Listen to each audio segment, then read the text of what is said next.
Yeah, man, it's gonna go down. Did a little research. You did a little more research on our non-FBA Black immigrant family. Interesting stuff I found. Interesting stuff I found. Interesting. Can't wait to share it. Yeah, man, it's gonna go down. The audio is horrible.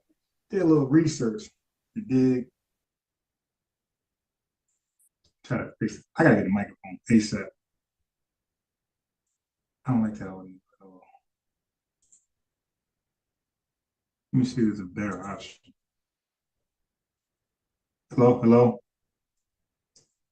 Is this the better option? Research. I try to fix it. I gotta get a microphone ASAP. I don't like that audio at all. Oh shit. Let me see if there's a better option. Hello, hello. Is this the better option? They both sound trash.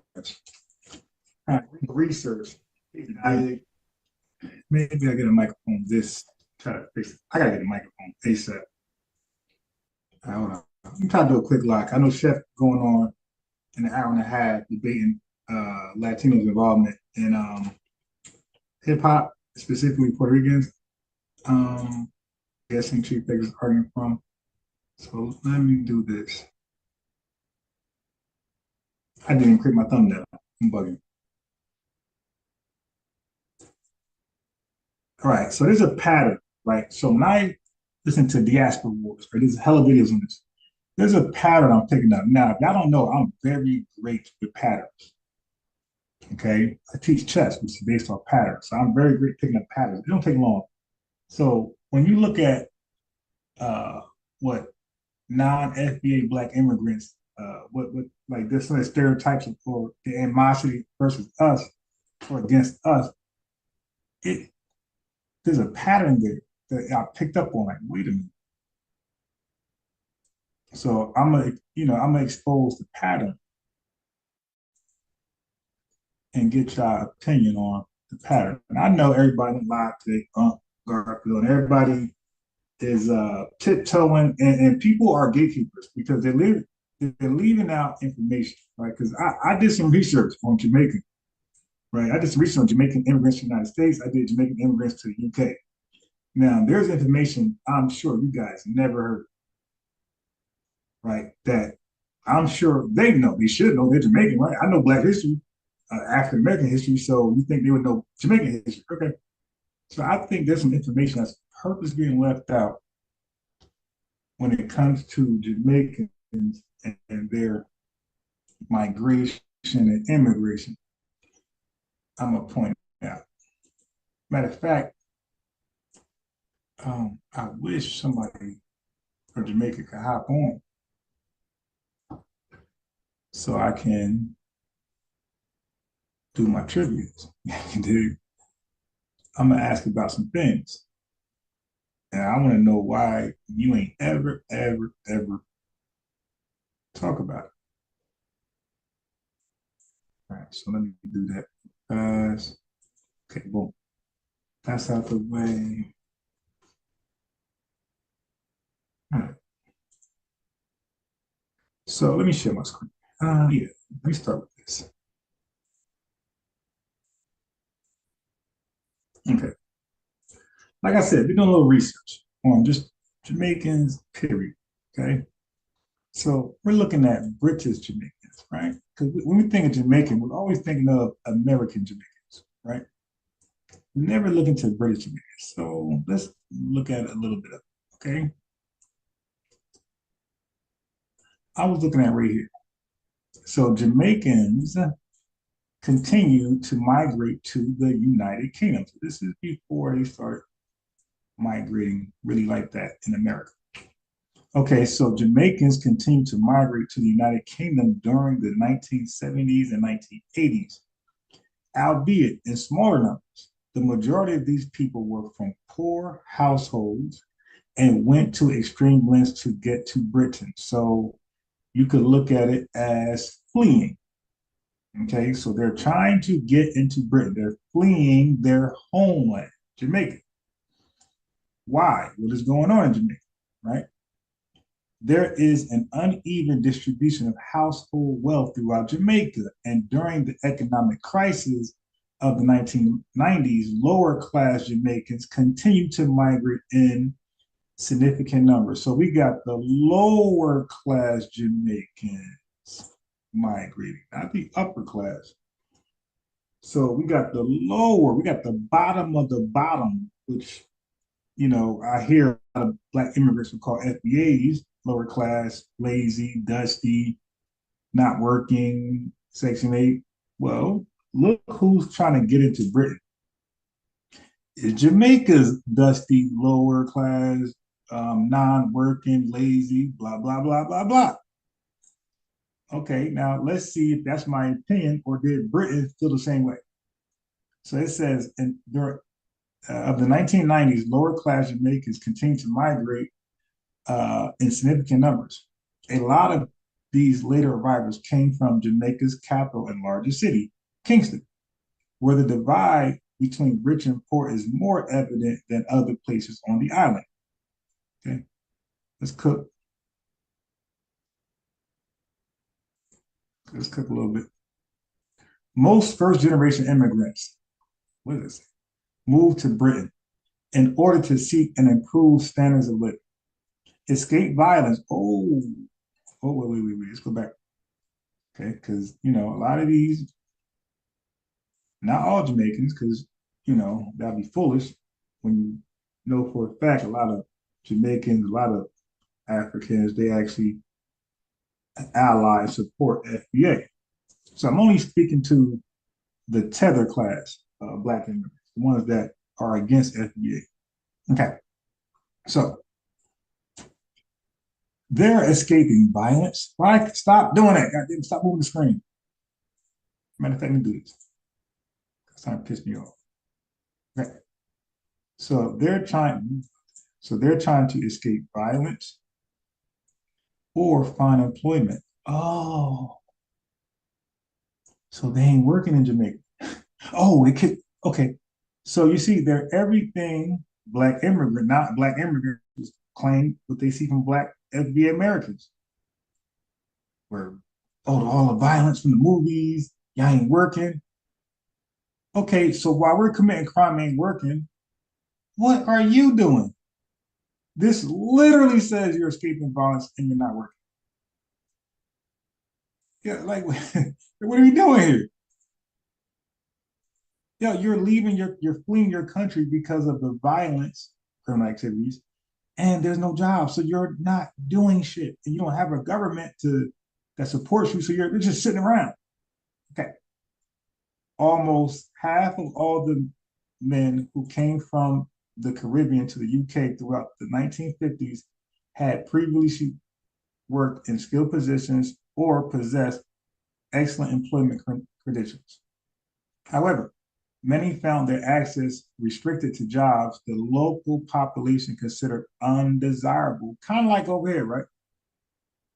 Kind of like over here, kind of like when immigrants of all ethnicities and races and religions come over here, you know, Americans don't mind. Hey, we don't mind them coming over, but they can take the jobs that we don't want to take, like cleaning toilets and all that. Yeah, they do all that, picking fruit and yeah, do all landscaping.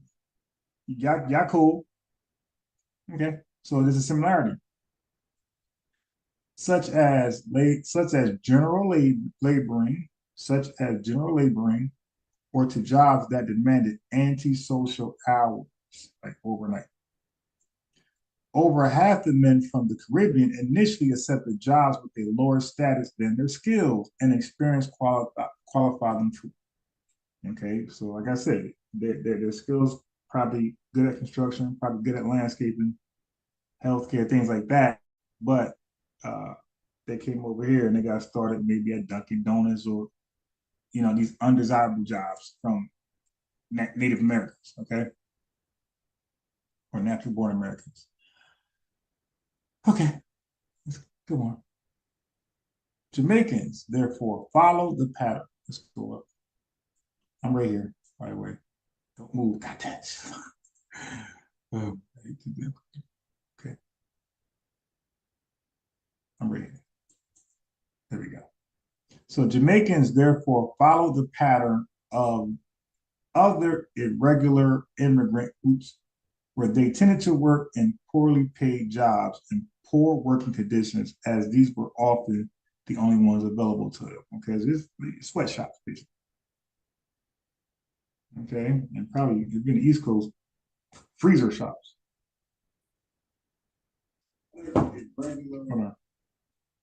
And I'm gonna cook first. This information. I don't want nobody coming in right now, fucking up the information about the job. I'm trying to be informational. Then we could cook later. But let me cook first. I got a lot of information I need to get out. I did a lot of research. I came on late because I've been reading all day. You guys ain't been reading all day. I've been reading all day. Okay, so throughout once I cook, hop on and add to the conversation. Throughout the late 20th century, the Jamaican community in the United Kingdom has been brought into the spotlight due to the involvement of Jamaicans in race-related riots. The first notable event to occur was the 1958. So I think it's going to something else. Yes, that's going to something else. That's the riot thing.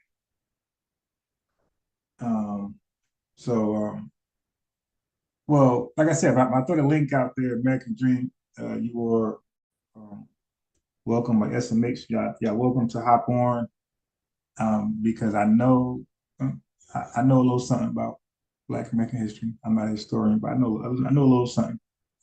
And this is light. What I'm reading right here is light. This is just a quick wiki org. Okay, what I got next ain't a quick wiki org. It ain't wiki at all. Okay, so this is a little light, introduction to give some context that you'll hear like Black immigrants claim that, for example, some of my little more heavier work that I got for you. So Jamaicans would come over here and say, "Hey, man, we work hard, we bust our ass." Yeah, because you're a hired contracted fucking worker. You're contracted to work. What else would you do? Can't kick your feet up. And you go back home. They have a term where the job is finished. You go back home. So yeah, you bust your ass all day. You're only over here to fucking work. You're not here to kick up and play basketball and salsa and fucking go to hip hop parties. You're here to only work. As a matter of fact, my other little harder, heavier research that they said that only the recent migrants of Jamaica is like enthusiastic to like really work like that. They said the native one that's here that's been here for a minute, they don't work like that. Motherfuckers smoke weed all day doing nothing. All right. But I'll cook on that a little later. I want to get to the elephant of the room. Okay, all right. Let's do this first. Let's go into ethnogenesis. I think it's just to explain ethnogenesis like perfectly.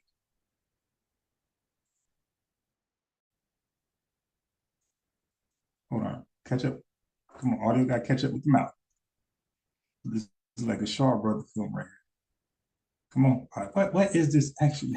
It's fucking computers. Who the hell sent me a computer virus? I'm African American. Okay, so ethnogenesis, her definition, the process by which a group of people becomes ethnically distinct, the formation and development of an ethnic group. Okay, go ahead, sis. American, right? Okay. So my group's ethnogenesis happened. Okay, so we got tether vibes in the chat. So I'm talking to American Dream cordially.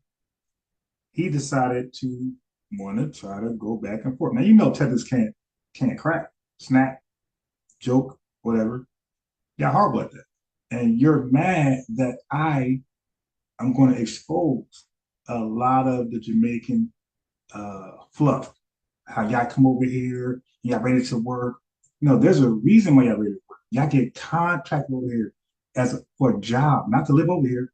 And y'all job get finished, and y'all get sent back to the same wretched condition that you left. And a lot of Jamaicans, they say that, well, I'm gonna read later, they says the higher educated class, they never go back. And do you know Jamaica, it's called, well, let me read it. It's called brain drain. So, bro, I'm gonna throw alley to all FBA. Start using the word brain drain. Okay, so apparently Jamaica got a problem with drain brainage. What they mean is that their intellect, their most smartest, they're leaving the country. They're draining the country of its intelligence so much that they got to go out and hire, like Jamaica got to go get migrants to come in and do the things they once did for themselves. But because they keep fleeing to UK, United States, their upper class can't even hold up Jamaica. They're leaving Jamaica so much that they got to hire Chinese and Indians and whoever else to come and take over the necessities of life to uphold Jamaica.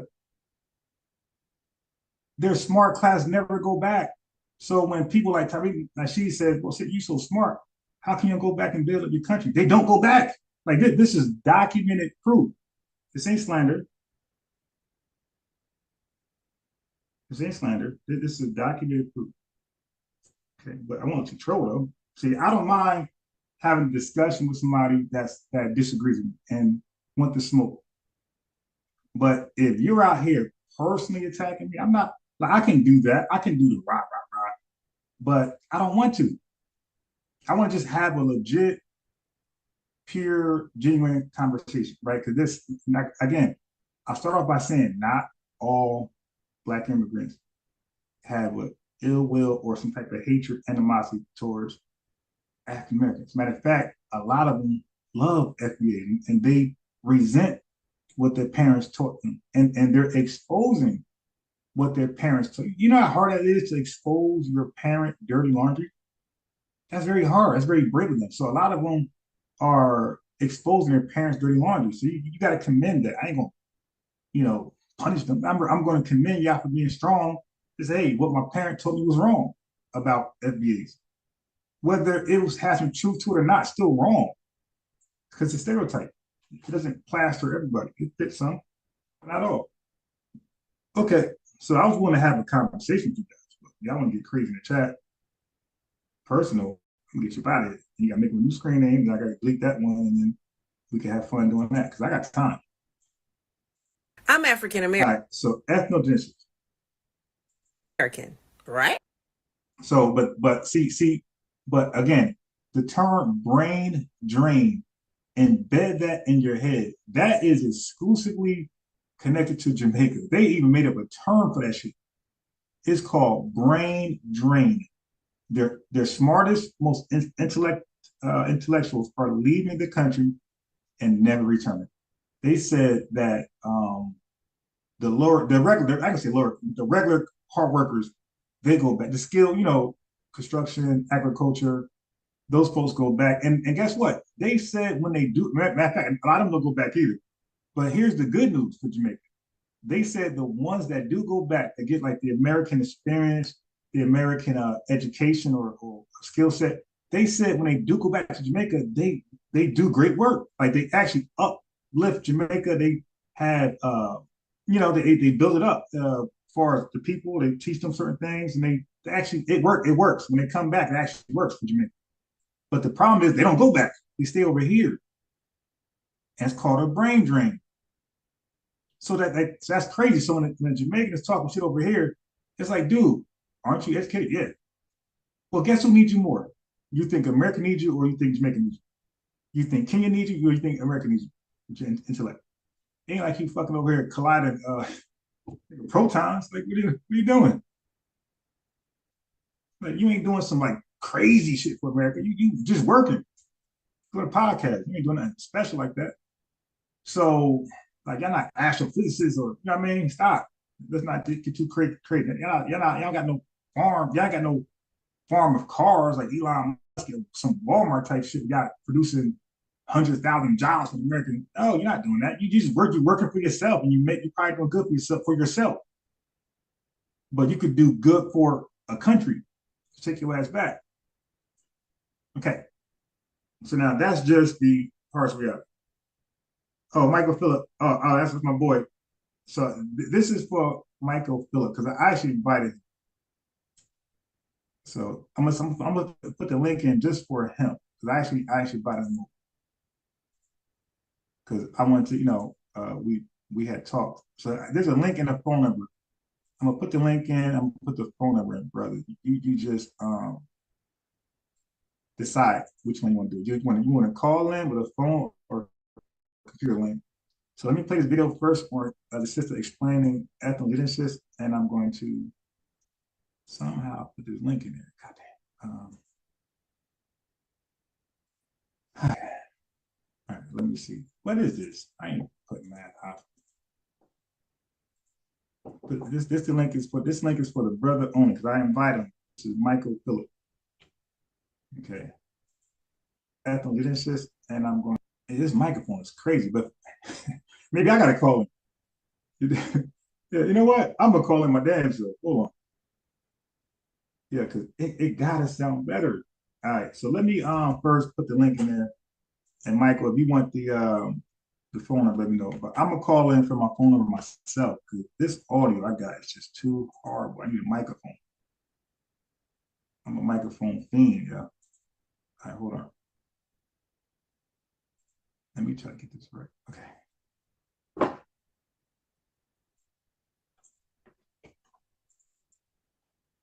Got lots of them over. Hold on. Screen them over. Okay.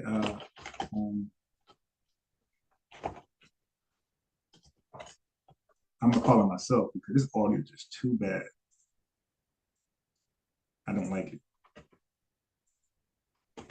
All right, so there's two options right there. You can click the computer link. This is for Michael Phillips only. And matter of fact, if you want to click it and just be quiet and just be in the queue, that's okay. But I do want to get off a lot of information. I don't want to be, because I invited Michael Phillips specifically to have a one-on-one, 1v1 conversation with him about his experiences with FBA. It's like a truthful conversation because he seemed like he's very genuine. Okay, so anyway. Oh, damn, this mic. I gotta get, all right, you know what? Hold on, let me try to call him on the phone. Let me play the clip first. Let me play the clip. I'm gonna call him on my phone. This audio start. Going to, hold on. I'm African American, right? Okay. So my group's ethnogenesis happened through merger. Okay. There was a whole bunch of African ethnic groups that were shipped over in the slave trade. Different ones, honey. Okay. Different ones shipped over. Whole bunch. Guess what? We formed one single ethnic group. That's called the merger. Okay? A merger. We all came together. We converged at a certain point. A couple points, actually. We converged. Okay? And we all just became one single ethnic group. Despite having several different ethnic groups inside of us. I'm African American, right? Okay. All right, so that's part one. Let me go to part two. Is it right here? Yeah, part two. One. We didn't distinguish from one another. We became one. That's how the history unfolded for us. That's how history unfolded for anyone who got on that slave ship and ended up in America and ended up in Jamaica and ended up in Haiti and ended up in Brazil. Okay? That's what happened. That's why if you take our DNA samples, you will see not one area or country, which they weren't countries back then, or one region. You will see loads of different regions in us because we all became one in the United States. They became one in Jamaica. They became one in Haiti. They become one in Brazil. They become one in Mexico.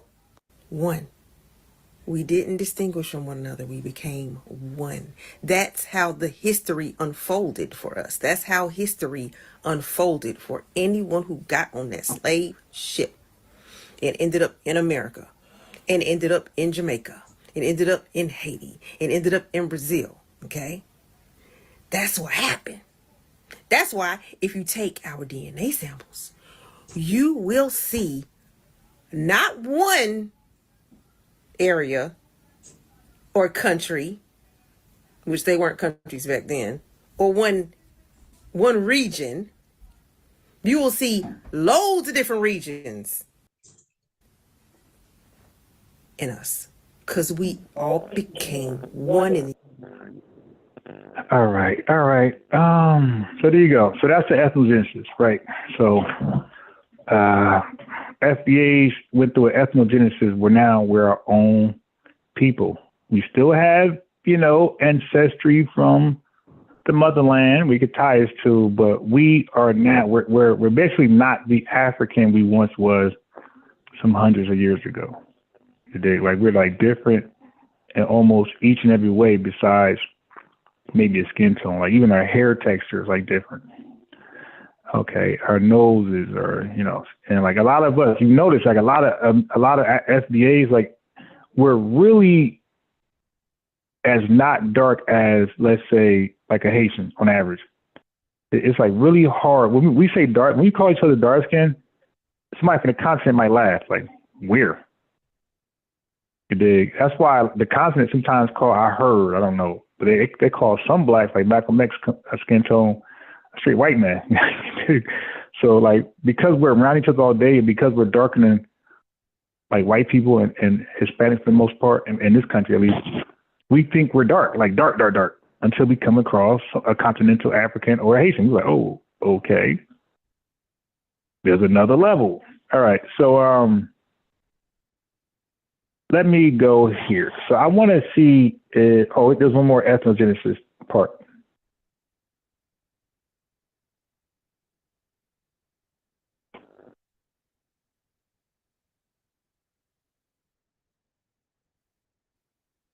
Because over time, it was not over a day, it wasn't over a month, it wasn't even over 1 year. It was over time. We had a lot of time, okay?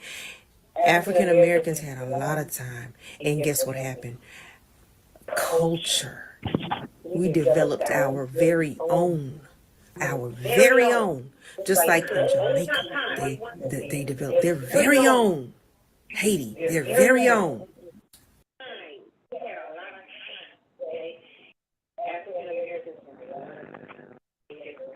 Okay, I see that. I see there's an echo. All right.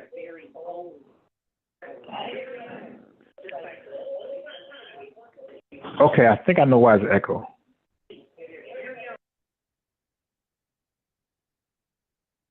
Over time, it was not over a day, it wasn't over a month, it wasn't even over 1 year.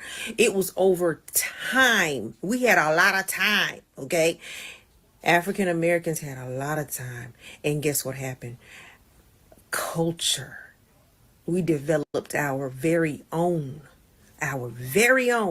Just like in Jamaica, they developed their very own. Haiti, their very own. Transformation of that single ethnic group. That's ethnogenesis.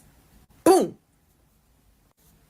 We were unlike any of our ancestors' single ethnic groups that made us up. We converged. That's what happened.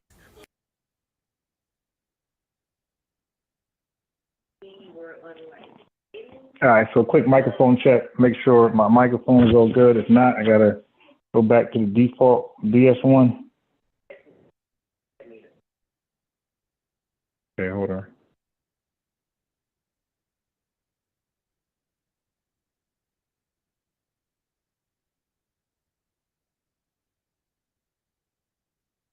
All right, this sounds way better. All right, I'm cool with this. All right. So that's the ethnogenesis that happens with people. And like she said, it happened with Brazilians, Jamaicans, Haitians, island folks all together. I'm sure with the Spanish population and FBA for sure. Okay. So that right there is an explanation of ethnogenesis if you never heard of it or did not completely understand it. All right. So let's go to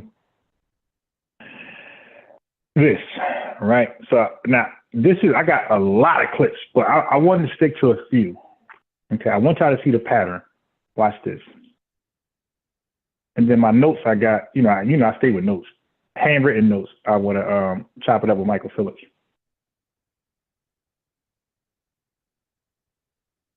So we'll play a clip and talk about it together. Do you feel like there's more beef with Africans and Caribbeans? Do you feel like there's any type of beef there? No, I feel like if anything, it's a little bit more love there. Like, because like my family, like we always say, like I'm a Ghanaian princess, like because I was from the Ashanti tribe. So like there's a lot more, I feel like, love given towards like us being from Africa. Like we love that. We don't, like there's a difference between like, okay, we do Jack being Jamaican, but like we also have that very clear, distinct, like, yeah, but I'm also African. Like I'm from the Ghanaian tribe and like do you feel like Okay, so she's from Jamaica. So I wanted to, because a question was asked before, either straight up or rhetorical, where like, how come like Africans don't have the same argument for Jamaicans and the Caribbean, the Caribbeans? We say Caribbean. I say Caribbean, whatever. Caribbean. That's the FBA accent. Caribbean, right? For the Caribbeans. So, because the same argument you make against us, we can redirect it and put it to Jamaicans and Haitians. And so that was the answer to the question. So the answer to the question was that, we was calling ourselves African too. Like, it wasn't just too recent, maybe 7 years ago when we started saying FBA. But prior to that, like we were pan-Africans for the longest. All of us was calling ourselves African. So I don't even understand that. So yes, it goes back to the same argument that one can make, that an African, a continental African, make against FBA by saying y'all don't want to be African. It's like, when did that happen? Because prior to the FBA lineage necessity cry out, we were saying we're African. We was called African American. And a lot of us, we were wearing dashikis before this whole trend happened not too long ago. Okay, let me source up. Oh my God, what are we doing here, man? What's good? What's good? What's you good, bro? Peace, bro. Peace, bro. Peace. Good speaking with you. So, Dr. Khalid Muhammad, spirituality versus religion. Okay. Peace to the chat too. Yes, sir. So this video I'm gonna show y'all. You can see this is probably like early '90s, at the latest mid '90s. But this African garment thing it didn't just happen amongst FBA. Look at this. Been doing it for the longest. What do you got on? That's Dr. Khalid Muhammad. Like, stop. Y'all talking to the right one. We've been doing this. But of course, when that shit happened, it happened around when In Living Color came out. That's when motherfuckers started wearing dashikis and shit. Yeah, now that's a good good observation. That's a good observation. That's good, because I remember it was the blank man guy that was wearing it. Which one? Y'all think fuck his name is? Damn. But it was more. I know. Yeah, it was a guy who spoke in jail. That's when it happened, though. That's when it happened. All right. So as you can see right here, and there's many other, because the Nation of Islam was actually mad at Dr. Khalid Muhammad for wearing the African imprint. So he did this a lot. Once once he left the nation, he wore a lot of African imprints. Like, look at this. Come on, man. I'm freestyling.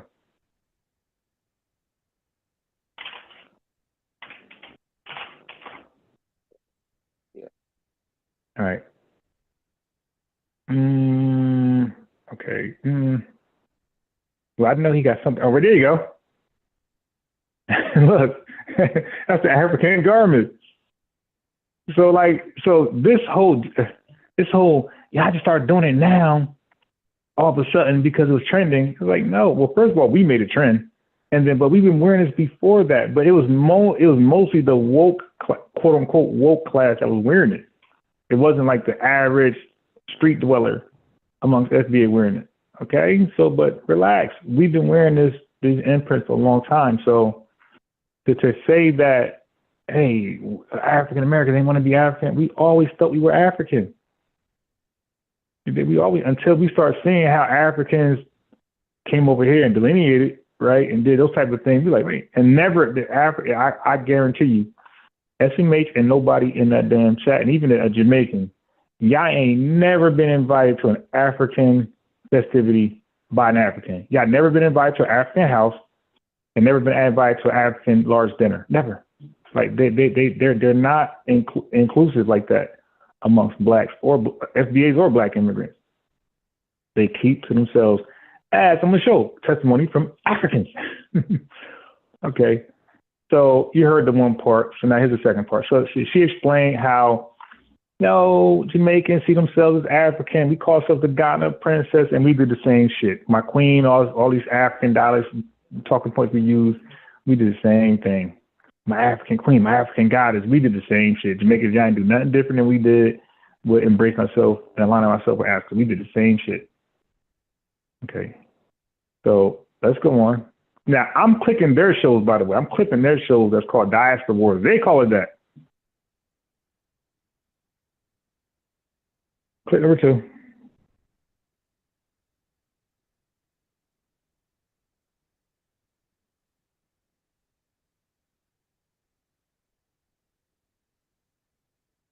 That's interesting. So let's. Okay, so Michael Phillips, whenever you're ready, click the link or call in, and you could like dispute anything. It's all gay. It's all good. We're here to have a discussion. Explore that. Yeah. That's So, really interesting. Yeah, I didn't I had know. no idea. So I have this tweet by McBeanie_, and they said African Americans are by far the worst representation of Black people. They are obnoxious, self-righteous assholes that make people's lives a living hell anywhere they go. And then she got like 390 likes. So now I'm smart enough to know that one person saying negative remarks don't represent a whole people, right?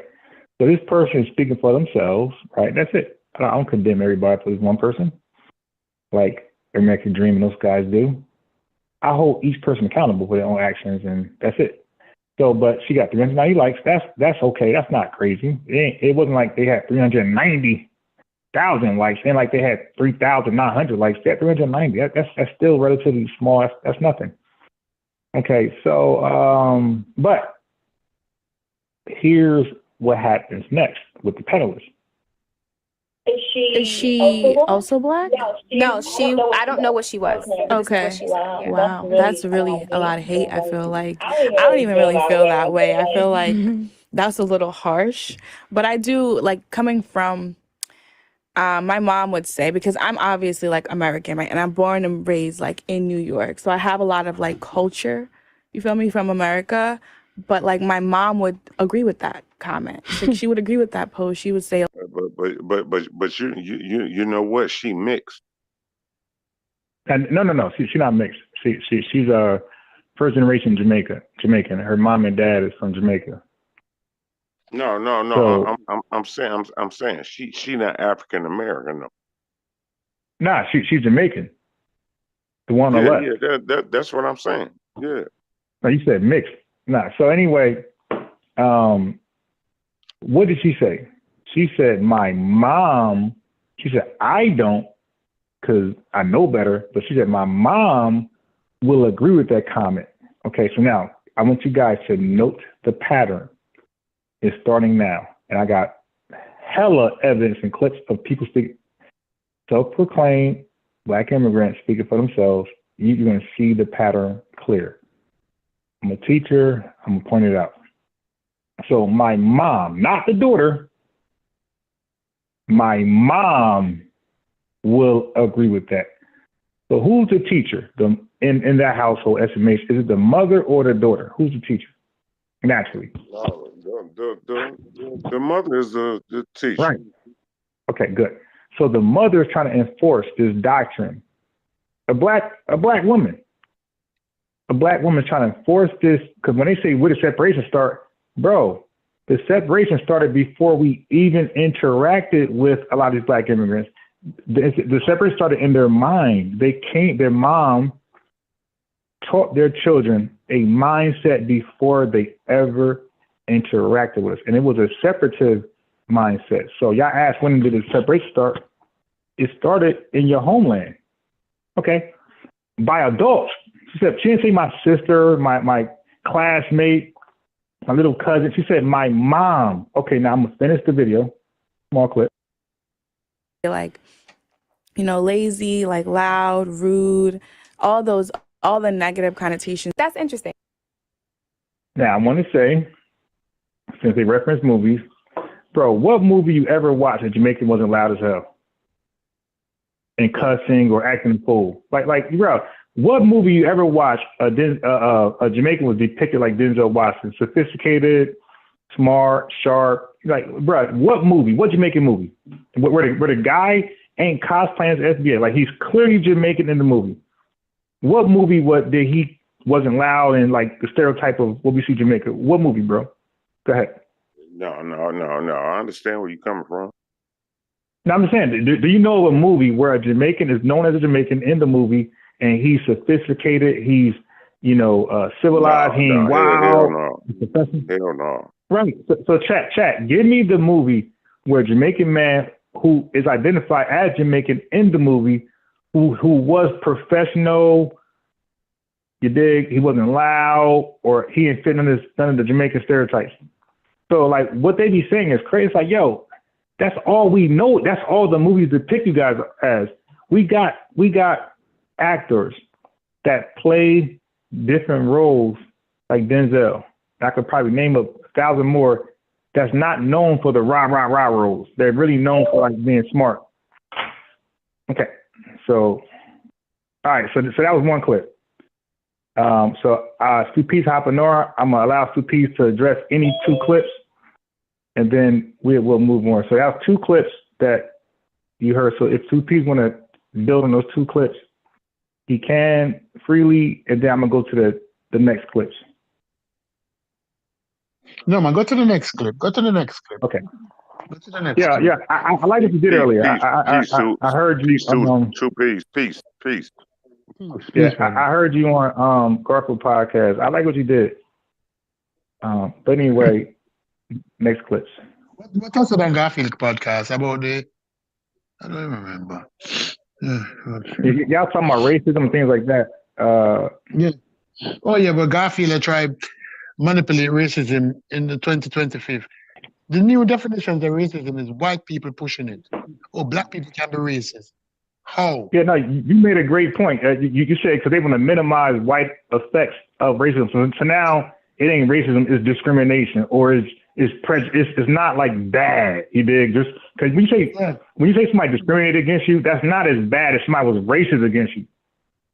Right. If we go back to the 60s, nobody was talking about prejudice and discrimination and all of that. It was cut and dry. That person's a racist. And a black person could not do what a white person was doing in the South. He could not. Now all of a sudden, it is like the equivalency game. Oh, it is equivalent. No, it is Reverse not. racism. It is not. All right. So I'm gonna play a few more clips. So she's from Jamaica, but I got clips of women from Kenya, Sudan, and so I just want the audience to see.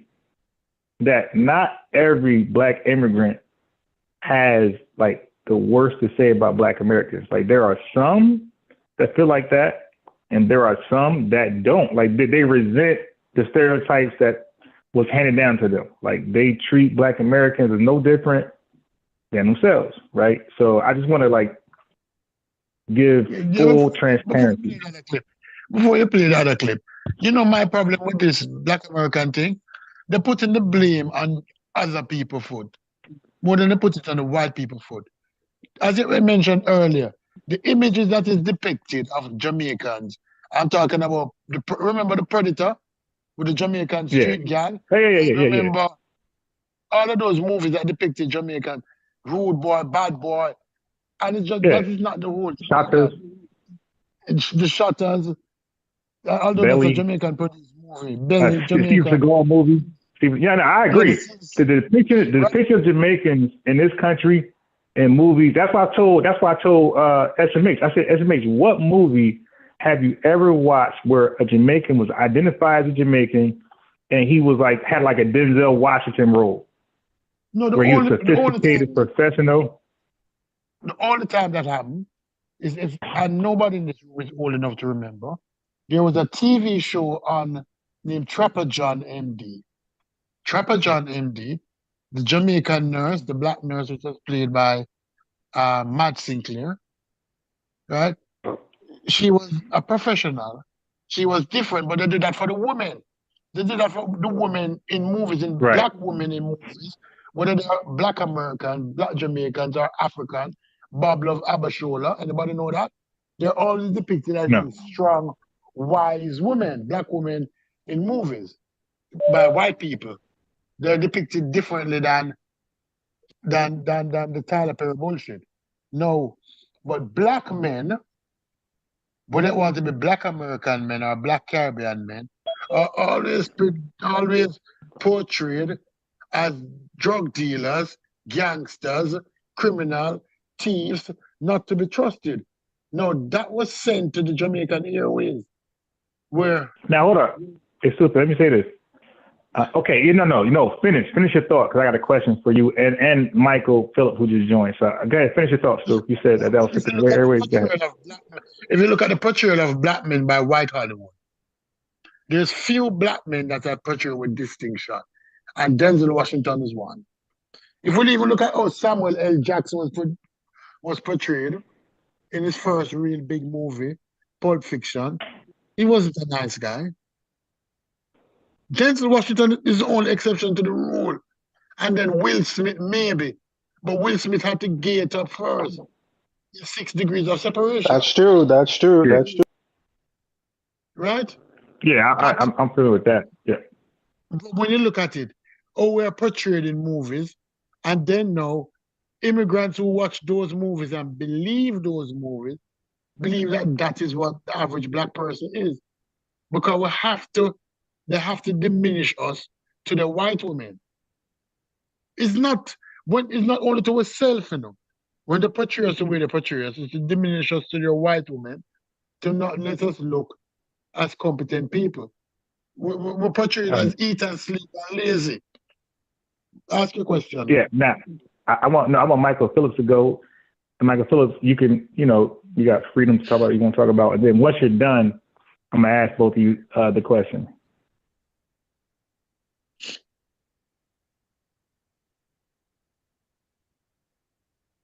Yeah, I agree with the brother.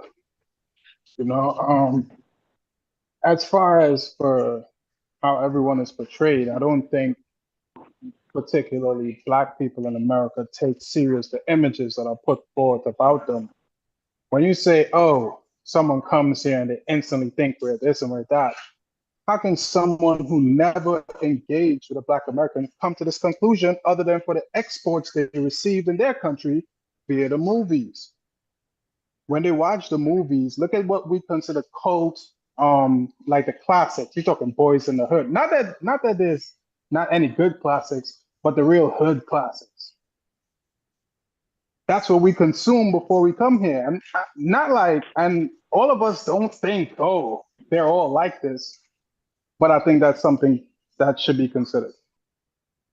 All right. So now I got some questions. If y'all can answer briefly, but because I want to get to the bigger question. So, because I got like I don't, you know, I'm from over here, so I don't really understand. So when you say okay, so now the movie list, like you know, on if you go on Netflix, there's a limited choices of movies, right? You can't watch everything you want to watch on Netflix. It seems like that, but you can't. I try to watch stuff on there, it was not on there, like classics, whatever, and throwbacks. Okay, so now Stu and Michael. So now the movies you're saying that's being cast in Jamaica, or well, let's say Jamaica. Wait, where are you from, Michael Phillips? What country? I'm from Trinidad. Okay, so okay. Oh wow, all right. Peace, man. So Trinidad and Jamaica. So the movies, because that's good, because y'all from separate countries. That's even better. So now the movies that's because y'all gonna have different, or if it's the same answer, we know it's pretty much true. So the movie list.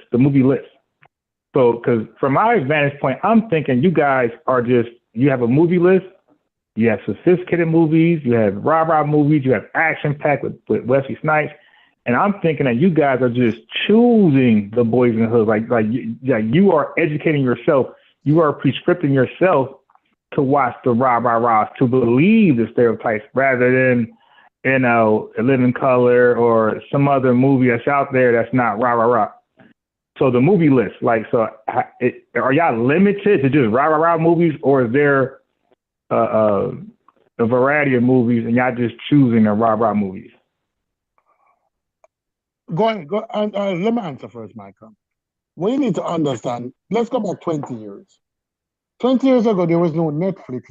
There was no individual selection. Many persons might have had cable. You beat me to it. Even when you have cable, you were forced to watch what was sent to you. It's not like today where people choose to watch what they want to watch. They have YouTube, they have cable, they have Netflix, they have Hulu. They can select what they want to watch. Back in the day, although you may have cable 20 years ago, the selection was pre-edited. But also, you need to take into consideration, like if you watch Falcon Crest, there was three major soap operas. And we're talking about before Bill Cosby, because Bill Cosby kind of changed the game. You had Falcon Crest, you had Dynasty, and you had Dallas. And those three shows never really portrayed any black people.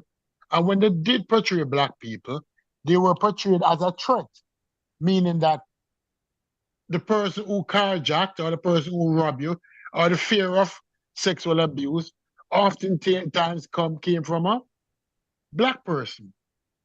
Most of the villains were always black. Most of the threats implied or applied were oftentimes black.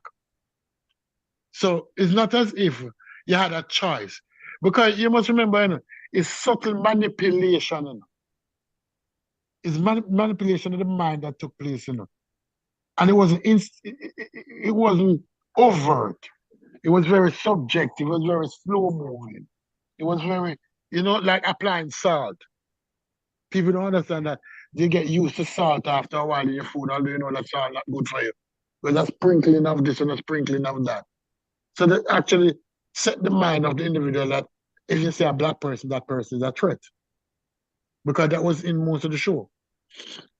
No, black people in general like action. They like action, whether it be a Chinese show, a karate show. So when they start making their own movies, it wasn't about the story. There's very few black movies made by black producers that actually have real stories. They oftentimes center around action or coonery or some jokish thing, because that is what we like as a people. Would like to be entertained. Right? And it's not like so we're going to be entertained by our own kind of gladiator movie. We're semi-historic. It's oftentimes it gritty and it ghetto. Right? And that's one of the major problems we face, is that our image and the image that we're allowed to be broadcast of ourselves was not the nicest image. Have you ever seen a small lot as a villain in a movie? Over the last 60 years, Hollywood have been making movies for the last 100 years. And you have never seen a small lot, and we're talking about actors, portrayed as a villain. Instead, they're going to look at British actor. You have never seen, but Smollett has been portrayed as Superman, as Wolverine, whereas Smollett has been portrayed as superhero. Stu Pease. Let me ask you this, Stu Pease. Where you from? Jamaica. Okay. So it's a little bit different between African Americans and Jamaicans. You understand that, right? Yeah, I understand that. All right. So what's the difference? When was the wait. Before you go there, okay, Michael Phillips was the invite. Yeah. So because the question was for him. Let me finish my part. Growing up. Wait. Before you do that, because I want to. Go ahead, Michael. Because your first answer, you gave a detailed answer, and it was kind of, it wasn't the shortest. So now Michael Phillips in Trinidad. Yeah. Okay, so the movie that depict FBAs, like, did you have a variety where you can choose? Because you don't forget, Spike Lee had none of his movies was ratchet and stereotypical. A lot of them Mo Better Blues, and, he had a lot of movies that depicted black and FBA men and women in a good light. So did y'all have a variety? Or y'all only just limited to just the negative? As my man from Yard just stated, right? 20 years ago, there was no Netflix. I was fortunate enough to have cable, feel me, because I lived in the city, so I had cable. But there was no Netflix, right? And prior to that, you had to get all these either tape. We didn't have a DVD player, so we had to get VCRs. DVD players came later and so forth. But you got whatever was the hottest thing moving, and everything was limited. I don't know if it's by design or if we were just super unfortunate. I saw really good black movies in the 90s, but the highlight movies that we did definitely see and we gravitated to was the classics, the Boys in the Hood, all that good stuff. Yeah. For me, even the funny stuff. Don't get it twisted. Even the funny stuff, like I said, I don't know if that was by design or not. You feel me? But that's what we saw, and this is why I'm like. But you've seen both, though. No, I definitely seen both. I'm just here's the thing. Okay. I didn't, like I said in the comment section. Go ahead, brother. I don't want to cut you. No, yeah, because I was cutting you off actually. I was gonna say, because you guys didn't say this. So I'm not pinning this to you and Stu Pease. I'm saying the clips I'm playing, these people from Kenya, Nigeria, whoever, right, outside of America, they're saying that they got these stereotypes. They're justifying the stereotypes coming into America against SBAs because of movies. But what I'm saying is, like, wait a minute. But you've seen both sides, so why is one more true than the other one? What do you mean one more true than the other one? Okay, so if you watch Richard Pryor movie or Eddie Murphy, let's say Nutty Professor, like, that showed black folks as comical, peaceful, funny, and sociable, embracive. But why, according to the clip? I get what you're saying. Yeah, go ahead. And that's a really good question. I'll try to give what I consider to be a perfect answer, right? I personally didn't look at it like that. And that's what usually when I'm arguing like comment sections like yours, this is what I'm trying to tell them. Like, look, I personally didn't look at it like that. But where we live have bourgeoisie also. Don't get it twisted. And they're the first to be able to come here because they can afford to do so. Most of us have to get in line, wait, go to the embassy for a few years, make sure your family can afford. That's already over here. The bourgeoisie, it's like clockwork. So when they come here and they're looking down on you, I don't think you should take it that personally because they look down on us too. That's what bourgeoisie do. And I just line with that one. Okay, Stu Pease, you can answer the question. Let me follow up to what he was saying. And he's right. Yeah. Rich black people over the world, no matter what, no matter where in the world rich black people is, rich black American, rich black Kenyan, rich black Jamaican, rich black African, rich black Trinidadian, rich black, what they always look down on poor black people. It's part of the system.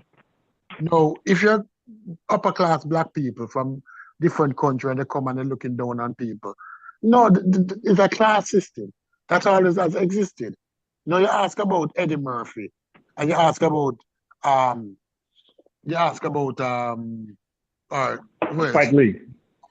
Spike Lee, right? Let me address the whole Eddie Murphy thing. And this is going to be very funny, and many persons might not believe it. And many persons might not believe it. You have black actors, although they might be black in color, although they might be black, and I'm going to tell you, Eddie Murphy, The Rock, the guy, the one who started Fast and Furious, what's his name? Oh, the one. Yeah, I forgot his name. The light skinned dude. Yeah, Yes, the Fast and bald Furious. head guy. Sidney Poitier and Denzel Washington, as black as or you might think they are, they were never portrayed as black in TV shows. Their race never you have never heard a Denzel Washington movie apart from Malcolm X and More Better Blues, the one that he did with Spike Lee, where his race is ever mentioned. You have never seen it. The hundreds of the many Denzel Washington movies, and probably Carbon Copy, his first movie. And the They get a same little goes for pushback though. They get a little pushback. But when I finish this, man, okay. they have never been portrayed as actually black. They have been portrayed as American. The race, Black American, never, but they look black though, right? No. Denzel Washington is not portrayed as black American. He's portrayed as an American. Denzel Washington in movies. When most people across the world look at Denzel Washington in movies, they're not seeing a black American. They're seeing I get what you're saying, and that's what Diddy did for his artists. But they were too stupid to realize that. I get what you're saying. Like the goal is to taste the product amongst the majority, not the minority. Ain't no money in minority. It's to taint the product, push the product to the majority where he's well received by everybody. So I get what you're saying, right? And because that's what Diddy tried to do in rap with his artists. He ain't want the hood rah rapper. He wanted the likable to every ethnicity, race, and creed. But go ahead. Right, and then afterwards you're not seen, because most people, if you ask white people if The Rock is black, they will tell you no.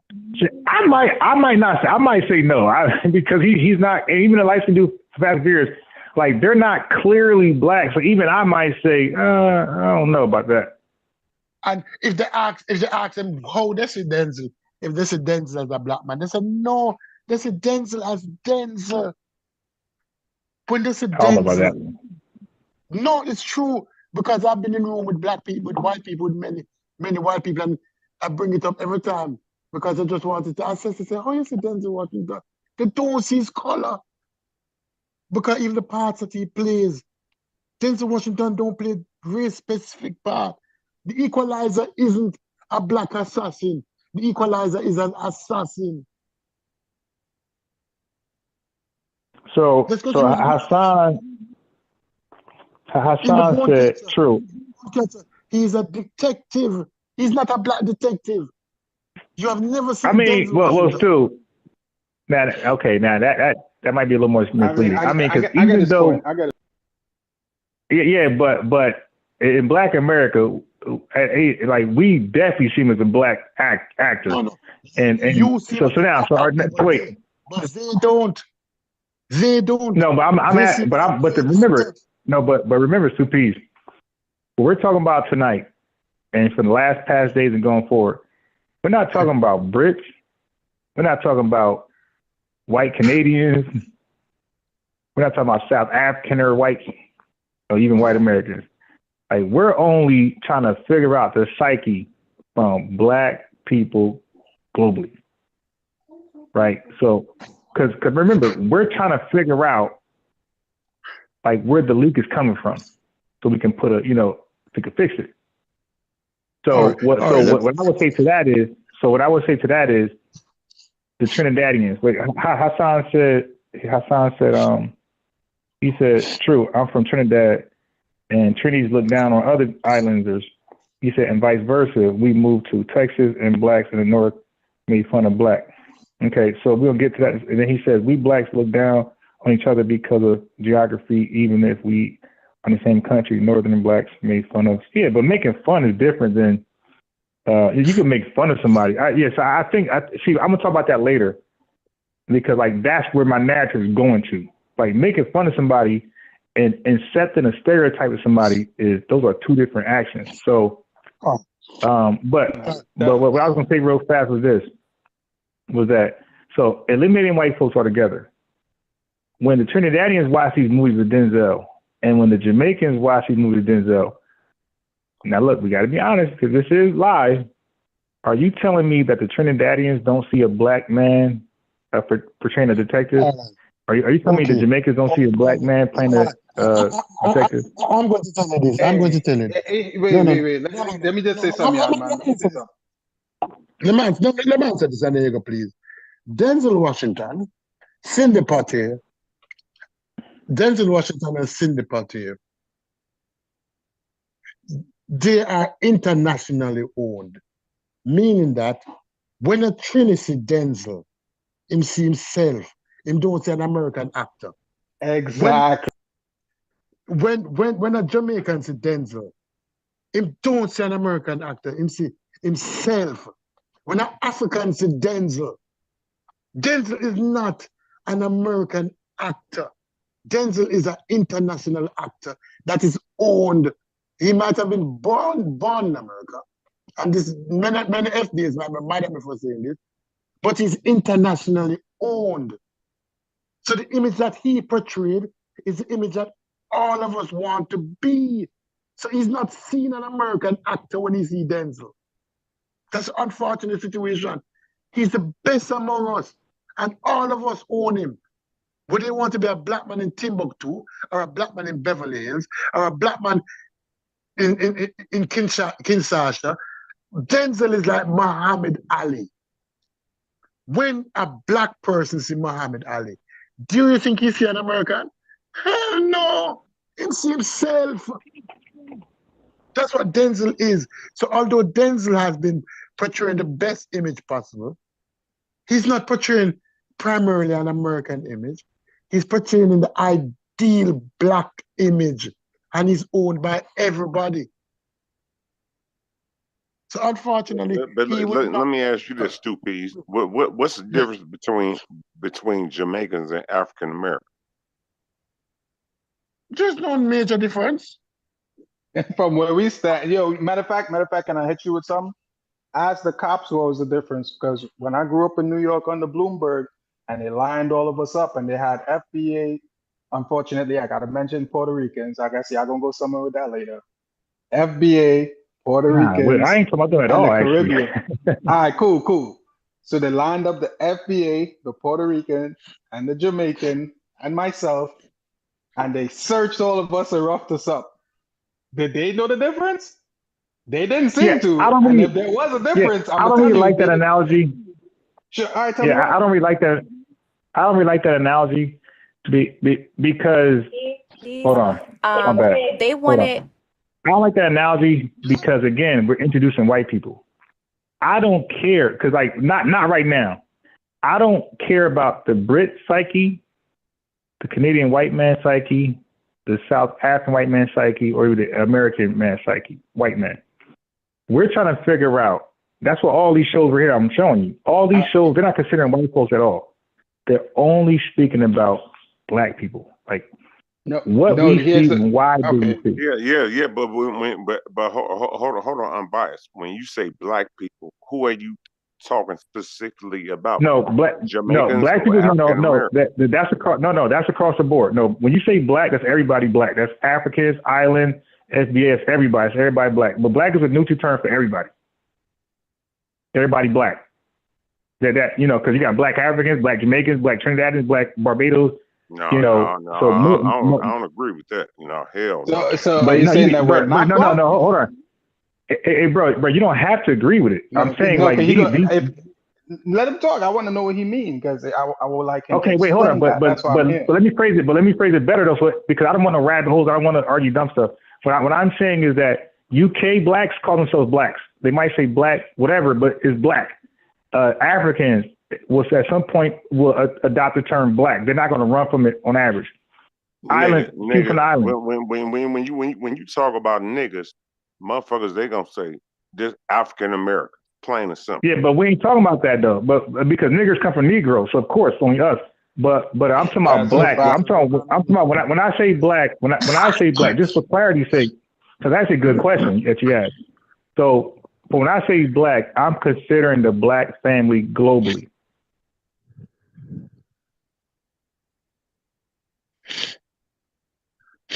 I don't know what you mean, but what I mean is the black family globally. All right. So I would specify, say Trinidad, Jamaican, UK, or whatever, Canada, the Drakes, or FBA. But if I just say black, that's global. Ain't no Trinidadians, ain't no Jamaicans fucking with us like that. Plain and simple. Well, I don't even know what that means. I don't know what that means either. You gotta explain that. You gotta explain that, my man. Yeah. Explain that right there. I don't know what that even means, bro. Man, listen. Ain't no Jamaican, no Trinidadian, ain't no Belizean, Shampo up here on Math Hopper show trying to be a politician all woo bop the band. Listen, man, them people, they ain't fucking with us. They ain't fucking with us. You a nigga. In what way specifically you a are you nigga. talking about? In what way specifically are you talking about? Let me ask you a question. Have you ever heard about the Harlem Renaissance? Do you know what the Harlem Renaissance is? Yeah, I know what the Harlem Renaissance is. Yeah. What's up? What's good with it? What is it? What is the Harlem Renaissance? The Harlem Renaissance that changed black culture in the 1930s. You understand? In the 1920s. Right? Now the question I'm going to ask you, was it the participants of the Renaissance, was it limited only to Ada? Or you had other persons involved in the Renaissance from different islands? From Trinidad and It was only for niggas. It was only for niggas. So you're saying that the Harlem Renaissance only had Adas? It was only for black. It was only for black Americans. Plain and simple. It wasn't for nobody. It wasn't for nobody. Wait, Mr. Stupid. Hold on. It wasn't for nobody in the islands, nobody in the Pacific, goddamn it, nobody anywhere. It was for black America. Okay. I mean, just know I was born in Trinidad, but my paperwork says I'm a black American. Just remember that. Question Michael from Trinidad. Michael from Trinidad. Do you know about any Trinidadians who were involved in the Harlem Renaissance? Let me know if you know your history of Trinidad. Do you know of any Trinidadians that were involved in the Harlem Renaissance? Man, listen. No, I'm not familiar with that history. Listen. Let me tell y'all something. Let me tell y'all something. When everybody was getting their back beat in, wasn't nobody talking about they from Trinidad. These some niggas out here. We all some niggas. Wasn't no Trinidadian getting their back beat in. You think Rodney King was from Trinidad? So I think trying to piggyback off what Michael Phillips said earlier about the frisking. Man, y'all gotta be motherfucking crazy. Latinos and whatever. Rodney King. Here's the thing though. Rodney King could have been from Trinidad. I bet you that wouldn't have stopped the cops from beating his back in. Man, y'all gotta be kidding me right now. So you're trying to tell me if Rodney King was born in Trinidad, that cop would not have beat his back in? That's what you're telling me. Man, let me tell you something. Rodney King was from the hood. straight like that. I'm from the hood. I'm from Straight the like hood. that. Just like every nigga out in the shop. I'm from the All right, hood. look. Cause you gotta All right, so let me roll the clip. All right, hold on. Let me roll the clip because we did a lot of talking. Hold on. Before you do that. Before you roll the clip. Oh, go ahead. It's kind of going where I didn't want it to go. This is why, like, sometimes I just roll clips and don't have callers call in because I can never roll the clips. I'm talking about, I got so, look, I'm going to show you how many clips I got. I never get to play because we start to do this. I got a whole bunch of clips I never get to play because I got a bunch of clips that I never get to play because we're always end up going into that. Okay. So I want to keep on because don't forget, people chimed in, like the viewership is dropping because they really chimed in to see the clips because it's called Diaspora Wars and we're not really doing that. Okay, so it's like the title could be misleading and people start leaving and shit. Like, so yesterday we had 62 and now we got only 10 because we're not rolling the clips. All right, let's go. I don't even know if it's like a Caribbean thing or just like a Jamaican thing, but we come here when my mom comes here and she's working, right? Like she's like busting her butt. Her mom is here busting her butt, and like there's this, and I'm from New York, so like I don't know about anything going on like in the South, but like we're from New York, we come here and like a lot of people are like, you know, living on like government assistance and all those type of things. So like there's that negative like connotation of like Black Americans don't want to work. They don't even know if it's like a Caribbean. Okay, that's one clip. So try to remember that point. But you know what's interesting, Stu, Hasan, SMH, and Michael Phillips, is that I wonder if a lot of you know, people from the Caribbean or Africa will feel the way they felt if they were not in New York, Florida, but rather in Texas, Mississippi. Wait, hold on. Let me get the point. Wait, SMH, I got to finish talking. I'm making a great point because I'm noticing like a lot of our, even like Puerto Ricans, like we're seeing that they're coming to states that's like kind of like liberal in a sense and got some tolerance. A lot of them going to New York, a lot of them South Florida, but you know where they're not going? They're not going to Texas. I live in Dallas, Texas. They're not going to Mississippi. I lived in Macomb, Mississippi. I lived in Rutherford and North Carolina. And I live in Forest City, Carolina, and right now I'm in South Carolina. So I wonder if a lot of, and we don't see no Jamaicans out here, by the way, or Puerto Ricans, zero. So I wonder if the feelings would be the same had that come out here, because I think the Negro wake-up call will happen often here, where people won't feel like, hey, they ain't working, because out here. Yeah, you might not be working either because like the North in New York, from what I was reading, like the migration laws, like they had things set up. They had shop set up for the migrants to work for a period of time, but you might not got that in the South. They might not. Hell no. You do what you do what you can do. So I wonder if their experience would have been different had they been dropped off in one of these red states. Well, I keep telling. I'm biased. I'm biased. I think that's a really good I'm biased. point. And I'm not trying to cut the other brother off, but you got to understand something. When you deal with New York, you dealing with a bunch of Julios out there. Out here in Chicago, it ain't no Julios like that. It ain't none but niggas out here. You understand me? But the Latin Kings come from Chicago. You say what? All right. The Latin Kings come from Chicago. Yeah. The Latin Kings come from Chicago. They come from humble. That ain't Julio's? Yeah. So wait. The Latin Kings and the BBS Stones, and the L. Rubens, they was all plugged together. So you got to understand something. In Chicago, every gang out here is plugged with. When you look at a God natural, so when you look at the BDs, when you look at the GDs, when you look at the Latin Kings, when you look at the BPSN, It's all plugged in with a God mentality. Yeah, but they're Julios though. Like regardless. So now the Julio, the Julios, they gonna get fucked up just like anybody else. All right, so let Michael fill up. Let me answer your question. We just mentioned. Yeah. In Living Color, I used to have a skit about Jamaicans. That Jamaicans have 100 jobs. They have 10 jobs. They have 20 jobs. That's a stereotype of Jamaicans. That they have 10 jobs. They never meet a Jamaican with 1 job. Right? They have 2 jobs, 3 jobs, 4 jobs, 5 jobs.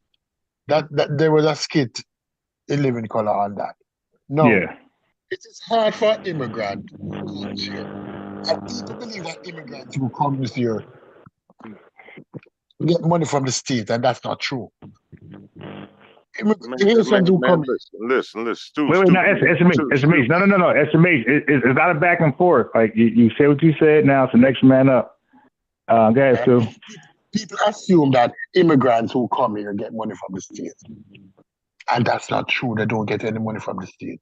Most immigrants who come here, they rely on their family, and if they don't have a job in 2 weeks, their family start giving them ugly face and letting them know that they cannot carry them. That is a fact. Right? Immigrants who come here with I don't know about that. I don't know about that. I am telling you. I got hardcore migration laws. Because what I did before I went live, because like you guys didn't hear the early part. No. Are you saying to me? Let me listen carefully. Are you saying to me that when an immigrant come here, legally or illegally, that there is system in place to give the immigrant some assistance? Well, now, so I'm so glad you divided the the immigrants, because so I'm never gonna speak on the illegal ones, right? Because for them, they gotta do what they gotta do. I'm only gonna speak for the documented ones, right? I can only speak for them. Documented legal immigrants. Right. So somebody comes here to look. I-30 is when it's parents, fiance, or sibling or relative file for that immigrant. Yeah, so let me answer that question.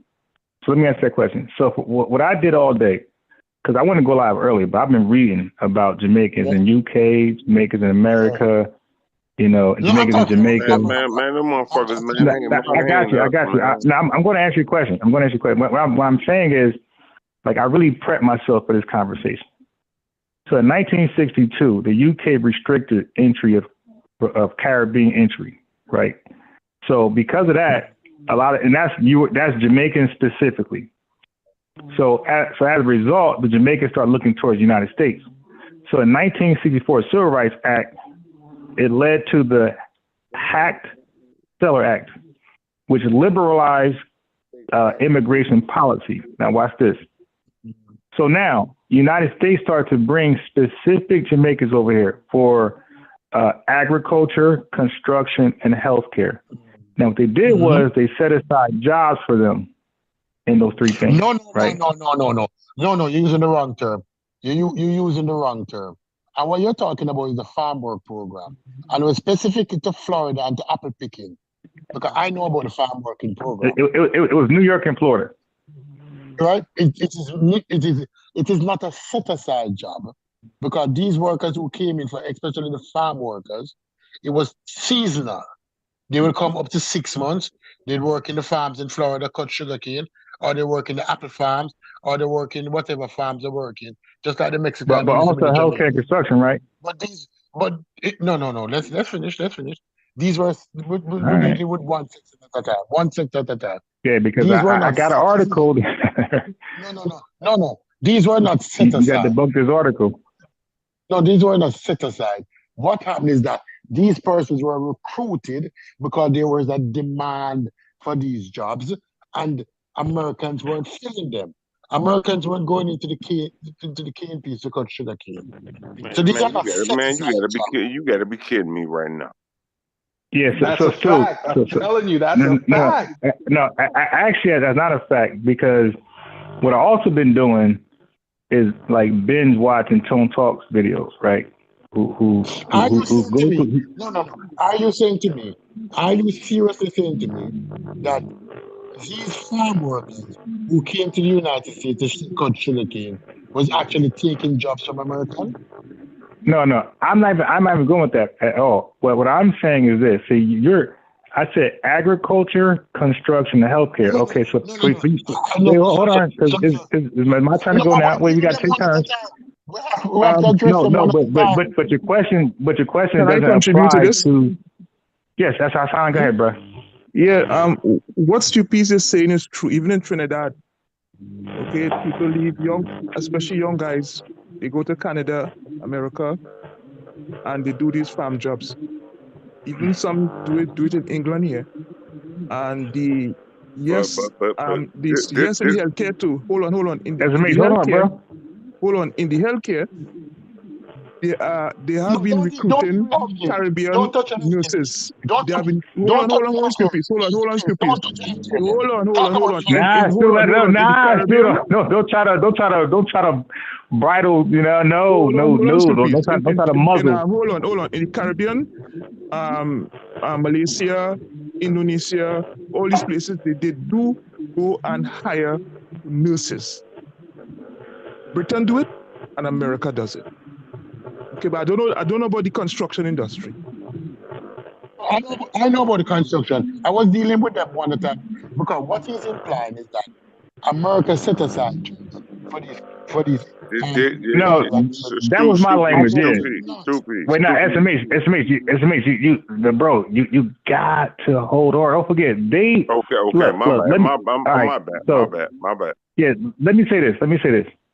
This live was really designed to invite people that we would say who are not FBA but are black. Right. So it was really for them to hop on and talk and express things so we could understand without rumors and misinformation. Like, we want to hear their side completely. So it's really for who we would say who is not FBA. So Philip, Stupis, and Hasan, like they are the main speakers today. Like, you can pick your moments to speak, but it's really, you can't cut them off. Like, we want to hear them all the way. Okay. Let me deal with the nurses now.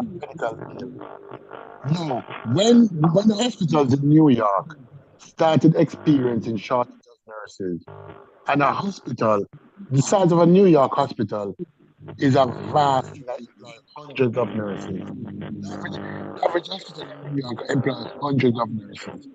When they started experiencing shortages of nurses, these people started to look outside of the United States to recruit because they couldn't fulfill That's cool. You're going in and out. And by the way, you were in and out earlier on the podcast, Garfield, and nobody told you. But okay, you are in and out here as well. Am I in and out still?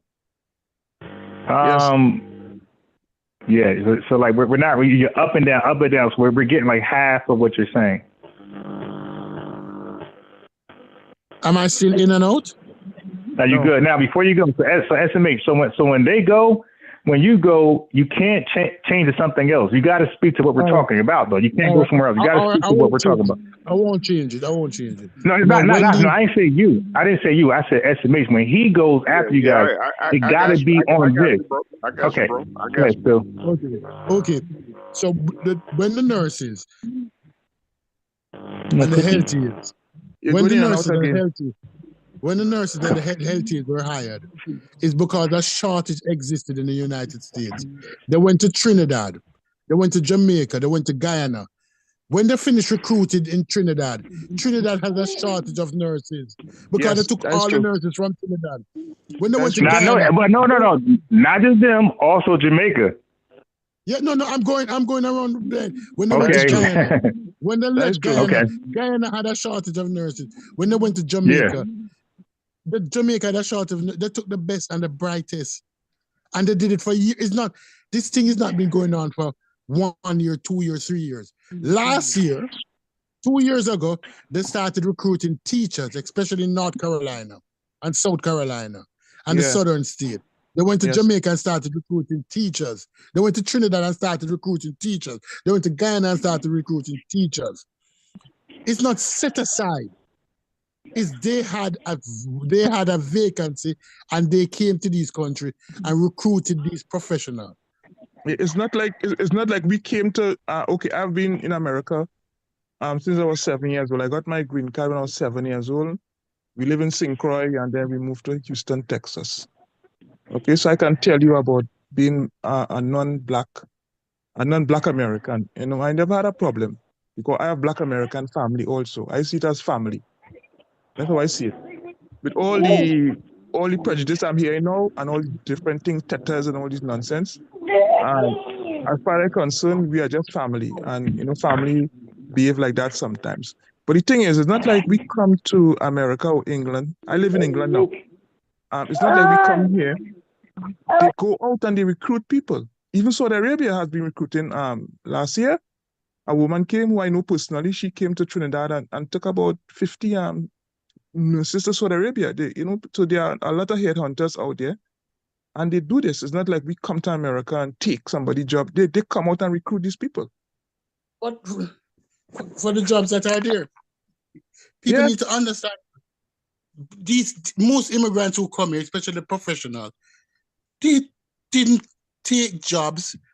The jobs were empty, and the white man came and recruited them. Most recruiters are white. So the argument. So the argument is being okay. So now I understand the FB argument.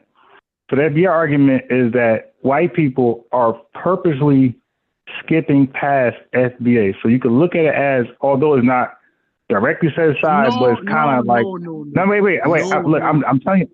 So hold on. You got to hear me out though, because I said I'm hearing you guys out totally to see where y'all coming from, and I'm comparing what I came across, and then I got to compare and contrast later on. So I got to find out, the truth in between that. So the FBA argument is, and you can't say no, because white people, it ain't like white people are really trying to uplift FBA like that. Like they like, we got all these laws intact, and the Constitution was amended so many different times because of white racism towards FBA. So yeah, so for us, it won't be groundbreaking news if white people were skipping past FBAs to go get, and by the way, I do got a report that shows that they were going to get, and my report is specifically the Caribbean, that they were getting Caribbean health workers, construction, and agriculture people because it was for cheaper labor or cheaper wages. So they didn't want to pay the American wage, so they went overseas to go get people who would take a lower wage, lower cut. Because you live in a capitalist country. You live in a capitalist country, right? And it is capitalism. You can't blame an immigrant for capitalism. I'm not blaming immigrants. I'm blaming a white man. And I'm not. That's the thing. That's the thing. No, listen. I have been part of the Black Power struggle as a youth, straight up to my age right now. I've never stopped. Okay, and I learned a lot. I mean, Soul on Ice, all these different things I read, and I can be corrected here.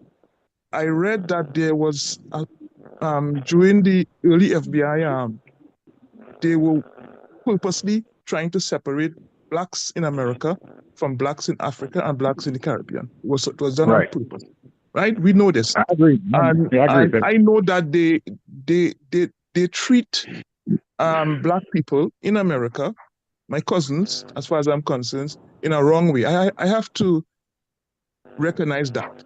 Now in England here, my problem is that a lot of the Africans from the continent, the continental Africans, every time we have a struggle going on for some rights or some oppressive something, they bring these people on and scuttle the whole thing. They always do that, right? And sometimes Caribbean people play that role too sometimes, not all the time, but sometimes they are used to play that role that militate against Black Americans. Okay? Right, there you go. They do it. Yeah. Some people do it, but these blacks who do it back in Trinidad, they are reactionary also. They are against the activists and the movement, so they are reactionary in Trinidad. Right. Against us who are struggling for rights and trying to stop neo-colonialism. And when they go to America, they do the same damn thing. You see? Right. Yeah. Let me push back on you. Let me push back on you on bias. Yep. Yeah, push. When Yeah. somebody recruits a nurse, nursing is one of the best paying jobs in America. Nursing is one of the best paying jobs in New York and in New Jersey. We In agree England with too. that, right? So when they come and they're recruiting people, it's not that they're recruiting for the worst paying jobs. That means that if FBA was available to fill all of those nursing vacancies, those persons would have been employed as nursing. All right. It's not. Let me finish. It's not Yeah, but I unqualified. got to finish. But I got something for you though. But go ahead and finish. Yeah, it's not unqualified nurses come here. It's Yeah, but qualified nurses. stupid. Do you know that some of the laws in America, okay, are not favorable to black people going into these kind of jobs, and they're not favorable. Some of the for example, in New York or other places, they might cut funding for schools, where people can learn these arts, Right. like carpentry. But So you can't take it. We cannot take it. I find that Caribbean people and other blacks have to be sensitive of what our family in America has been going through. Okay, I don't think black people in America are just lazy. No, not you, stupid. No, I'm talking generally. I'm not talking. No, I'm talking generally. I'm speaking. No. Hold on, I'm speaking generally. So what I'm saying is that the talk is like if black Americans are lazy, they're not into these jobs and things. But having lived in America, I know of the programs that is set up, okay, to scuttle black people and especially in the inner cities. Okay, so we have to take all these things into consideration, which Torek doesn't do. Torek No, but Nashidi doesn't do that. let me push back on you on that thing. I live in Florida. And Florida has some very good nursing programs. And they have some very bad nursing programs. But when you enter a nursing program in Florida, when you go to the school and look at who's attending these nursing programs, the majority of students are either children of immigrants, Hispanic, or white. Why? Minority. Yeah. I was gonna say you don't see that as like an eyebrow raise. Why? Huh? Why? Black Americans. You don't see that. You don't see that as an eyebrow raise.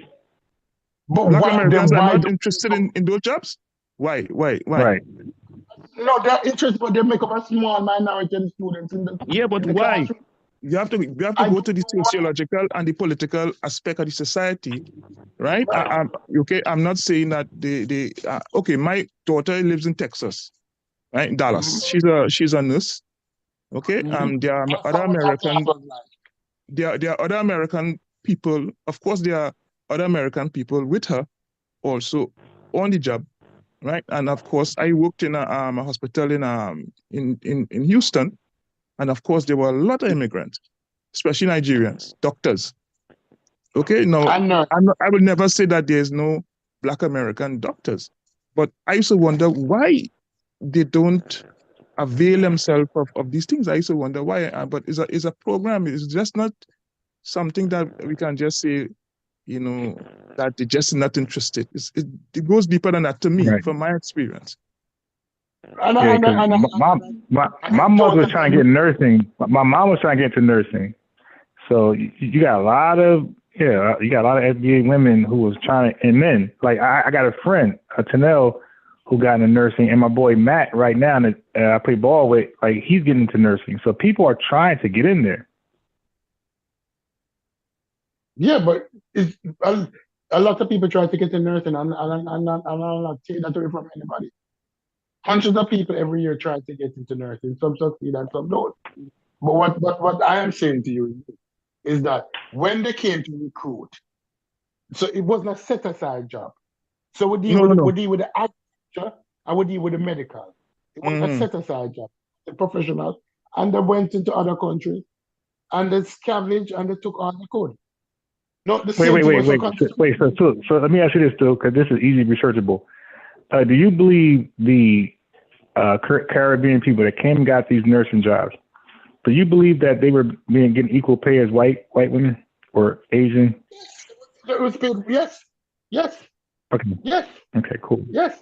Okay. Because the reason why I asked that question, because what I have in front of me, again, I prepped myself before I came on here. An article where they was going out for agricultural, construction, and healthcare because it was cheaper. So that is the language in the article. No, so because wait, hold up. I'm saying whether it became cheaper or not is irrelevant because they went for the cheaper. That's why they even invited over here. They went for the cheaper labor.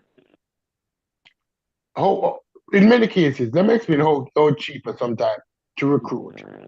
Many of these hospitals have to be training people to become nurses. The way the shortage was at one point, especially in the 70s and 80s, they had to recruit people from high school, start them as taxi drivers, and actually be training them along the way in order to get the quota of nurses. So if you can get somebody that you don't have to train, those that work out cheaper in the long run. But they weren't cheaper in terms of salary because these nurses, once they reached and once they were given the papers and once they work off the contract, did not have to stay at that hospital. Many of them came and they went down south and they spent 2 years down south. And as soon as the contract was up, they applied for the north. Now go ahead. I'm not looking for a video, but I got it on mute. But go ahead though, because I'm gonna find Tone Talk because Tone Talks had addressed this nursing thing, and I'm gonna play what he had to say. But you can finish. Yeah. So when we finish with the nursing, the construction. Yeah, go ahead, finish. No, after the recruited construction workers, just like how they recruited agriculture workers, because there was a shortage of workers. So they went and they looked for carpenters and skilled construction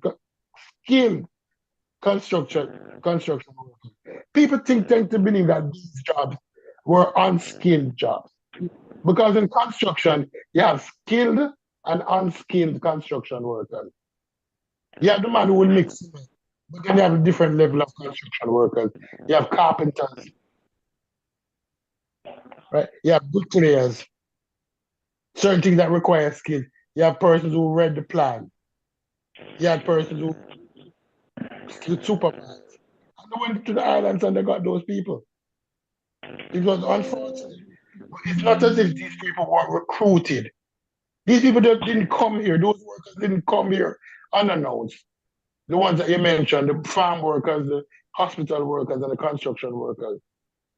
But if you're going to say that you have a problem with those who came here now, who migrated, who weren't recruited, and understand that. But even those when they come here, even those immigrants when they come here, the drop running. The first thing they started to look for is they look for a job. And they will take any job. Any job. They don't discriminate. So look. So before I play Tone Talks, I'm gonna play this from the chat. So cause he addressed what you're saying, and that's where I got it from. All right, so I'm just gonna read the comments from the video before I play his right here. So a lady named Abena, I can't share my screen. It's kind of small. Dang, get out of here. Okay, it never got larger. Wow, that's wild. Straightening. Okay, so anyway, she said, I'm a nurse and experienced this topic on it. She says, I am a nurse because what Tone Talks is saying what I said. Probably more numbers with it. But she said, I am a nurse and experience this topic on a daily basis. She said, I work with green card immigrants and the U.S. government is not obligated to pay them SSI or retirement because they are not citizens. That's why they're chosen of us. That's just her anecdotal experience, right? So then we got another lady who says, I met a retired black nurse a few months ago who told me about how she had to take an entrance test several times for admittance into a nursing program. Once admitted and after paying for tests and classes to pass the test, she and other black students, I'm guessing FBA, were discussing their testing experience. Well, I guess black period. Testing their experience when two of the other students who were white asked what tests. So white people never know about these tests. And they had just decided the week before to be nurses, these white women. mind you, the black women telling me the story was out of money and time, about 2 years trying to better her life. That kind of stuff devastates our community, and we all have to be Evers, Kings, Hampton, whatever she's talking about. She said that takes a certain personality and skills and resources. So basically, like they're being discouraged by these tests and these obstacles that other folks, white people in this case, are not experiencing. And they just got there. She said, so black folks are taking these tests, spending money, wasting time, 2 years going by, they got to pay bills, and it's another test to go. But white women come in there and wait, I'm not done, because I want to read some comments from, the comment of the video that I'm going to touch Tone Talks. Because I heard you talk, you wasn't sure, you went along with it, but no problem. So watch this. Okay, this Tone Talks on the subject. I saw your post about the black nurses being replaced. I can totally attest to that. I saw your post about the black nurses being replaced. I can totally attest to that. Yeah. I haven't framed that yet, so it's gonna let me frame that for everybody. So essentially, so many of whether it be Caribbeans or Africans, they came here as a result of particularly a shortage of nurses. There was a shortage of nurses. I was going to get to that, and I'm still going to cover that a little later. And it happened through the late 70s, throughout the 80s, and into the early 90s. And because we have a form of like chain immigration here, they could bring a whole family with them. And what's weird about it all is we had enough black women here to do that job. They just the country had locked them out of opportunity. The country had locked them out of opportunity. So meaning I'm gonna read a little section to give you guys context, but there's one story where the first black lady to become a nurse, she had to do 20 years, I think, of internship at a hospital that only let one black person actually take that internship. So you fundamentally had created a shortage of black nurses by not letting black descendant of slave women become nurses. And to address it, you imported nurses. You didn't address the damage that you did to a community. I mean, you want to give your opinion on it? Because now I framed it for you. All right, so I don't want her opinion. I want to go to when he went on to later. Let me answer that. Okay. Let me answer that. Let me answer that. Look for that. Let me answer that. Go ahead. Because Tone Talk full of shit like duck. No, as I mentioned earlier, because you can't just look. You can't dismiss it as okay. Look, it's two pieces.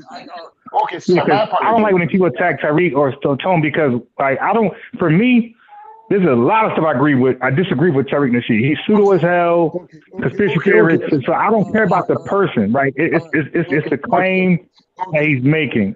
So address the claim that this black woman did 20 years of internship because she became a nurse. So he says things like that is going on. So that's either true or false at this point. Please, let me address it. As I said earlier, many hospitals back would recruit candy stripers. But you know what a candy striper is, right? A candy striper is a black and white uniform individual who's not trained as a nurse. And the hospital would provide training and turn that person into a priest. Now, many hospitals down south didn't recruit black people. I will agree with him on the 20.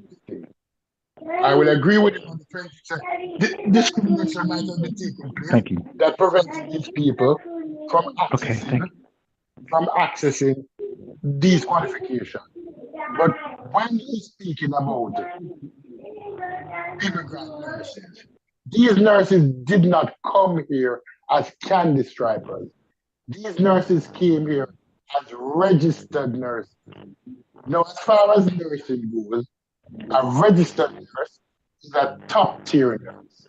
After the register, you have a certified nurse. That means a nurse that is certified in her area of expertise. So therefore, you have different level of nurses. Most of these immigrant nurses who came here did not come here to be trained. They were trained already. Yeah, but that's not really his argument. No, but it's because it's still hold on, still. No, but hold on, still. But still, hold on. It's still, hold on. Because you said a lot before the video. I played maybe 30 seconds of the video, and you said a lot again. So let's share the mic. Let's share the airways. So let me get out his entire argument position on the SBA nurse dilemma, and then you can respond, because it's unfair to you. Went earlier. You said a lot about nurses and coming over here. I played a little clip. He was short-winded, and then you went again. So it's like you're controlling the narrative. The first 5 seconds, he agreed with me that there was a short. Right, so look, but I want to play his whole position. Okay, play his whole position. Yeah, I want to play his whole position, right? Because keep in mind, just because you disagree with him don't make him wrong, and him, with you make you wrong. It's at this point, it's either somebody, they're either right or wrong. That's all. Right? The information is either right or wrong. Can I contribute to this? Because brief. Yeah, when I was listening to him, he was paying 2 issues. One, there was a black discrimination generally over the totally of blacks, whether they're from the Caribbean or from America, wherever they are from. There was a discrimination against them, and there's also a discrimination of in terms of pay. Okay, so that is not totally an immigrant issue. We have an issue of blacks generally in the profession. Okay, and then we have an issue of black immigrants in the profession vis-a-vis black Americans. All right, so let me play the rest of the position. Let me go for it, because I never got into the diaspora wars. By the way, we like all top like a mug. That's why nobody's in the chat. Let me go. Our competition. I mean, fundamentally, what you see is there was a nursing shortage. So instead of dealing with the fact that you had shut down a generation of black women from becoming nurses and increasing the amount. Okay, so I just want to highlight this point. So, Stu Pease, one of his points is that white America has shut down a generation. So I'm going to continue. I'm just highlighting his points, his bullet points. So one of his bullet points is that white America has shut down a generation of FBA nurses to even have this problem. So now that's either true or false. I'm going. Amount of training exponentially. You just said, I'm just going to get some people that already are trained that look like these people from somewhere else. So he's acknowledging that there's other non-FBA who's already trained. So he's not denying that people coming over here and learning it and behind us. That he's acknowledging that there's other people outside the country who's already trained. I mean, think about that for a second. That's your grandma, your auntie. Think about it for a second. You can sit on it. You can. You know why that's false? Because the opportunity, these nurses weren't taking black jobs. The immigrant nurses who came over weren't taking black jobs. They were taking nursing jobs. And right. But that's not what he's saying, though. It's not what he's saying. He's saying, wait. Let me just play it because you keep cutting in. Hey, Stu, I'm just pausing it. Wait, hold on, bro. Hold on. I'm only pausing it to highlight his points that I want you to address. So one of the points was that there's a generation of black women or black nurses, period, men or women, who was locked out of nursing. So again, you can address that or not, but that's one of his points he's making. So if you're going to respond, you gotta respond to his bullet points, not the in betweens. His bullet points. So he made a bold claim. Wait, hold on. But he's not done. No, but nursing was a black job. Nursing was primarily a white job. Yeah, but hold on. But you gotta be, bro. You gotta be disciplined enough to hear. No, but what the guy said is true, because I'm reading something here. They say in 2008, right? CNN had a health report. It says that the American Medical Association in 2008, the nation's largest organization of physicians, issued an apology for its history of discriminatory policies towards black doctors, including those that effectively restricted the association membership to whites. In 2021, the U.S. Center for Disease Control and Prevention declared racism a serious public health threat. So it exists, Stupies. Yeah, no, but that don't take away what I'm saying. I'm saying no, it doesn't. It doesn't take away what you're saying. But let me finish what. But Stupies, Stupides, you're addressing what he, Stupides, at this point, he made the nursing claim, right? So you're addressing what he's saying, not what you're saying. Yes. You're addressing what he's saying. So I'm only pausing it so that we don't argue the rabbit holes, right? I'm highlighting his bullet points that need to be addressed. So one of them is what I thought. Okay, but yeah, but this document, I'll write it down for you. Okay, so I write it down, but it's funny how Hasan just quoted the same thing, but let me write it down. So blocked out, right? So I'm gonna write down that so you won't forget. I'm gonna write down the bullet points for you so you won't forget. Okay, blocked out of nursing. Go to the bullet point. Go to the bullet point, and then I'll wait.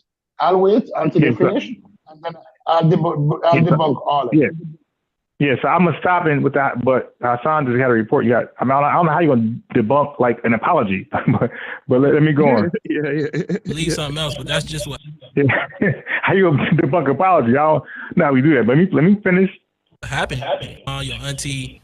Think about it for a second. You can sit on it. You can believe something else, but that's just what happened here. And that person will tell you that their people just worked hard. Let me share something with you. Could have been that too, but she wasn't allowed to be there. Let me share something with you. You know, we're gonna get to Issa Rae's show, but the co-star, I watched the video today that plays Molly, described in the video that her mother came because of nursing shortages. That allowed her family to come to America to fill the void of nursing shortage. So a chain immigration. Now, I'm gonna read this to you. The first black woman to work as a professionally trained nurse in the U.S. was Mary Elizabeth Mahoney, who graduated from the nursing program of the New England Hospital for Women and Children in 1905. Yeah. Because the hospital's policy at the time was that only one black and one Jewish nurse could enroll per class, Mahoney was not able to receive her diploma until after she had worked as a private duty nurse in the hospital for 20 years. Okay, so that's a bullet point. So now when FBA women try to become nurses, this FBA was the first one at this particular practice or hospital. It took her 20 years to be an intern. I mean, she was a 20-year intern before she became an actual could become an actual nurse. So now that's either true or false. Remember, he's making an argument as to going overseas was unnecessary. He's saying that we have potential nurses here, potentially amongst FBA women, of course, and then whoever else is here, right? Because it ain't just us, because they got other. Just state the bullet point and move on. What you're doing, if you think about what you're doing, state the bullet points that he. No. So no. I'm gonna do. No. You're justifying his argument. It's still that's what you did though. It's still when you went to explain immigration and nursing, you did what I think you call me doing. You justified the reasons for immigration and nursing. So I'm doing the same thing, right? Yeah, but Stupides, it wouldn't listen. But Stupides, okay, dude, you got to maintain some type of composure. It wouldn't matter if I'm explaining or not, because if I'm wrong, I'm wrong. If he's wrong, he's wrong. So wrong or right still exists, no matter the explanation, the cover up. Wrong and right still exist. So it doesn't matter. I'm just going what he's saying. It's not what I'm saying. I can't be wrong. I'm going to what he is laying out. He's laying out. Not me. I know nothing about this. I'm just a researcher, right? So I'm laying because I'm not playing the full. By the way, Stupid, I'm playing clips. Or I started from here. So I watched the whole thing yesterday or 2 days ago, but you guys probably didn't. So I'm just like kind of give you a little context behind it. I'm just randomly selecting points. So I'm giving you his argument, not my argument, Stupides. I'm not just justifying. I'm giving you Tone Talk's argument on this, and his argument is either fake or real. Okay, so Tone Talk's not unbiased force is saying that FBA women had to go through loops and crazy obstacles, jumping over alligators just to get a nursing degree. 20 years interns, unheard of. I don't know if you can name a white woman, Jamaican woman, Trinidadian woman who did 20 years intern in America before they get a degree. So now that story is either true or false. Sometimes I'm highlighting the bullet points because he's making claims that he's saying that nursing going overseas was unnecessary. He said we had nurses here. They just skipped over it on purpose. That's what I'm saying. That's what he's saying, and I'm just explaining that to you and whoever else. And you tell me if my explanation is wrong, what he's pointing out. Come on. You know what I want to do right now is I want to take a caller, then I'm gonna go to break.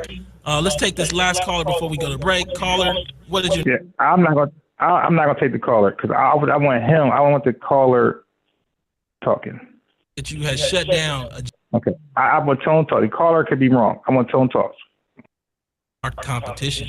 I mean, fundamentally, what you other side of that is, I hate to be redundant, but you come back to the other side of that is we haven't dealt with the fact that they are competition.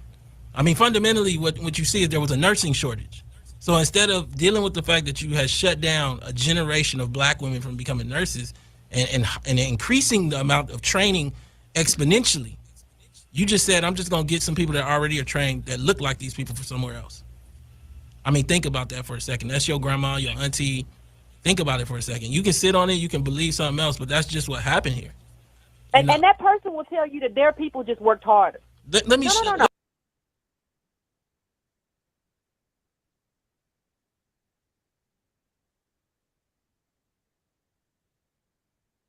As a professionally of nursing shortage. So as a professionally trained nurse in the U.S. was Mary Elizabeth Mahoney, who graduated from the nursing program of the New England Hospital for Women and Children in 1905. Because the hospital's policy at the time was that only one black and one Jewish was a private duty nurse in the hospital for 20 years. Come on. You know, what I want to do right now is I want to take a call and then I'm going to go to break. 5 aunts, they're all nurses. All of them. So nursing was the way that was the doorway in a way. Oh yeah, that was Tone. Let me tell you, Nigerians. That's how they're getting into this country. Nigerian men, they come here.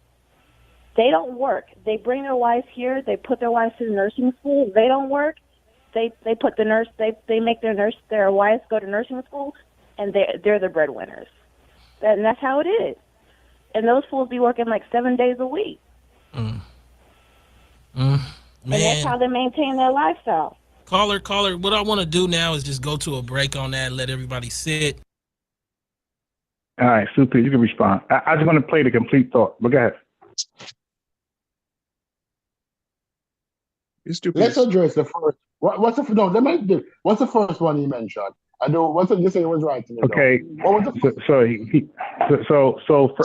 So what I read from the comments that black nurses and these black nurses could be Jamaican because I want tone talk bullet points. Tone talk and rebutting.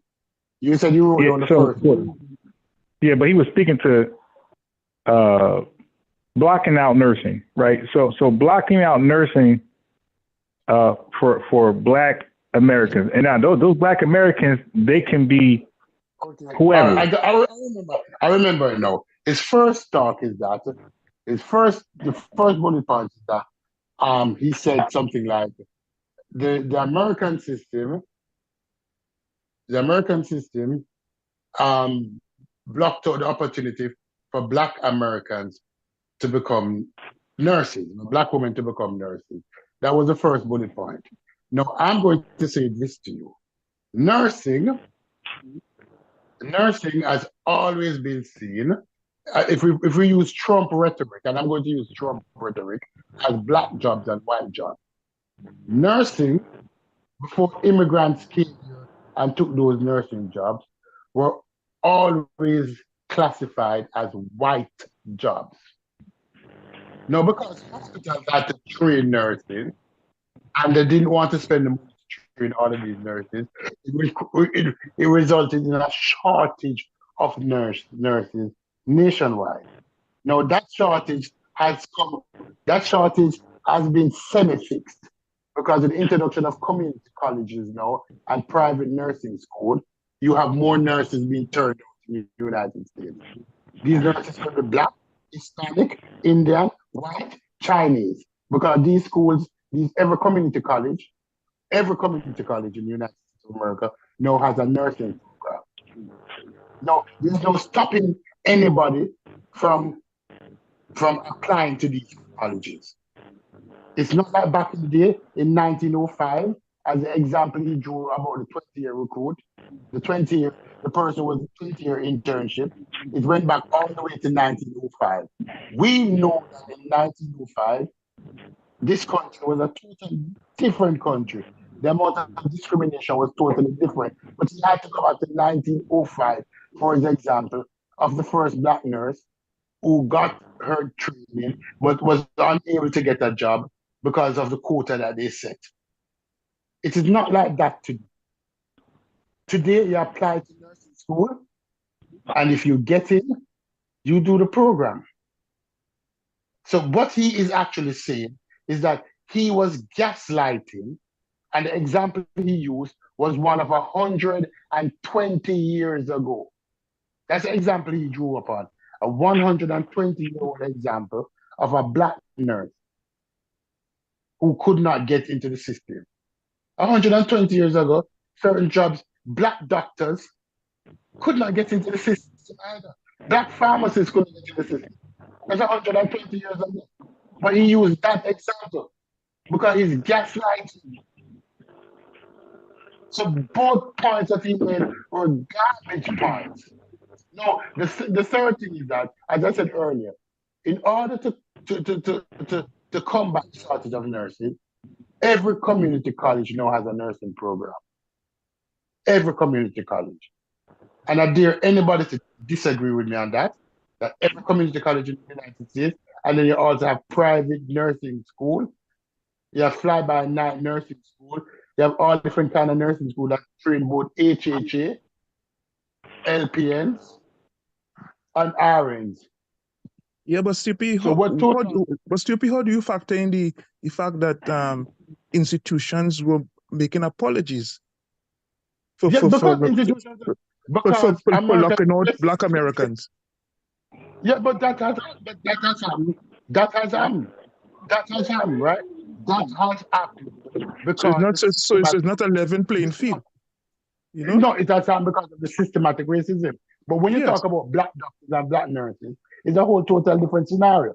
No, that's what I'm saying. It has two aspects of it, right? Now, to say simply that immigrants taking the job is that's just too simplistic. I understand that, but I also have to recognize that there was a program on to, make the people from their job. There was a program on to preserve the whiteness of these professions. That we need to. There was a program on to preserve the whiteness and that thing that woman said about the Nigerian men coming, I don't think that's totally true. A lot of these Nigerian nurses, they come trained. Even in Europe here, even in England here, a lot of them are trained wherever they are, and they come here. Okay? No, because they assume that these people are untrained. And as I said earlier, and one of the things I mentioned earlier is that these nurses come already as registered nurses. Yeah. When you come as a registered nurse, you ask me why. Yeah, but it's problem what you are saying. You're making it sound as if, to me, in a way, like if it's not a level playing field, and I know I'm seeing that it's not a level playing field, so I can understand the FBA reaction to that. Question. Let me ask you a simple question. Is nursing in America? Was nursing in America up to 1980 a white job or a black job? Yeah, it has a color code. We know that. It's not something that, yeah. That's not the question I asked you. Is it a black job or a white job? I wouldn't say it's a black job or a white job, but it's a job that has been mostly populated by white people. So primarily, nursing in America was a job that was a white job. Yeah, but does that factor in? Yeah, but then that serves the point that what we are saying, that there was now a level playing field for Black Americans coming to the job. No, the question is, why was the stranglehold of whiteness released and they had to go recruiting all of these nurses from black country? Why did that happen? Because it is part of their. You see, stupid. I cannot get past the apology. I can't get past the apology. Right? I can't get past the apology because they deliberately went and hire. Listen, they deliberately went and hire.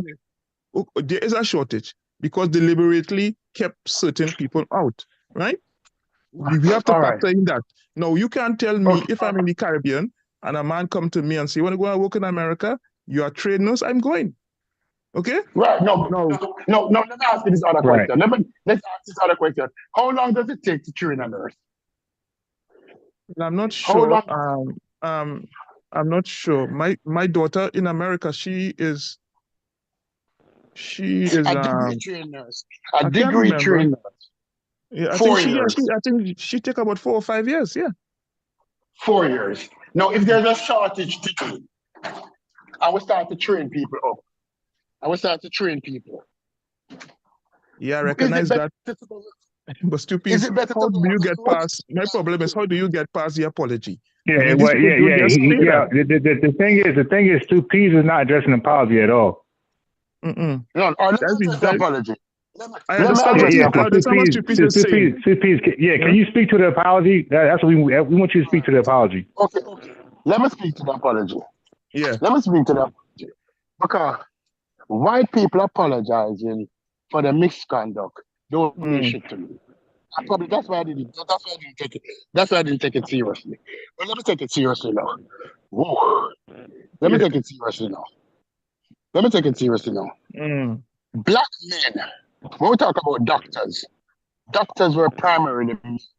It's only in the last 30 years or 40 years that women, when you said doctor, you actually start thinking about women.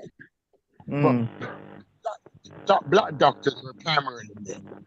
And what these doctors are saying now is that we apologize for discriminating against black men.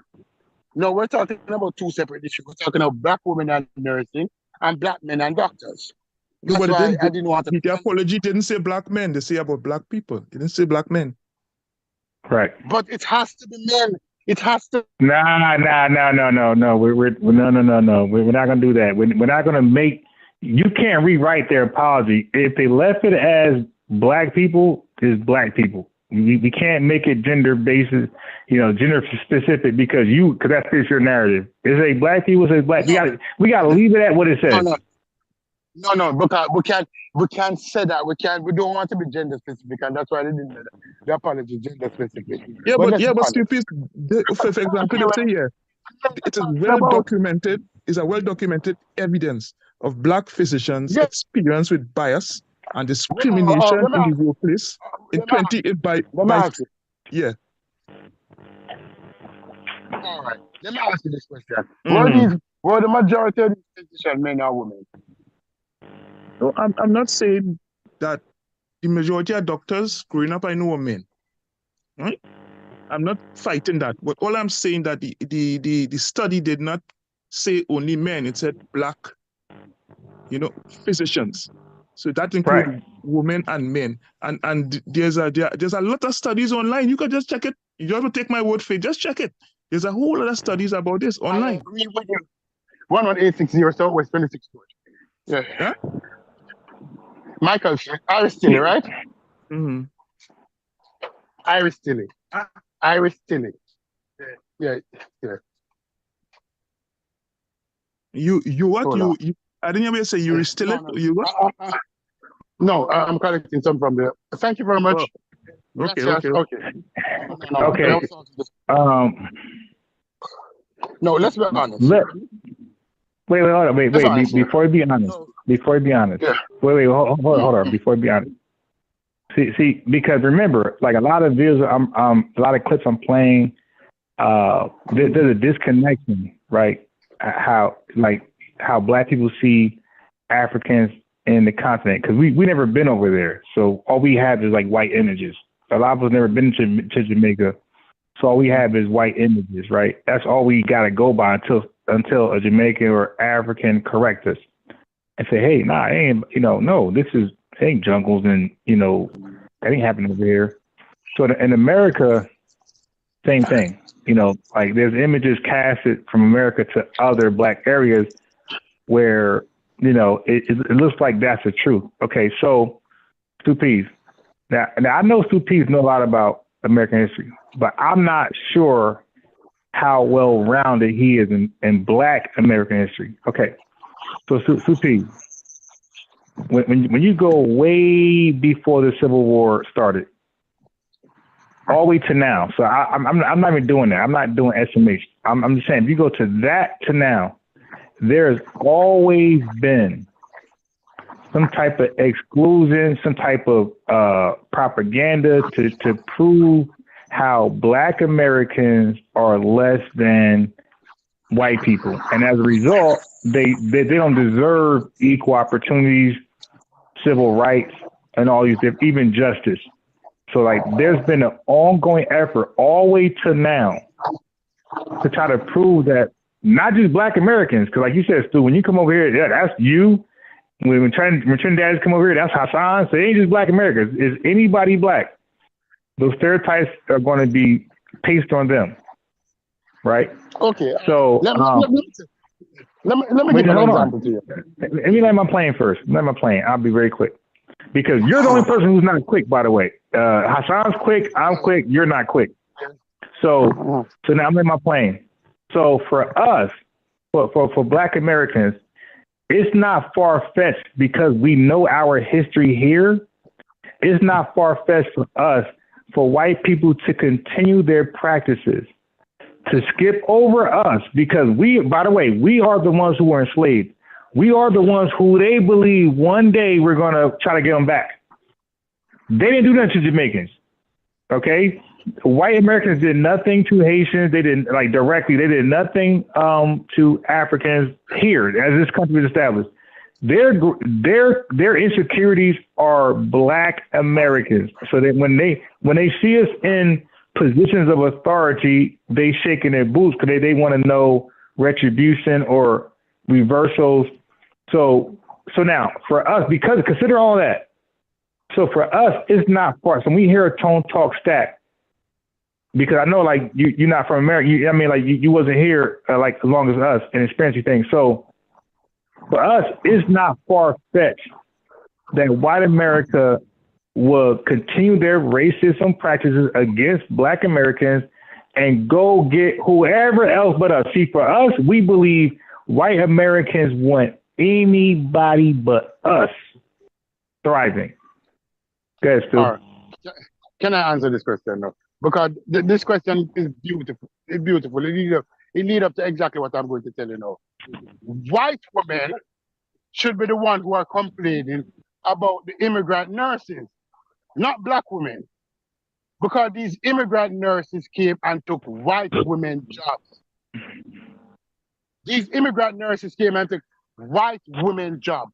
They wasn't taking black women jobs. Because the majority of nurses in America were white women. And the majority of vacancies that were available were vacancies for white women. So these immigrants came and took white women jobs, not black women jobs. They didn't take jobs that black women were predominantly in. But try to land your plane as early as I did so we could be considerate and we could have a real dialogue. Okay, yeah, we're having a discussion. No, if you want to agree with me on that or disagree with me on that. So when Tone Talk is talking about, oh, these immigrants came and took jobs, they did not come and take black women jobs because black women weren't in nursing. Black women were very few in nursing. It was a white woman job. So white women should be the one that are complaining about immigrant nurses. Dispute me on that. Dispute me on that. Should it be white women or black women who are complaining about these immigrant nurses? Okay. Now, while that is true, I'm gonna let Hasan go. Well, that is true, but the problem is why was there no black women representation in right? These that's my question. Because of the systematic racism that was going on before. That is true.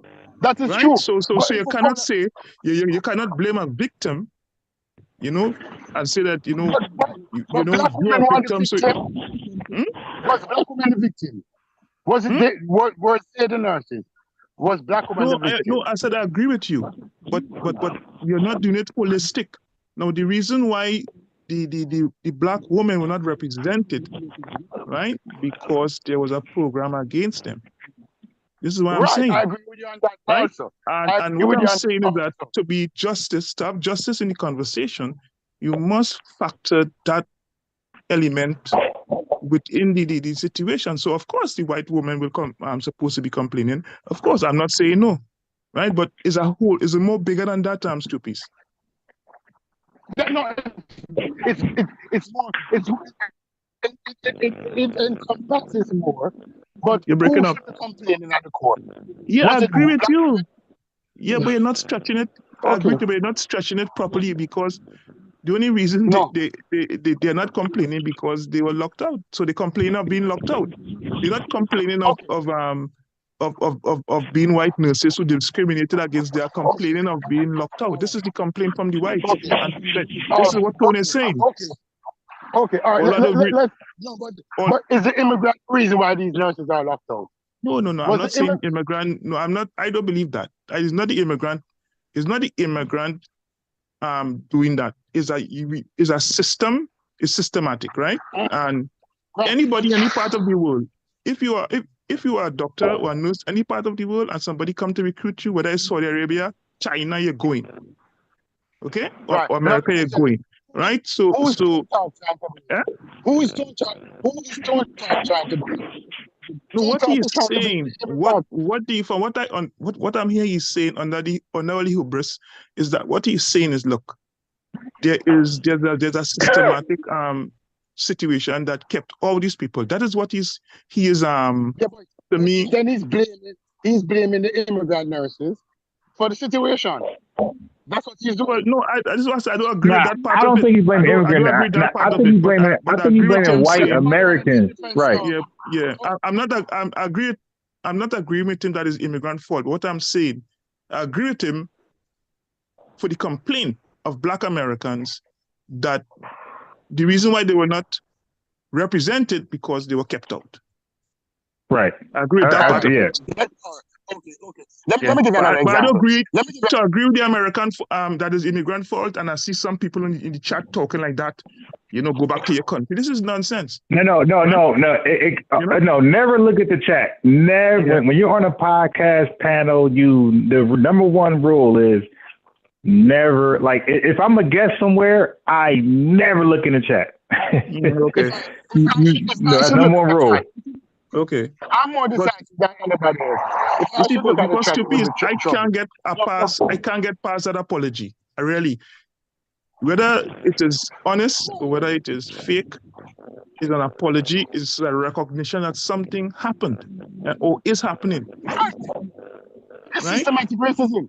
No. Let me give you an example. You know about Silicon Valley, right? Mm-hmm. Everybody knows about Silicon Valley. Now, 80% of the workers in Silicon Valley today, where do you think they come from? Where do you think they come from? From Silicon Valley? From where? Yes, 80% of the workers in Silicon Valley today, where do you believe they're from? You're breaking up, I didn't hear what you say. From what valley?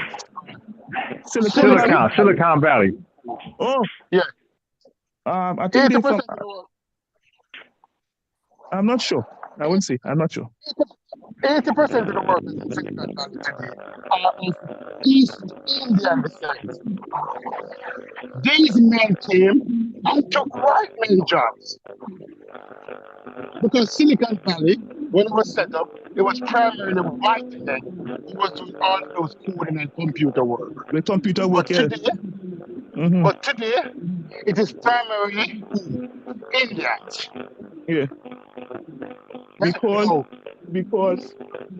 Because these countries, India and China, and like Iran and these places, invest in their young people, okay, going into those industries, right? Going into the technology field, right? And this is something that has to be pushed by the government. And if the American government is not disposed to Black people, if the Americans are disposed to Black people coming into that field. But shouldn't white men now be complaining that these Indians are taking their jobs? Well, they do, They do. Yeah. Yeah, that's why they voted in Donald Trump. They don't want no immigrants. I mean, some of the talking points, just as Tone and some of these people. I mean, just he told me they sound like white people sometimes to me, but they do. Yes. Because it's a lot of xenophobic talk. It's a lot of xenophobic talk, and it's a lot of short-sightedness because look, America, Trump went and said that the Golan Heights belongs to Israel, right? And the international world saying that is captured is wrong. It's against international law. So the Jews and them immigrate to America, right? So your government displace people, and when they come to America, you call them immigrant and go back home. You see, so America foreign policy also affect these things. And when two of them talk, they don't factor in all these things. Right. You see, they don't factor all these things. Right, they don't. And that's why the argument is oftentimes weak. It's weak. Because it is specific. Yeah, you see, and if somebody politically astute could destroy them easy. Because like in Britannia, when the Ukrainians came, man, they opened the doors for them. Okay? Right. Yeah. Right. But when we blacks came here, we had to bust head. You understand? When Windrush is one of the first ships that left Jamaica and went to England after World War II. When they went in an effort to rebuild London after World War II, they were faced with many discrimination, but they were recruited.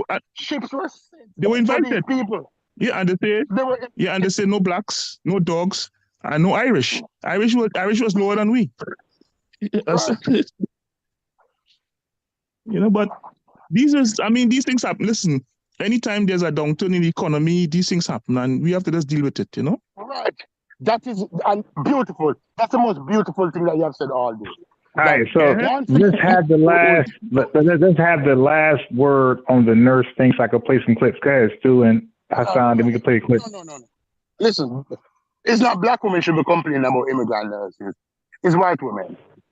No, the system that is put in place. What black women I didn't. Hey, Stu, please. I think you're misrepresenting Tone. Tone wasn't like black immigrants. They didn't make it. Okay, let's say if Tone is right. Hypothetically, let's say he's right. Take argument. He's not. Black immigrants had nothing to do with that. Okay, so Tone. So if you watch the video, Tone argument is not towards black immigrants. It's towards white structure and how they skip over black Americans to allow other people to thrive and fill positions over black Americans. So what he's arguing is that systematic racism still exists and is targeting black Americans specifically and exclusively. So that was his pretty much point. So he's not blaming or targeting anybody else besides white people. He's holding white people accountable and what he believes to be true. The last thing I would like to say on that matter, there's a lot of studies that has uncovered that there's not a level playing field. There's not equal opportunity in that field, especially towards black Americans. And we have to take cognizance of that. And also that we have to understand that this is not a narrow thing, and it's deep in history. We as blacks from the immigrant community, we get our blows because they might mistake us for black Americans, right? So there is a problem. There is a problem that America has to deal with. Okay. Unfortunately, this is the situation. It's unfortunate, we take. I'm just saying, remove it. Still, no, but listen to the host. I'm the host, so I'm directing the. You know what I mean? Like I'm trying to build an audience. So what I'm saying is a summation on the nurse thing, and I'm gonna play some clips, and we're gonna move on to something else. All right, let me summarize on the nurses and finish. 2 seconds. No, an immigrant comes here and he learns in the to negotiate the environment, and he uses it as ability. You're breaking up, He Stu. You're recognizes breaking up. where the opportunities are. Yeah, an immigrant come here, and he Right now, recognizes Stu, your audio is not good. We're not hearing you completely. All right, move on. I'll wait till the next time. Thank you. Okay, but still, I do want to say this though. I'm listening to you and all your points. I'm not dismissing one point. Okay, all your arguments I'm considering, and I'm gonna remember that when I hear more Tone or whoever. I'm gonna do research, because what I don't like to be is wrong. So if Tone is gaslighting, like you say, my antennas is up, and I want to know, because I don't like, I listen to people, but I'd rather be right. And if I got to go against the grain, I got no problem doing that. Okay, that's why my name is Unbiased Sports. So I'm listening to your arguments. I'm not dismissing anything you say. I'm listening to every last word. And so when I hear things and when I come across research, I'm going to factor that in. And trust me, if he's wrong, if he's gaslighting, I will be the first to do a live attacking him. Okay? So I don't just believe people and just like a zombie and just go. I don't like to be wrong. I don't like to be debunked. You dig? I like to be correct. And whether if I like the information or not, I just accept it. And that's why, we talk all the time. Me and Stu, I hold Black people accountable, FBI accountable. I don't give them no passes, straight accountability. So if Tone is wrong, I'm gonna call his ass out. But I want to hear the opposing argument, so I can like look into it even more, in depth, and then I can come back and say, okay, Stu Pease, I'm holding. Nah, Tone. Nah, he got something. Or Stu Pease, yeah, Tone, he was capping. You dig? He's definitely gaslighting. This is old news. This is where it's at today. So, but that's why I like an open dialogue, and I want an American Dream to come on here. But Stu and Hasan don't know who he is, but Stu, I blocked him because he was coming at me personally in the chat. Like, bruh, I would have easily sent him the phone number or link to have a respectful dialogue. But bro, he was disrespecting me, my son. He don't even know me. And he's like coming at me personally. Like, dude, you could get the phone number or link. Just come and talk to us. Like, this is not one of those Sonetta events where it's, kill each other. This is a honest dialogue of differences and experiences and truths. That's all. All right. So I'm okay. Go back and I'll give you two. Okay. Yeah. So American Dream is one of those weirdos online. Okay, go ahead. Sometimes get back. Okay. So sometimes Stu Pease be online. He be handling a business call. You dig? And I'm like, Stu Pease, you got mute out. Sometimes Stu Pease is talking to his wife. Stu Pease, you got mute out. Okay. Even though me and Stu Pease will argue and cuss each other out, I've never, ever, ever went past Stu Pease. Right. I never went to his wife. I never went to his business. I stick to Stu Pease only. Okay. So for a person to like attack my background, that was like weird. Like, dude, we don't do that over here. We attack the person, not even, you want to say attack, whatever. But I'll call it address. I'm going to address Stu Pease only. I'm going to address outside the cube only. I'm not going to his background and his job and, this and that. Just him only. His information, really. Stu Pease. It's not even Stu Pease. This is because I could tell like he's a good guy. So I'm just going to address his information only, not him. He's a good guy. So for American Dream to do that, it's like, dude, that might be cool on, Up channel or whoever's channel. That might be cool. But over here, we don't do that, bro. We don't. I don't advocate personal, attacks against what you do in real life. Nah, we're attacking our information. That's it. What do you want? Get right here. Get right here. All right, but anyway, so yeah, so we're gonna put a hold on the nurse thing. I think we exhausted that, and we're gonna get back to the original topic. Yes, we do. which was move on to which was it? Yeah. So because now there's something I was totally unaware of because y'all know y'all don't know, but if y'all new here y'all don't know. But I debate other things. So I came into this space because I seemed like this is really trending. Like wow, like nobody want to talk about nothing else but this. So what I normally talk about, nobody shows up. That's why let me talk about what people want to hear and what want to talk about. So that's why I'm here now. Okay, so I didn't know there was something called diaspora wars. That's a real thing. Okay, so this diaspora wars is something where Black people come together at a round table, like we see right here, like a literal round. That's a hexagon, but normally a round table where they discuss the issues from all sides, right? Jamaica, Trinidad, Africa, whatever, Dominican Republic, and you know they try to resolve it, try to come to like a common ground. So I got 3 more clips of her. She's Jamaican. Okay, now I'm gonna play the clips and like I'm seeing a pattern. And so even with FBAs, when FBAs dismiss all what they would call non-FBAs, I think that's wrong.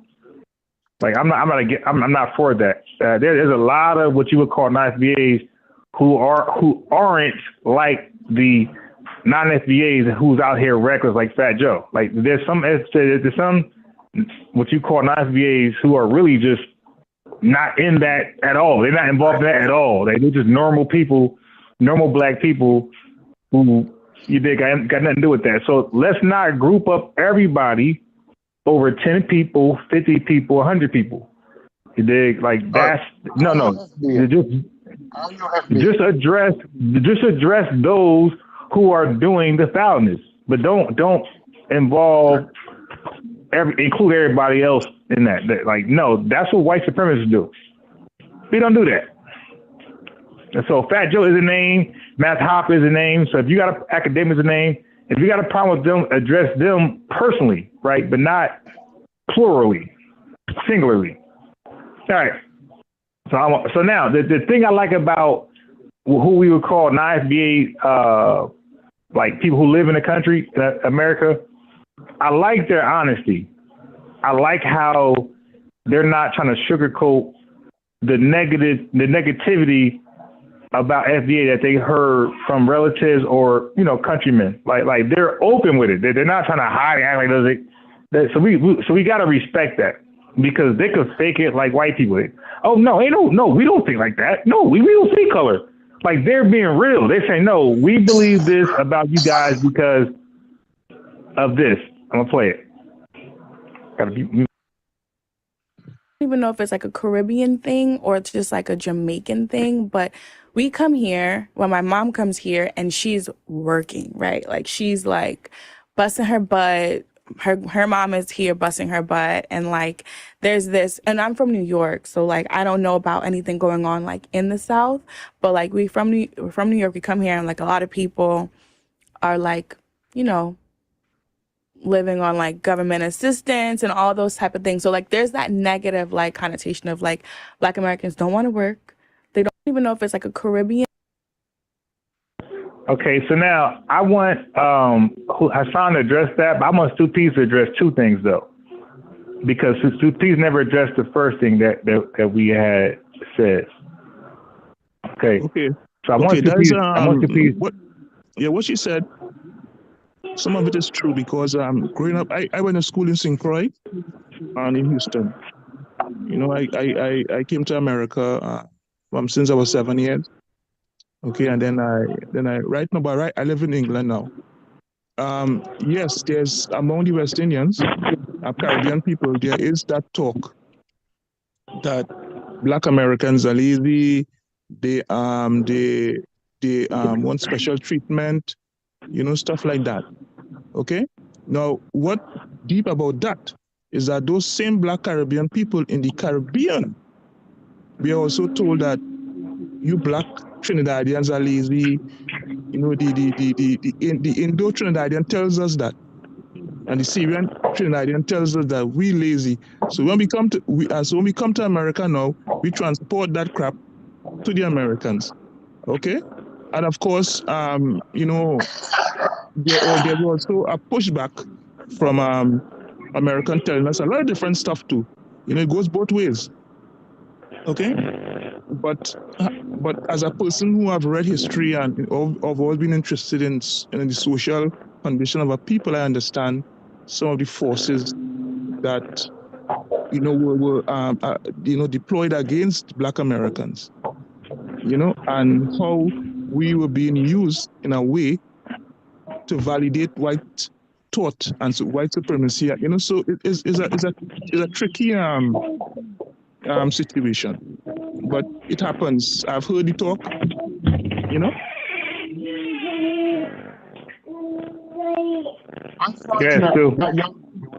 Unfortunately, that young lady was perpetuating a stereotype. She was repeating a stereotype that she had heard, and she has no knowledge of whether or not it's true and it's back. Because the truth of the fact, if you look at statistics, Black people, Black Americans, are not on welfare at the level of white people. Even if you break it down per 100,000 persons, we know that. But it's a stereotype that has been sold to the rest of the world that Black Americans are lazy. And unfortunately, this is a wrong stereotype. But she's just repeating a stereotype that she hear. Like Black men has big dick. That's a stereotype. Yeah. Yeah? Yes. And the Africans, the continental Africans say the same thing about us. The continental Africans say we lazy too. Say the same thing about the Caribbeans. Yeah. Right? So it's a stereotype. Oh, these people are lazy. And we say the same thing about Africa, that those people are nasty. Yeah. So stereotypes have always been sold left, right, and center. And people run with it. Right, but unfortunately, the stereotype that she have heard. Just because she is doing well in New York, and her family is doing well in New York, and her mother work and her grandmother work, and they work 2 and 3 jobs and they bought a house. Because when Here I am. How do you do? When so peace. Here's the problem with you though. It's so peace. The problem with you. You're adding to what she didn't say. She didn't mention Africans. No, okay. We said no. I get it. Yeah, they also no, I get it. I got it. But I got that too. Listen, I got clips like Fat Joe said. I got some amount of clips up from New York. I got clips where they say that too. Where I might already played before. So we understand that goes on as well. But I'm just addressing what's being said on the clip. I don't want to put words in her mouth and extra shit. I'm going off her personal experience. Okay. Because you're going to have the FBA talk about their personal experience, and that's it. Like I want to just address what they're saying about their personal experience, and not a whole, hey, look what's going on around the world. Okay. No, because obviously she didn't consider what you consider. Because she want to package it like that. She packaged like that because that's how she feels. Yeah. Drake. That's how she does. Ain't that Drake? That's how she feels. Okay. All right. So next clip. Because trust me, like this was too long. I should have had like 20 clips already played. I only got like 2. Okay. All right. So hold on. So now, this is breaking news to FBAs. You guys might be hit to this shit, but you're not considerate. Like, what she's saying, this is for me, specifically 100%. And I know if it's to me, I know it's other FBAs. Okay, so what she's saying is breaking news. This ain't no normal something.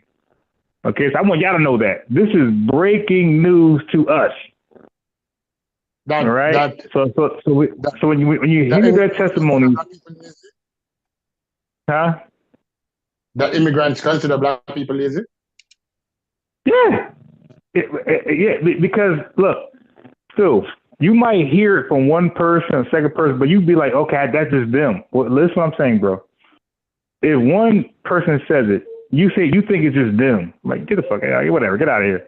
No, when you hear, right, when you come to the conclusion, like, damn, there's a large case still, it's a big extreme to say one person thinking of let's say Trinidad, as opposed to us concluding, damn, 30%. So that's a big stretch for one person to us believing 30% of Trinidad think like this. So this is breaking news that is more than one. It's like, whoa. So all of y'all, okay. So I'm telling you from my reaction. But we spoke about that earlier. We spoke about the images that have been transmitted internationally. Yeah, hey, no, but I'm getting okay. I got it. But I'm giving you an FBA experience now. It's not all of y'all. There is a high percentage. Not every single. No, I got you. I got you. But I'm giving you the FBA reaction. I'm telling me. This is me. I'm telling me. Yeah. I didn't know. I thought it was just one or two. Nah. One or two. Nah. I didn't know, like, goddamn, almost every time I hear island, African, continental, like, yo, it's like I said, I teach kids patterns. That's what I do. So I'm seeing a pattern, like, what the fuck? Like, I'm like, wow. So this ain't an anomaly. So listen to what I'm saying, bro. Listen to it. Okay, you say no. Listen to what I'm saying. I'm saying I call myself FBA. And I got friends that had no idea that this is how people who we call non-FBA feel. Like if I call my boy career right now, they had no idea this is how some Jamaicans feel. They're clueless to that. Like they would be actually hurt. So this ain't normal amongst us. This is really breaking news. Like, oh shit, that's how you feel? Like, wow. Oh, okay. All right. You dig? Like, oh, let me back up a little bit and look at it a different way now. I'm telling you, this is how it's coming off to people of us that's in America. Because I got Trinidadian. I met Trinidadian friends, but more so, like most of my friends are Guyanese and Jamaican. I've never had one issue with one person. So of Guyanese descent or I'm Jamaican. Never. Always been great relations. I never had one bad experience. Yeah. So when I hear, like I say, a Guyanese person or Jamaican person saying this, I be thinking like, damn, that's how my boy feel? You see what I'm saying? Like I'm like, wait a minute, like, wow, what the fuck? Like, yo, let me ask him, like, yo, that's how you feel like that? Because, with the mother saying this, like your mom taught you that? Like because there was no sign of that going and hanging out and doing things together. Like there was no sign of their mom influence saying these negative things. No, because you see, because like for instance, right? Like in my family, okay? I heard it sometimes, but I never took it to him because I find it was nonsense, if I was concerned. And some of the younger generations like that. So you find they will integrate. But the talk is there. The talk is there. I'm going to tell you the root of that conversation.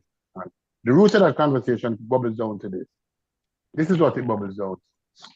When an immigrant come here, an immigrant cannot understand how is it that a large population of people do not take advantage of the opportunities that exist here.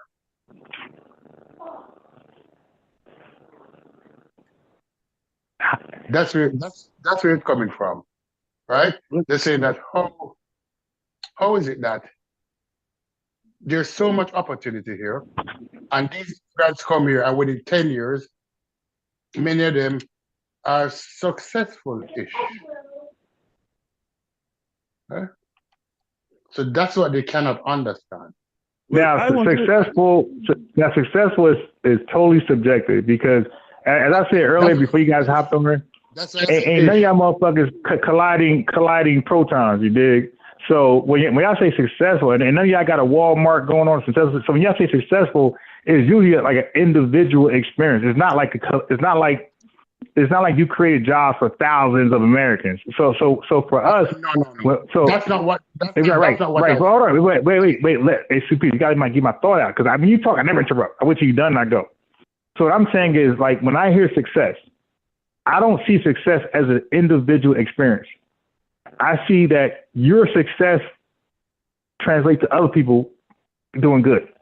So like I said, if you come to America or you're born in America and you're providing jobs to other Americans, I would say that is success. When I say Americans, I mean anybody in the country. You don't got to be like citizens. So if Supi started a job right now and he's employing people in America, it don't got to be citizens, I would say he's successful. Like that's what America's all about. Okay, but what I want to say, right? I wanted to bring up that point what Stu brought up, but you said to keep on what the woman is saying. Okay, now let me give you an example. The Venezuelans had a problem in Venezuela and they came to Trinidad, right? And they were exceeding more than us who were born in Trinidad. And we were saying the same thing about them, you know, that look, they come and take away jobs and blah, blah, blah. And then the Venezuelans were saying, but you all ain't taking opportunities, you know? So immigrants have a drive when they come to another country that has opportunities. Okay? Right. And sometimes they may not have the same vices that the people in the country have. For example, a West Indian in Britannia, okay? He will cook food, right? The British, white or black, they always taken out. Always ringing this here, they'll cook, you know, stuff like that. Okay? So you find that they will always have excess money. Okay? They're not partying every day for the whole week and stuff like that. So you know, so these things happen. And that has changed with the generation come just like the normal population. So there's this drive. And in this drive, it goes to some people's head. Right? And to say, but what's wrong with these people? Like, they're too lazy. Look, all these things here. Why they're not taking advantage of it? Right? Right. Not so taking you into should the want to whole understand sociological that. factor here. Right. So you might want to. You might want to. Right. So if I went to Australia and I became a millionaire, like in 2 years, and I hear like Australians complaining about not, you know, struggling, whatever, I would be like, well, damn, well, why y'all couldn't do this? Like, I would want to know. So what I'm saying is, a lot of non-SBA, they black folks, they come over here. No, they will, like, because Black Americans going to, like, say, certain places in Africa, even in the Caribbean, right? They excel, and more than the other. But have they ever considered? Okay, now watch this. Watch this. Have they ever, like my boy Double X said, have they ever considered when Europeans left y'all countries, right? It was y'all there. So there was no Jim Crow, there was no this segregation, there was none of that shit. True. Right. That's not true. That's not true. That's not true. Wait, no, wait. Jim Crow. Come on, stupid. It's still. There was no Jim Crow. There was no Jim Crow. No, but there was it's still discrimination. It's still, but no, still. Look what I'm saying. Though. Stop trying to react to respond. What I'm saying is, when white folks left y'all was the majority. We were never the majority. We were at no point. Right. So I'm saying when y'all come over, y'all can consider that. There's no point ever. We were the majority. Okay, so we were always. Wait, hold on. Just listen to what I'm saying, so y'all can get it. So we were always subjected to white supremacy. Right. You guys were not always subjected to white supremacy. At some point, they left. No, that is not true. Wait. Listen. Okay. Let me tell you something. Yeah? Wait. When these white people left Trinidad. Hold on. Wait. No, let me further. I got your point. No, I got it. But I don't want you to miss this, though. Yeah. What I mean is, every time we went to go get employed, there's a white person there. Every time we try to get a bank loan, every time, it never changed till today. I want to There's shock a white person there. Wait. I got you, but I want to get this because I'm good. Listen. But Stick up in Hasan, there. No, I want I'm to shock speaking. you. Serious, I want to No, but shock you. Hasan, but listen, I'm saying Stick to up you. in there. Listen, No, I'm I saying want to you. stick up in because you understand No, why but I'm saying Hasan, that. I want you to keep this in memory. Keep this in memory. I Keep this in memory that we're not just. Hold on. Look, I keep it in no, memory. look. No, wait, Hold wait. on. Just pause a second. What I'm saying is, keep in mind that it's not just us three talking. There's a listening audience also. Yeah. Right. So I'm also speaking to them also. I'm not just speaking to you guys because I see the comments. I see the chat. So I want to speak to them as well. I'm speaking to them All too. right, but let me speak to them first though. Wait. Let me speak to them first though. But hold on, wait. Let me get it first. Okay. So what? So the audience, what Hasan and Stupi's got to do for me? They got to show me a scenario where white folks were always there. Because my point I'm making is that white folks were always the deciding factor in all of our actions. Okay, let's get it. Okay, go. Let's get it. No. All right. One of the things you said in the earlies, and I agree with you 100%, is that a lot of immigrants don't know American history. Okay, don't know Black history in America, and I agree to that. But the same way Blacks in America don't know our experience in the Caribbean. Okay. Right. Okay. When the whites left, they were a minority. Okay? And we were the majority. We couldn't work in the banks. Listen to me. We couldn't work in the banks. We couldn't work in certain clerical jobs in the government. Why? Listen to me. No, why? Listen to me. I'm asking why. Listen to me. So we didn't have Jim Crow. Okay? But we had neo-colonialism. Okay? Now, what happened was that... Yeah, that too. Hold on. I'm giving you the story, right? Now, in the banks now, they only like colored people like Reggie, so he don't get a job in the bank.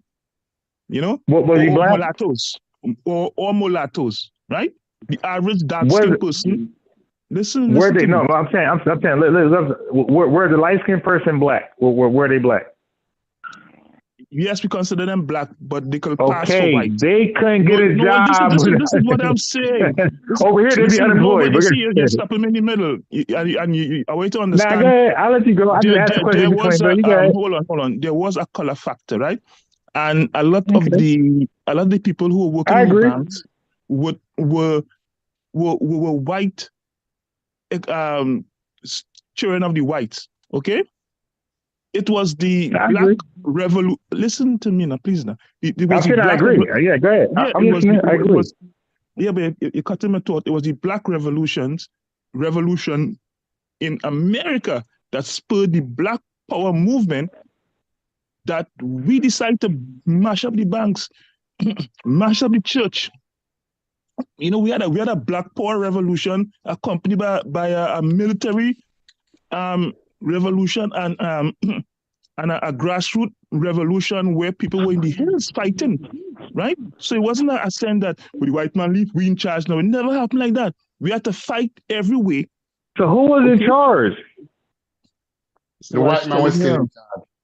I'm asking Hasan. So who was in charge? I'm coming to all of that.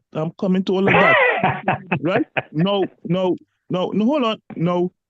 For example, the first person was in charge after colonization, a guy called Cipriani, right? By the name, he's a white person, right? Okay. And he had black people supporting him. Okay? That's personal. Yes, we had coons. That's personal. That's personal. When we had that bullshit. No, listen to me. We had coons, right? And these coons' daughters couldn't even work in the bank. Right? But they were part of the structure of the society. Right? Now, if we were in charge, why did we have to fight? Right? To put our people in the bank. Why did we have to fight? Okay. To put Hasan, our children as you clerks asked the question, right? And thing, right? No, they wanted us in the army. Hold on. They wait, wanted us in the Hasan army. asked the question. Supi's trying to save him. Hasan, you asked the question, right? Hold on. They wanted us in the army and the police force, right? To enforce their laws. Wait. Right? What? Say that again. Army and police force. What about that? Yeah. They most of the blacks, right? were into the army and the police force, and all the officers were white. Listen to me, and all the officers were white. Even commissioner of police was white. Yeah, but the officers were black, right? You see, when you say black, they were black like me and you blacker. Right? Trinidad. Okay, I don't care about their mindset. I'm asking about their ethnicity. Well, where the police officers Trinidad? Yeah, we were black. But they were not in charge. Okay, that's a whole different experience. But you are saying that because they are black, that we control the society. Not because we black, they're black. We never control the society until we demand but that's going to hurt you though. That point. Yeah. After Stu go, when I go, bro, like I'm a debater. I listen to every last word.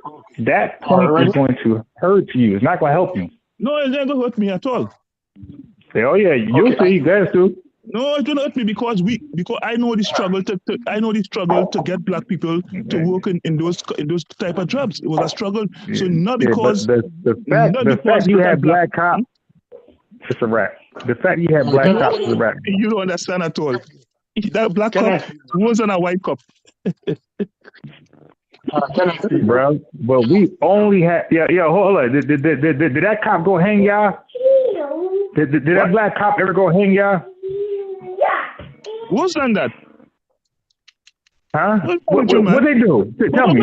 What they do? Listen, you wasn't listening to what I'm saying.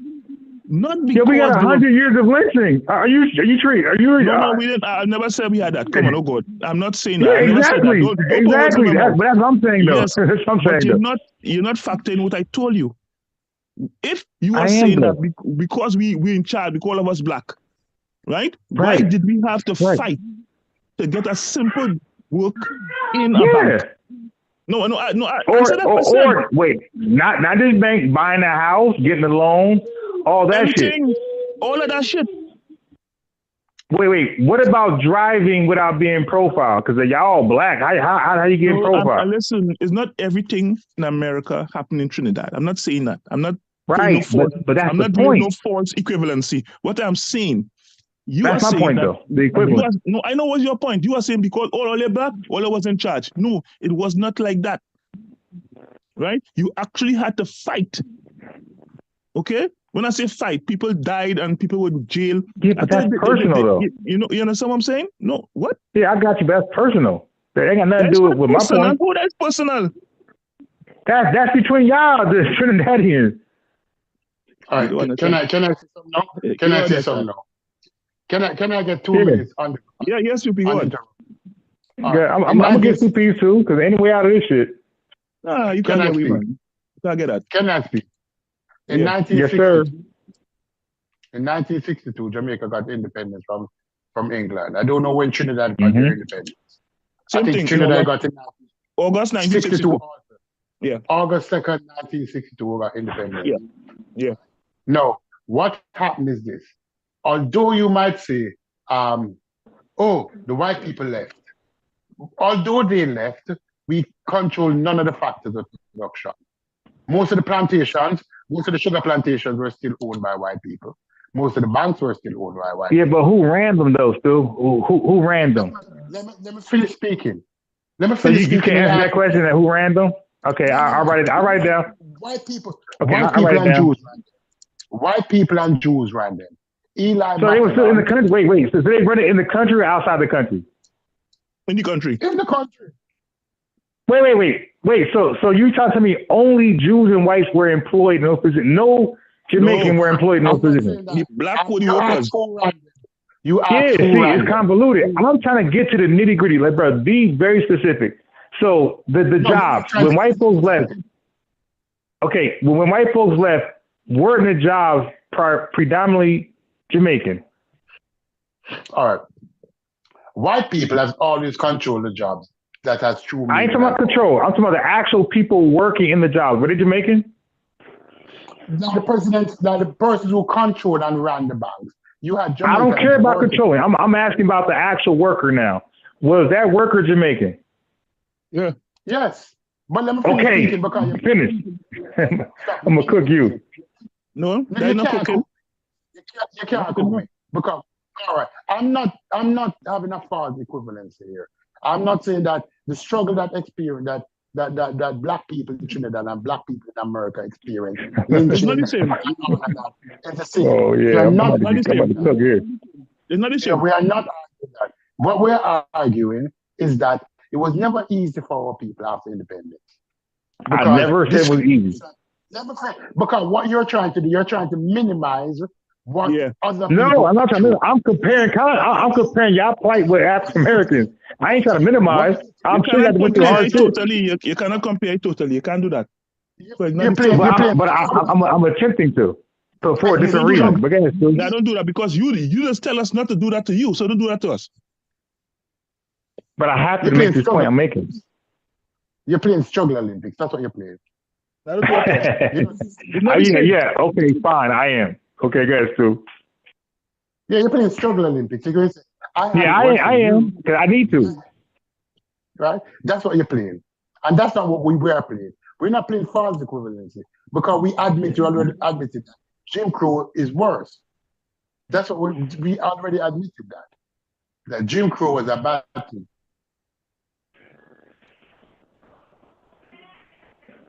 I'm quiet. I'm listening. So you never hear about. What about?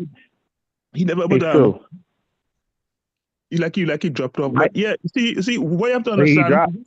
Yeah, you see, what you have to understand is that when they left, they left their children or their great grandchildren in charge, and we had to remove that. We had to remove their power. Because they were holding the command. Hassan, I need to ask a question because you're saying something that could be. Yeah. You ask. Go okay, ahead. because what you're saying, you can finish because what you're saying can be looked at different ways. When you say in charge, because for example, at my company I work for, the person in charge is away in Michigan. They're not in South Carolina. So the person in charge is that person in Trinidad or the person somewhere else? No, the person in Trinidad. It don't matter where it is. Even if they're in Trinidad. So white folks didn't leave.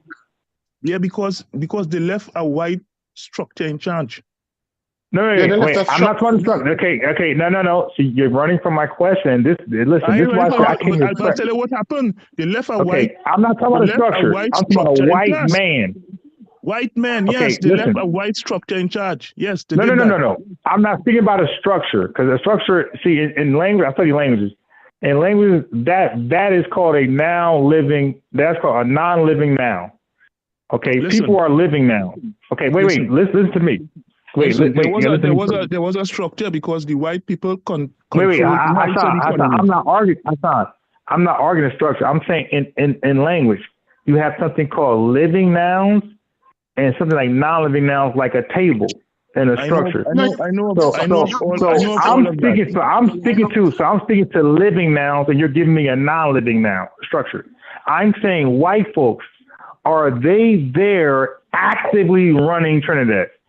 Personally, like in Trinidad, running Trinidad. Oh gosh, I'm telling you, yes. Okay, so how many white folks are in Trinidad, running Trinidad? At the point in time, like in there in the person. No. At this point in time, or when? What time you talking about? Because we are talking about specific time. Yeah, I'm talking about. Well, okay, I clearly said when they left. That means they left. Right. Okay, so that means at one point they left. When we say they left, the British government, right, left. Mm-hmm. Okay, their peons, their children. Listen to me. Hold on. Their children remain, and they were a minority. Okay. They were a minority. Okay, cool. They so were now, a minority. Okay. And we call them. We call them. But that's what I was getting to. Hold on. Wait, no, but we call them French Creoles. Right? Okay, but we didn't know that though. So what happens is you guys are trying to dodge specifics. I didn't know that. I thought they all. I ain't dodge nothing. I tell you what happened. Okay. But you have to listen. The whole point of the dialogue is understanding each other. I'm saying FBA was under the impression that all the British left Jamaica and they left Trinidad. Yeah, but So when I tell saying, you when I tell you no, you argue with me and telling me yes. But I telling you that wasn't what happened. Right. So okay. So but you gotta let me, bro. Listen, what I'm trying to say. If you had confusion on Black America, I'll tell you. Right. So I got have no confusion. If I told you that that there was a white remnant in charge, there was a white remnant in charge. Okay, that's all I want to know. So this white remnant was. I'm telling you that. Okay, I got it, but. Right, but I'm saying I'm not speaking this. That is why my sister couldn't go and work in the bank. Hassan, listen what I'm saying. You understand what I'm saying? Not just Hassan, it's not just three of us talking here. Okay? Yeah, I'm talking to the public too. I'm talking to everybody. Now, Hassan, but listen. Majority of the public is FBA. So what I believe is most likely what they believe. So I'm trying to get it corrected. So, I'm correcting it. They didn't all leave. Yes, when the British governmental institution left, they left. Yeah. Right. They always had this white class, okay, who used to run things in Trinidad. They always had them.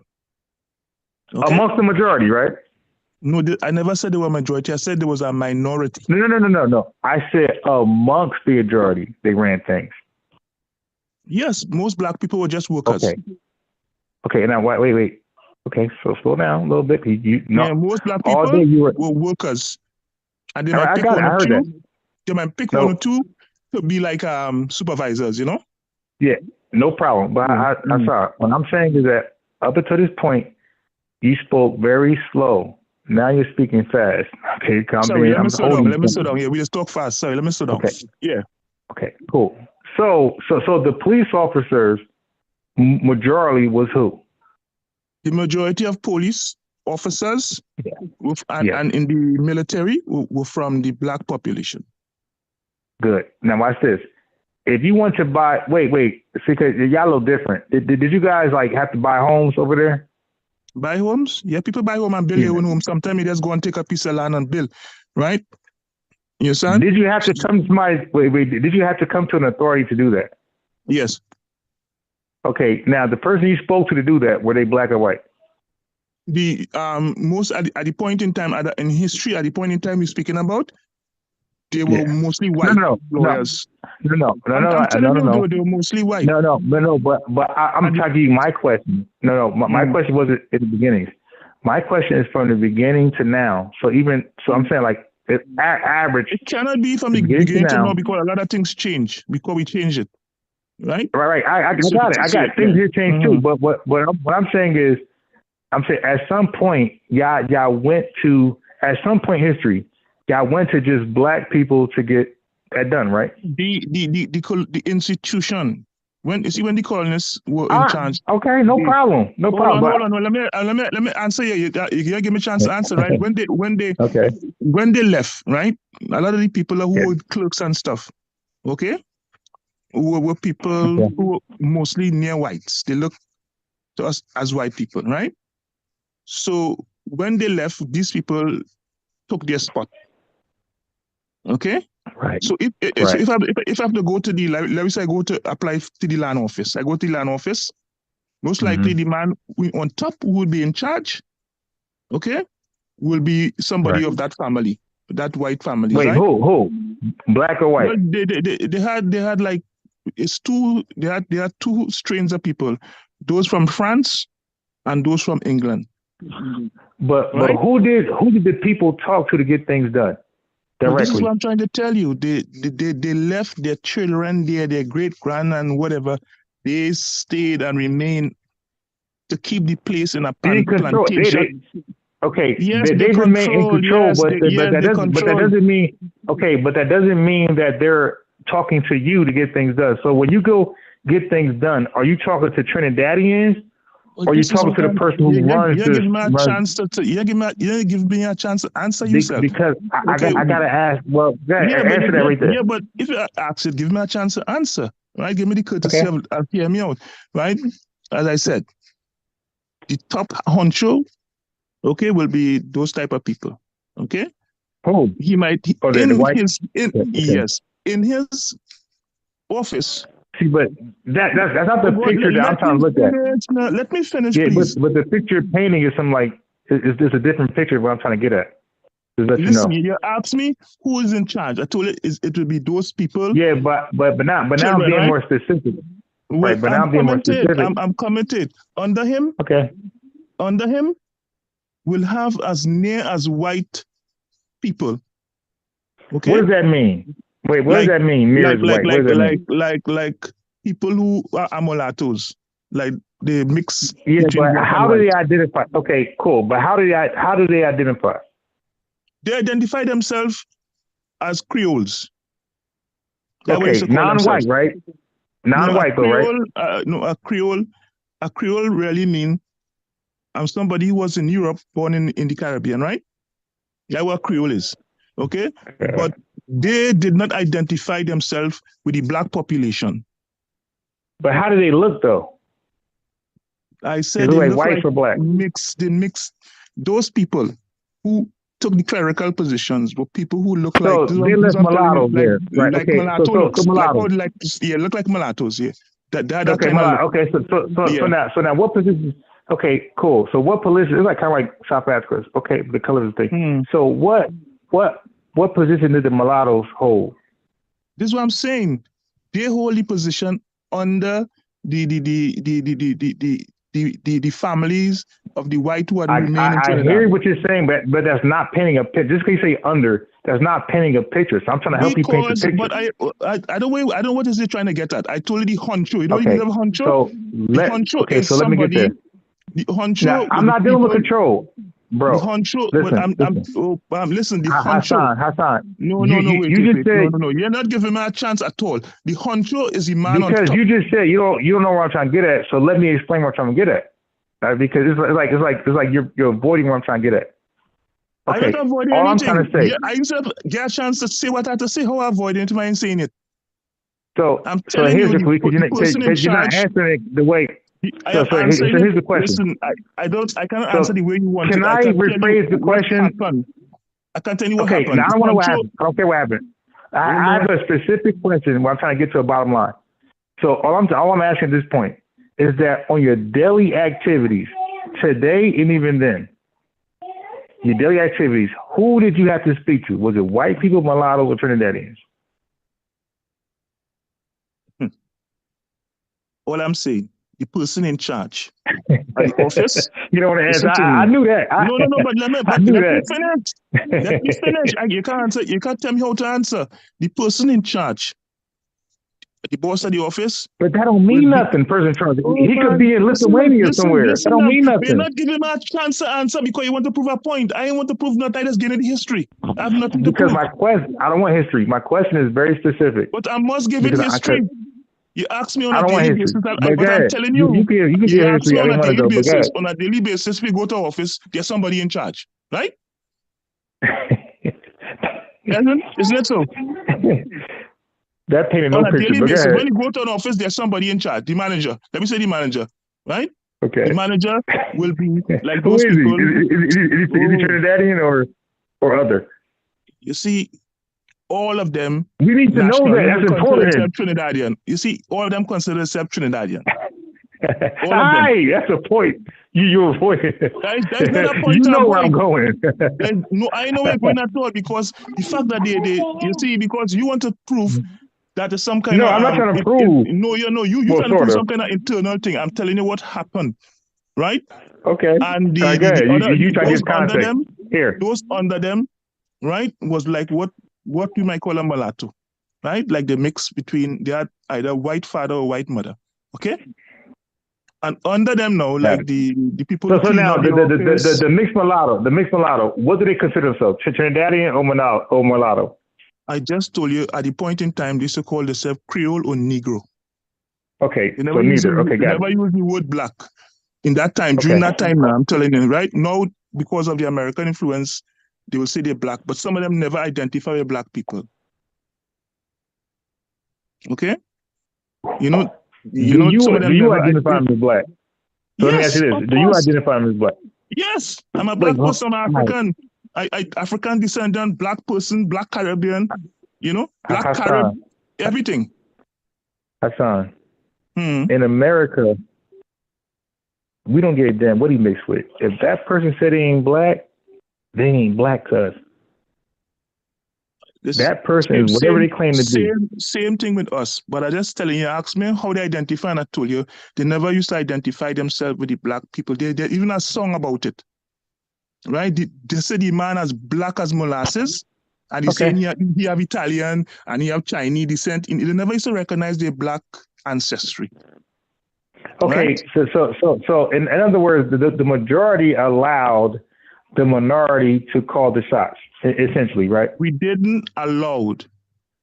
What happened was when the British set up that system when they were in charge, and when they were in charge, they were no longer in charge, right? When they left, they were no longer in charge, right? The British, when they left that system in charge, and it had to be challenged, right? So when they left those people in charge, yes, it had to be challenged. That's just been overthrown. You would think if they're the small minority, there's nothing to challenge. Like, yo, we ain't doing that. It had to be challenged. We wasn't putting up with that shit. Right? I don't agree with that. No. What do you mean putting up with that? We didn't put up with that, right? No. I don't agree with that. Agree with what? You don't have to agree with history or not. It's something what happened. No, I don't agree that the majority has to challenge something. The majority rules. There's nothing to challenge. So, yo, we not doing that. Period. Because you're not understanding a colonial system. What they did is that this same police you seen blacker than you, consider themselves black people, consider themselves Trinidadian, right? Right. But they were protecting the interests, okay, of these people who inherited the colonial government. That is wild. I'm telling you, this is what happened. This is what happened because this same police force was there also under the British, and even during slavery, they still had these men, and they used to these men were like overseers, and they used to manage the slaves. When I say manage, with violence, right? And then they became police. Hold on, they became police, and when the colonials left, they formed what they call a police force. And trust me, it was a police force. Yeah, that's wild, bro. That's crazy to hear. That's wild. And this is why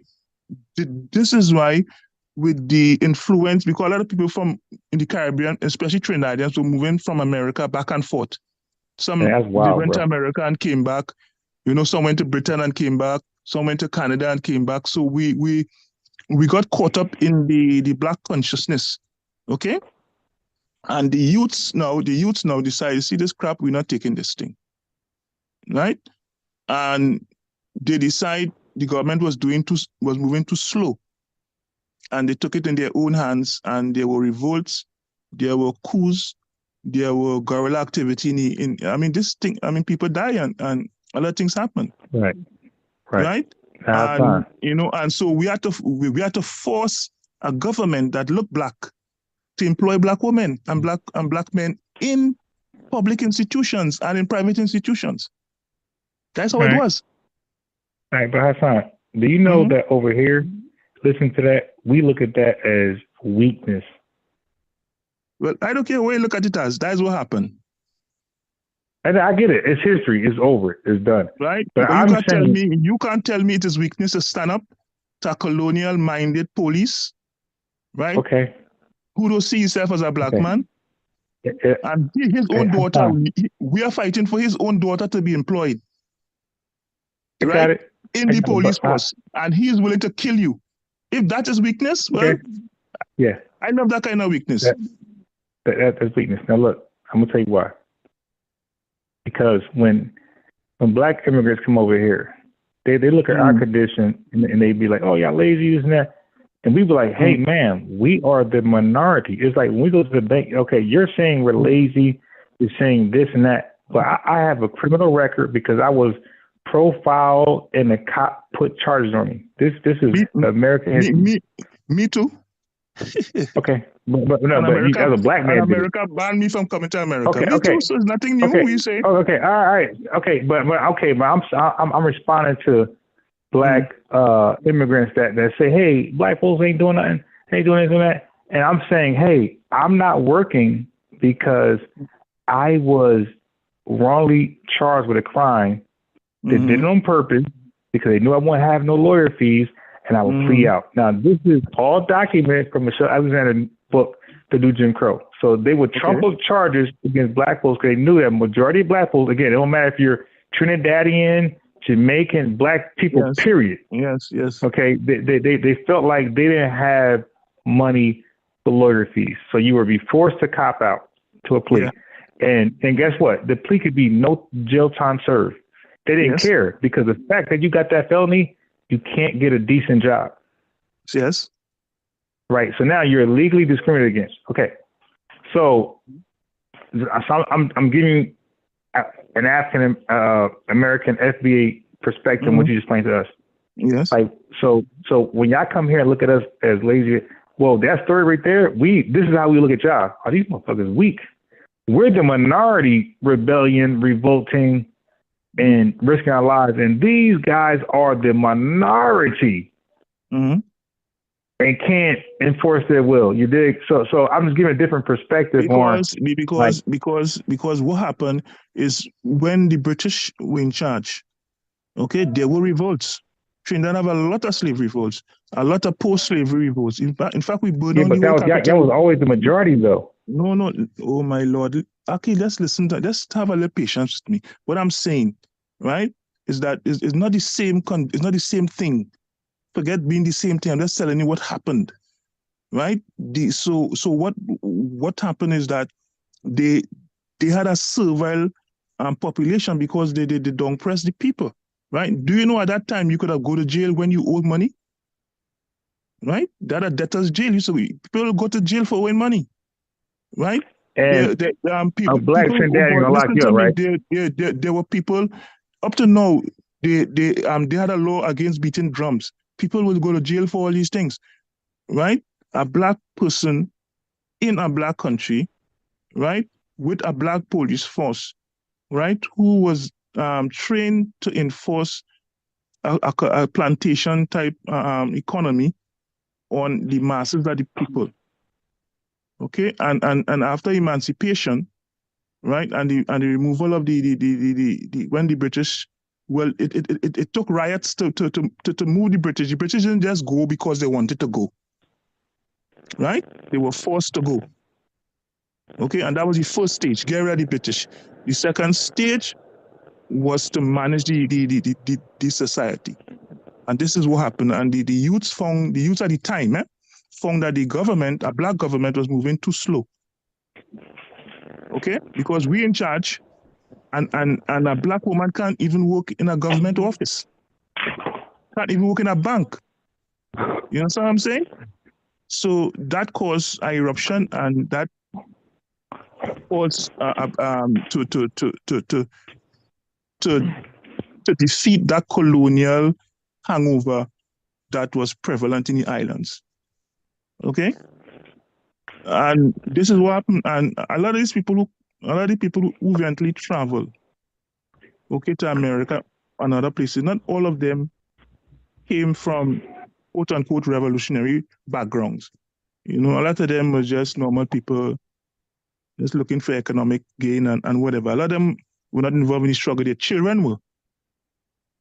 Okay, because like Stokely Carmichael, he come from a real middle class family. But when he went to America and he faced racism and these things, he came back to Trinidad and spread that knowledge. You see? So he had all these different forces and influences happened. You know, the Nation of Islam, the Panthers, all these different things because of the people were moving back and forth. You know, so it had an influence. The Panthers might be the wrong organization name. No. There was a group called the Black Trinidad Panthers. There was a group called that there. No, I know. I'm saying like that's probably the worst example to like mention because Yeah, like they no, were no. the worst. I just telling you what. I just tell you what happened. I'm making a judgment. I just tell you what happened. I'm just saying like that's the worst example to. Oh my God! I am not saying it's right, wrong, or indifferent. I'm just telling you what happened. I am. That is the worst organization to mention as your point, bro. You can say Islam, the Moors, whoever else, but the Black Panthers is the worst. This is what happened, right? A bunch of little dumbass kids out there making a fool of themselves. You know, these things happen. You know, people look for different examples for struggle. You know, so this is what happened there, and you know, but we have a large share of Uncle Toms. We have a whole lot of them. Right? A whole lot of them. So, even some of them today don't consider themselves black. Some people, some Trinidadians don't even consider themselves black. No, I'm not black, I'm mixed. I'm Irish. I am British. You see, you're laughing. The man blacker than me and you. Right? Darker than I'm stupid. And he said, me, I Irish. No, I'm telling you. All right. Okay. So I'm playing a video. You see, the issue of color is a different dimension in the Caribbean. It's a totally different dimension. You know, in the Caribbean. You know, we have brown skin girl. We have red woman, right? You know, and then we have Dogla. That is like a mix between Indians and blacks. You know, so we have it's a whole different ball game. All right. So look, I'm rolling the clip. Stupee's kind of like when things get hot. Yeah, go on, roll it. Where's Stupee? When things got hot. Nah, he's still there, but when things got hot, he mute. But I'm gonna play the clip because they get hot, you see, because you have to talk the truth. You can't talk lies, you know. Whatever happen, and that's it. Whether they like it or not, that's it. All right, now you keep it a little bit. All right, so I'm gonna press play. Yeah, right. Roll the clip. I don't even know if it's like a Caribbean thing or just like a Jamaican thing, but we come here when my mom comes here and she's working, right? Like she's like busting her butt. Her mom is here busting her butt, and like there's this, and I'm from New York, so like I don't know about anything going on like in the South, but like we're from New York, we come here and like a lot of people are like, you know, living on like government assistance and all those type of things. So like there's that negative like connotation of like Black Americans don't want to work. They don't even know if it's like a Caribbean thing. Okay, so she mentioned the South, and that's why I want Stupee to address that. If Black immigrants didn't come to South Florida, didn't come to New York, but they came to the South, specifically Mississippi, Texas. I lived in both, and I lived in North Carolina, but I'm gonna add in South Carolina. If Black immigrants, including yourself, Hasan, came to these states, these 4 states in specific, would y'all have that same energy as far as hardworking? These hardcore red American flag. All they wear out here is fatigues. That's all they wear is fatigues and American flags everywhere. These white boys out here, they're different than your liberal white boys in Florida and New York. New York, yeah. Okay, but you missed something. I told you these guys are hardcore American Republicans. And that, so my saying is, I live part of my life in Texas. That's what I'm trying to tell you. I live in Texas. And my daughter still live in Dallas. I have some, my mom's still there, and my nephews and nieces, all them still in Texas. I live in Houston, Martin Luther King Boulevard, So what I'm saying, I live in one of the wards. Let me ask a question. Because I work in housing, by the way. Yeah, I live in one of the wards. The wards, in Fifth Ward, I live in Fifth Ward for a long time. Okay, so I'm saying I work in housing, but I got some privy knowledge. So now, your daughter, right? You said she finished college. Yeah, she finished college. Okay. Yeah. Okay, but not in America. She went to school here. All right, no problem. Okay, so at what age did she come here? So at what age did she come here? She came to America when she was about either 18 or. Okay. But but use my sisters. Them came when they were young, and like myself, right? Okay. And Okay. they finished college. I finished college in America.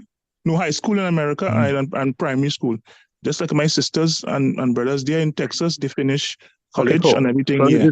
this is that. Because I'm in housing, like the rules that we go by are federal. They ain't state, right? Yeah. Which means they change. Federal is federal. Okay, so cool. So your sister, now, when she decided to work, okay, the first time from college, was she living by herself? No, my father had bought a house. He was paying off the mortgage. He eventually died, and my mother took it on. Right. Okay. So wait. So that the house he bought, because I also worked at a contractor company not too long ago. So was that FHA or was that conventional? I don't know. What happened is that we used to live in St. Croix. He used to work with HR Brown, the oil company, and he moved to America, and they have a company, the same company in Houston. So he took up work there from one company in St. Croix to the same company in Houston, right? So during his work, he worked as a boiler, as a boiler maker, right? And he wherever they do, he and my mom save their money and they put down money on this house. Right? All right. So watch this. Yeah, but the down payment. Well, I don't know what type of house it is. I don't know. I can't say. I got you. So we'll do the process of elimination. Like I said, the housing contracting, that's me. Okay. So I do know that you're either putting down 20% or 3.5. Okay? I don't know. I don't know what type of. I wouldn't answer that because I don't know. Right. But the neighborhood we lived in, right, was mostly Black Americans who owned their houses also. Okay. So it wasn't like it wasn't an immigrant area. Okay, so we'll put a question mark there. So he bought a house, and she was staying in it. And then is she still there, or did she move out? She just last year she moved out. Okay, cool. At what age she moved out? She moved out when she's about how much now? She's about late 20s. Cool. She got any kids? Yeah, she has 2 kids. Okay. Now, when she moved out, is she married or she's single parent? No, she wasn't married, but she's single parent now. Okay, so is there a chance that she's seeking public housing assistance?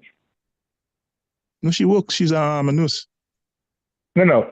I know. Again, I'm in property management. No, I got a nurse. I don't know if she get public, but she's renting an apartment. Yeah. She doesn't have her own house. Okay. I'm not renting. judging. I'm just telling her. I tell her she's renting. Yeah. She don't have her own house. Okay, so now I want to enlighten you this. You could be a single dad. Doesn't matter. If you're a single dad, single mom. Okay. In America, the government felt like most Americans spend 50 to 60% of their monthly income on housing. Okay. And they felt that was unfair to the American public. So they did something called public housing, HUD, HUD, housing under housing, whatever development, under development projects. Okay, cool. So as a result, they set up a program where you only pay 30% of your monthly earnings. Okay, so this is a federally government-ran program. So if there's a single parent with 2 kids, that's why I said how many kids.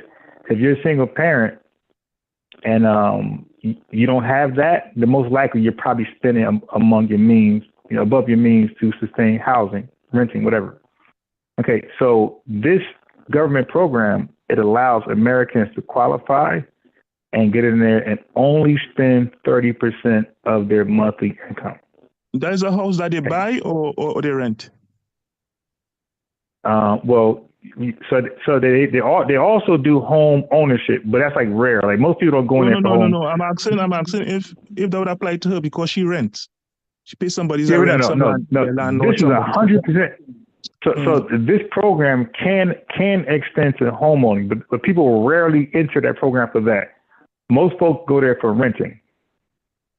This is what I'm telling Right. you. She rents an apartment and just she and her son live there. But what I'm saying is what you're trying to, the picture you're trying to paint, right? Is it? No, I'm not. Does it apply Okay. to renting? See, the thing is, Hasan, you keep jumping the gun. I'm just extracted again, bro. You don't know that I'm a journalist, right? I'm a journalist. No, I just want to see the. Okay. I just want to see the. I'm not in no pissing contest. I just want to see the relevance of what you're saying to what we're talking about. I just want to find out if guys for renting. So when I speak to her next time, I'll ask her, right? Yeah. So that's why I'm asking these questions. Okay. Right. It's not a pissing contest. I don't do pissing contest. No. It's not a pissing contest. I'm telling you what happens in America, right? Mm-hmm. So if your spouse, woman, going to jail, passed away, whatever, you're left with the kids, 2-3 kids, and if you're working, unless you're on some high 6-figure shit, you're going to struggle with daycare, schooling, higher learning. You're going to struggle with that. So you're going to need government assistance to help you out. Okay, that is just what even white people love government assistance. They be lying. Most of them on welfare. Even in this country here, they just lie. Most of them on welfare. But yeah. So more, especially single parents. No, not welfare. Single parents. We call it welfare here. Not single parents. They get nursing made too much. Nursing made too much to qualify for welfare. Okay, but just because you make too much to qualify for welfare doesn't mean you still can qualify for government assistance, housing assistance. Okay, so anyway, I was just pointing out that a lot of non-SBAs, they come over here and they say black folks are so lazy and they take federal governments and state governments programs like that, and I'm like, hey, if you're single, 80% chance you are on federal government assistance. Ain't no way in hell, unless you make $300,000 a year, ain't no way in hell you're covering all those expenses by yourself for your kids and yourself. Food and everything, you got 2 kids, there's no way in hell. Most likely you are on some type of government assistance. You might want to acknowledge it, but a guy like me who's in that business, I know you are a single parent. So it's unfair but you just said that as a nurse she wouldn't qualify. So what's the argument? No. She won't qualify for welfare, but she'll qualify for government assistance. There's a nurse that's in our apartment complex. Well, I will ask her when I see her. When I talk to her, I will ask her. Yeah. Yeah. So I can even tell you the program that she most likely associated with, which is LIHTC. Okay. They call it LIHTC. I will ask her. Yeah. I don't know much about that, but I'll ask her. But that's what I said. Yeah. So anyway, when I hear my family, my black immigrants come over here and condemn us, like as the video's going to show, they say, hey, we're lazy, we don't work, we government assistance. It's like, yo, you do too. If you don't have a husband in that house that works, most likely you do too, because it's too expensive. Yeah, but I agree with that because I am not into that FBA side. No, I'm into that prejudice. I never was. Okay. Right? And that was never I never saw black Americans like that. Right? So, and if somebody come around me with that stupidness, I will chase them. But what I'm saying is that if you are working in America and you're paying taxes, right? Whether you're immigrant or you are citizens, you should be able to access public support, government support, whatever, right? I agree. Okay, and if you're not getting it, you surely have to make representation to make sure you get it. Yeah. You understand? So here's the thing. Taking your tax money. And they're taking your tax money. So here's the thing. Here's the thing. You got FBAs who are extreme, like my brother in the chat, world's best braider, right? Or sister, I don't know what it is. They're extreme, right? Where they don't want black immigrants in the country at all. That's not me. But that's not me. I'm only, and I'll have a conversation with them to let them know whatever. But I But let me am ask you about something. Let me bridging. ask you a question. Yeah. Those brothers, those Yeah. brothers and sisters who are like that, right? Yeah. Do they have that same heat for white Europeans?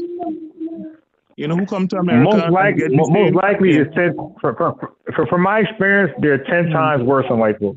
Okay, so now, but listen, but they're still extreme. They're still extreme. So my thing is, I'm about bridging the gap. So when people say FBA, okay, when people say FBA is division, no, I'm FBA and I ain't division. I'm about bridging the gap where we could talk out our issues, understand each other, and then build an alliance from there. It's like, okay, we got it out. See, the thing is to build a good relationship is to air out the laundry, air out your true feelings, right? This is why when most people get mad, they say the truth, right? If I piss off somebody that loves me, they'll for the first time tell me the truth after I piss them off. Mm. Yeah, right? If I don't piss them off, they're not telling me the truth. I understand their frustrations, right? And you can see from what I was telling Stupi about, there is studies about these things. There's not a level playing field. I understand that, right? I understand somebody who is born there, who have contributed to that society and is disenfranchised. I understand that, okay? But I understand the world too, right? This world, you will always have immigrants, right? I don't care what you say. There's no purist state. America will always do that. And guess what? There's no purist state, right? And even in the Civil War, okay, you had even people from Afghanistan, you have people from Morocco, you have people from Trinidad, you have Haitians fought in that Civil War, right? Okay, so you will always have these ebbs and flows. But you need, but it's not about always having it. You need. Countries need immigration. They need it. But it has to happen. But the thing is, there's a fundamental injustice that has been done to Black Americans. We know this, right? Okay, we know this, and if a lot of Black people from the Caribbean may or may not be sensitive towards it. I know some who are and some who are not. They're just concerned about making money. It seems like it's lopsided, all right, when it comes to that. It seems like more extremes on both sides. Not than ours. But let me tell you something. Since this talk come up with this, I don't know no three. I don't know no three FBAs. You got to educate me on that. Something. Since this thing come up, right? It has made me change how I view a lot of different people, right? Because if a Black man, a Black American, is telling me that, look, I don't want you in your country, I don't want to have nothing to deal with you, I wouldn't have nothing to deal with him. Right? Because I'm not forcing my... But Hasan, they only feel like that. For me, I'm not forcing myself on nobody. No, but Hasan, listen, it's content. Because Black Americans, above all Black people across the planet, we are the most inclusive. We have organizations, like you said, Nation of Islam, 5%ers, more, where we invite all Black, there's no exclusion. We invite all Black people, even for civil rights. Civil rights was just for us, but we had no problem extending to migration. I know this and I understand that, but I'm saying that's me personally. I'm just telling you that personal thing. I'm not telling you politically, right? Personally, people, I think I understand the frustrations of these brothers and sisters. I understand it. Right? And if they don't choose to get along with me, I don't have no problem with it. Seriously. I don't. No, they actually appreciate, it's the opposite. I do. They appreciate your transparency. Like so they look at you as an ally. They look at you as like, so you won't be called. Look at me as an ally. They don't. Yes, they do. They don't. I have been, listen, your channel I've been listening to bro, you've been going on radicalized, channels who will actually argue with me. Like they will actually kick me off their show. If I join their show, they'll kick me off. But no, they'll kick me off too. But they'll kick me off too. And I've met a lot of hostility from a lot of Black Americans, but I just throw it over my shoulder. I don't really pay attention. No, but you got, like I'm trying to let you know that even with the Republican Party, right? You got the conservatives and you got the extreme right wing. Okay, so the regular white wing don't even respect a lot of the extreme right wing because they know they're crazy. So what I'm saying is, well, even with FBA, you're gonna have sensible, logical FBA folks, and you're gonna have extreme, crazy folks. Okay, and and like as a human being who's smart, you're supposed to just know that going in. Okay, everybody ain't gonna accept me. I know this. Okay. This is why I'm saying Okay, cool. I don't really once I see that, I don't fight to be with you. I just let you do your thing, man. Yeah, let you do your thing because to me, I understand, and I think if I was in their position, I might have said the same shit too. Well, so, listen. You know what I mean? Look, because listen, I understand, and I just from being alive for so long, Wait, not yet. Let me roll the clip first. Let me roll this clip. Go on there. Let's roll the clip here.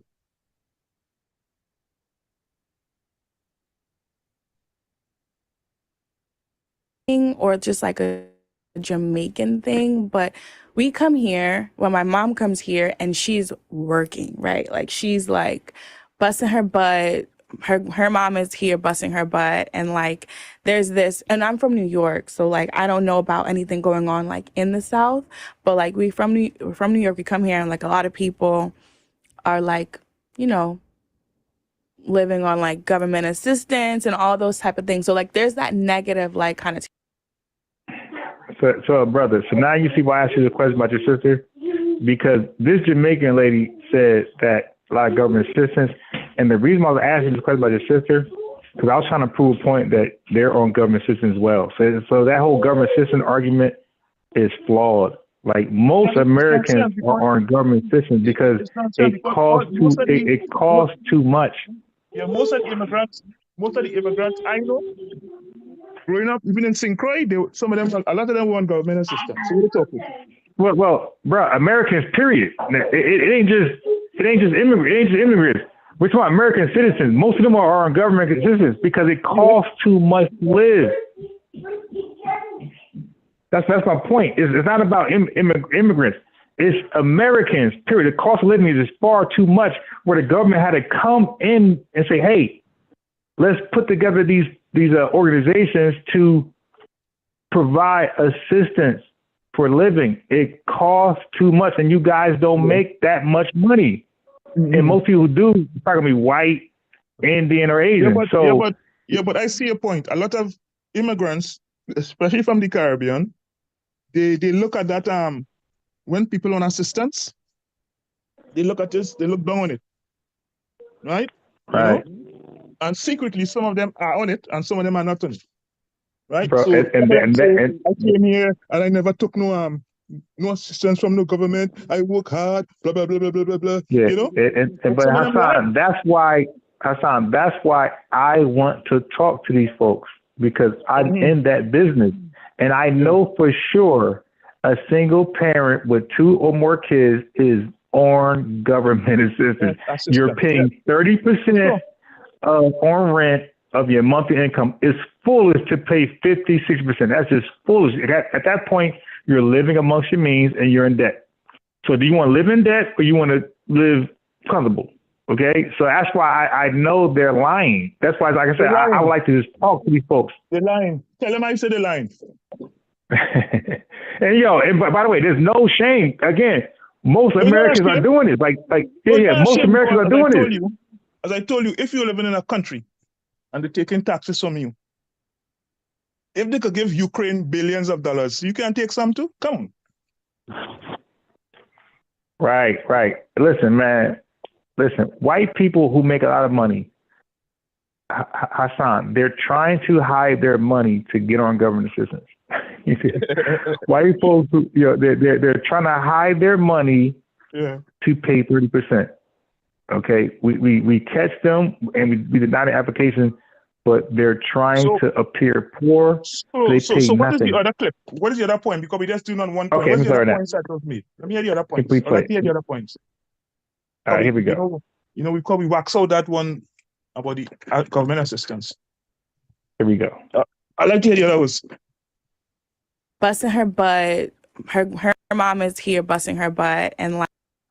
That's so interesting because so Shirley Chisholm, right? Like Shirley Chisholm and her parents when they came here to New York, and when she went to Brooklyn College, right? Her family was given housing priority over African American families. And she wrote about that in her book to share to people that, like, during that time, America was intentionally bringing Caribbean families here and giving them more generational wealth and taking that away from the African Americans that were already here, like the ones who migrated from the South. She wrote about it in her book, and many of the Caribbean Americans did. So I went to Okay, so I had that for Stu Pease, but he could That's then we hopped off. that's an interesting point, because from what I know of Trinidad, I can only speak for Trinidad right now. The hardest thing in Trinidad is to get just a visitor's visa to come to America. So I don't know what them talking about. The hardest thing to get, right, is an American visa. Okay? Right. Okay. The Because hardest I thing. heard you could pay the money and apply for it, but I don't guarantee. It's a lot of, you have to pay a lot of money. And normally the people who do that, people might sell their land or may have some kind of material wealth that they can exchange for money. Right? Yeah. And these are the kind of people. And then sometimes it's a racket. The American embassy in Trinidad, they run a racket. You know, you can pay people to get it for you and stuff like that, but they clamp down on it now. But the people I know who came through that system, I never heard they get any free housing. So I know about Chisholm, but they came to America, they work, they settle, they married, and they still live out there, you know, working, whatever they're doing. You know, so this thing about just getting an American visa is not an easy thing, bro. Yeah, so now, let me speak for myself. So when I was in New Jersey, bro, last year, December, I applied for a job. I mean, I even did Burger King. Mm-hmm. Okay. And it's New Jersey, a liberal state where they invite all immigrants. You see everybody come from, you see New York, that's New Jersey too. Newark, New Jersey is full of Haitians. Okay. Yeah. People think it's black American, nah, it's full of fucking Haitians. Okay. Yeah. Cause I even went to, they had like airport jobs. I went there, nothing but Haitians there. Okay. In Florida in line, looking for jobs. So, bro, never in my life, I'm 47. I just turned that in December 15th. Never in my life where it took me where I didn't even get a job in New Jersey. I had to go to South Carolina. Never in my life where I applied in almost a whole year. I only had one interview, bro. Only one. Never in my life that ever happened before. So when I look at immigration and illegals, I'm looking like, so and then a lot of jobs that I would normally qualify for, they want me to speak Spanish fluently or be bilingual.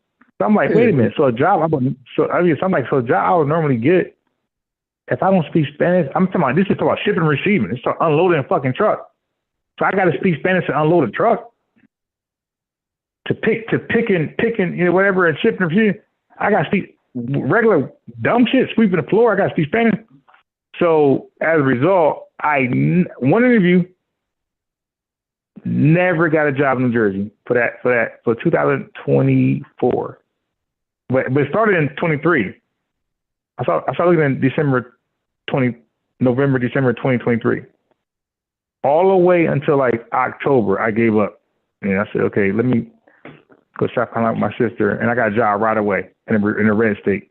I'm talking about immediately. I got a job in like 2 weeks. But in New Jersey, almost a whole year where they're known to influx immigrants, I'm qualified. Then I'm applying for the pharmaceutical industry where I'm very much qualified, got experience, all type of shit. And this never happened before. I'm usually like a high commodity in the pharmaceutical industry. I get interviews all the time, and I deny them. One interview. And I was like, yo, it's because I'm putting Black American in. If I put anything else, they ought to been hired. And then, like I said, some jobs flat out will ask you, hey, do you speak Spanish? And I call my boy up, freeway, right now, and he don't know what we're talking about. I can be like, yo, man, when we worked at Buckhead Beef, what was the language they spoke? Say Spanish. Our meetings were secondary. So they did a primary meeting in Spanish, and then we had to wait to get the English meeting every time. So this was going on. So this is why you have a lot of FBAs like, yo, what the fuck? Yo, get the fuck out of here. This is why they're talking like world's best braider. Like, just get out. Because we're literally, so when Stu P said the nursing thing, it's like, dude, I don't believe that. I believe Tone talks because I even applied for Burger King, couldn't get that shit. And you look at Burger Kings in my city or a different city, Newark, whatever, it's all immigrants. So it's like, yo, they are looking. And then guess what? I got hired at one warehouse doing pharmaceuticals, and everybody there were Haitian but me. So I'm like, well, how the fuck the only Haitian get the memo for this job? Now I ain't go back. Wait. I got one more for you. So I'm like, how did Haitian only get the memo for this job? How the fuck that happens? But I left. I didn't go back because the job was like, I don't believe it was like legal type shit. So I didn't go back. But I went to another job, and it was all Hispanics. So again, I'm like, how the fuck did only Hispanics get the memo for this job? So these jobs are not even promoted on like Craigslist or things like that. Like these are word of mouth jobs, bro. Like they're purposely avoiding not just black, probably white too, American, because there's only Hispanics there, only Haitians there. Well, so I'm like, how the fuck you get 20 Haitians? There's a capitalist element of it, and there's a racial element of it. No, I understand all that, but I'm saying, I find the FBAs, they just leave out the capitalist element of it. Yeah, because he's unemployed. He's trying to pay bills, so he don't give a fuck about none of that. All he sees is, I'm not getting hired because y'all, with this capitalist shit, y'all hiring this motherfucker over here. So he like, all right, well, if it's time to vote for a president, nigga, I'm voting for the president who's saying they're going to get rid of that shit. Yeah. You dig? So this is why somebody was like, yo, I'm for Trump. It's really for like employment. Yeah, but I'm seeing some FBAs, they hailing Trump. They waiting for him. They counting down how much days. They hailing him as the savior for fundamental Black Americans. I want to see how that goes. I'm waiting to see how that goes. Yeah, Yeah, but listen, but even then, it don't matter if it goes left. The point is that they knew Kamala was not going to. So like, let's say if Trump don't fulfill none of his promises. Okay, but the way it is though, the fact that promises was even there, that was more of a gamble than the promises not being there. Okay, but do you think that the studies that we saw online, I mean, there are recent studies up to 2023, they were saying that about the racism in and the playing field is not level for everybody, especially for Black Americans. Do you think when Trump comes, that will change? Okay, so let me tell you from my personal experience. Under Trump, I was successful as a motherfucker. I had so much money. I bought so much expensive shit. Mm. It wasn't until Biden got in office where I lost my business, my income. Now I'm working at a regular 9 to 5 now. I have my own business, making 4 times more than an average person working a job. Okay. Now we're at a regular 9 to 5. Now I'm just normal now. So this is under like Biden. Yeah, I get you. Yeah, so for me, I'm like, hell no. So when you gonna vote based on your personal experience. Okay. So you like, last time I checked, I was making hella money under Trump.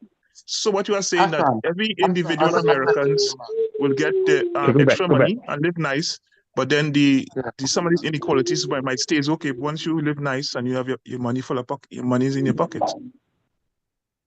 Wait, say that again? I'm saying, so if it's like that, right? That under Trump you live nice, you have all the money, you'll have everything open up, but then some of these fundamental things will not change. So how are you balancing those two things? Okay, so Biden got in office, and I really believe he did that old COVID shit, like he OD'd.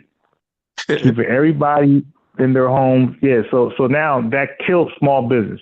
Like a lot of small business was just done. Yeah. So now Biden, like, because Trump was trying to get motherfuckers out and working. We know that. Because he was pseudo. He was like, hey, this shit ain't no worse than the flu. He was pseudo.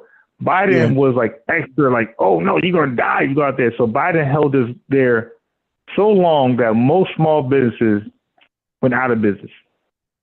But that happened all over the world. You didn't put me out of business because I was doing. But people in China don't care about America and don't care about Brazil. They care about in China. In America, but what I'm saying now, in Europe, it wipe out small business, right? In the Caribbean, it wipe out small businesses. Even me, I was doing my own stuff like buying clothes, jewelry and stuff and selling it on the line and stuff. It wiped me out. Yes. Yeah, but hold on. But it's different though, because in America, the red states were trying to open their shit up. Like, man, the red states was like, yo, screw all that. Florida was like, screw all that. We opening up, and it was Biden who said no. I think the proof will be in the pudding. So I'll wait and see if Trump is really the messiah that the FBI. No. It's not really make him out to be. Some people talk. I hear some people talk.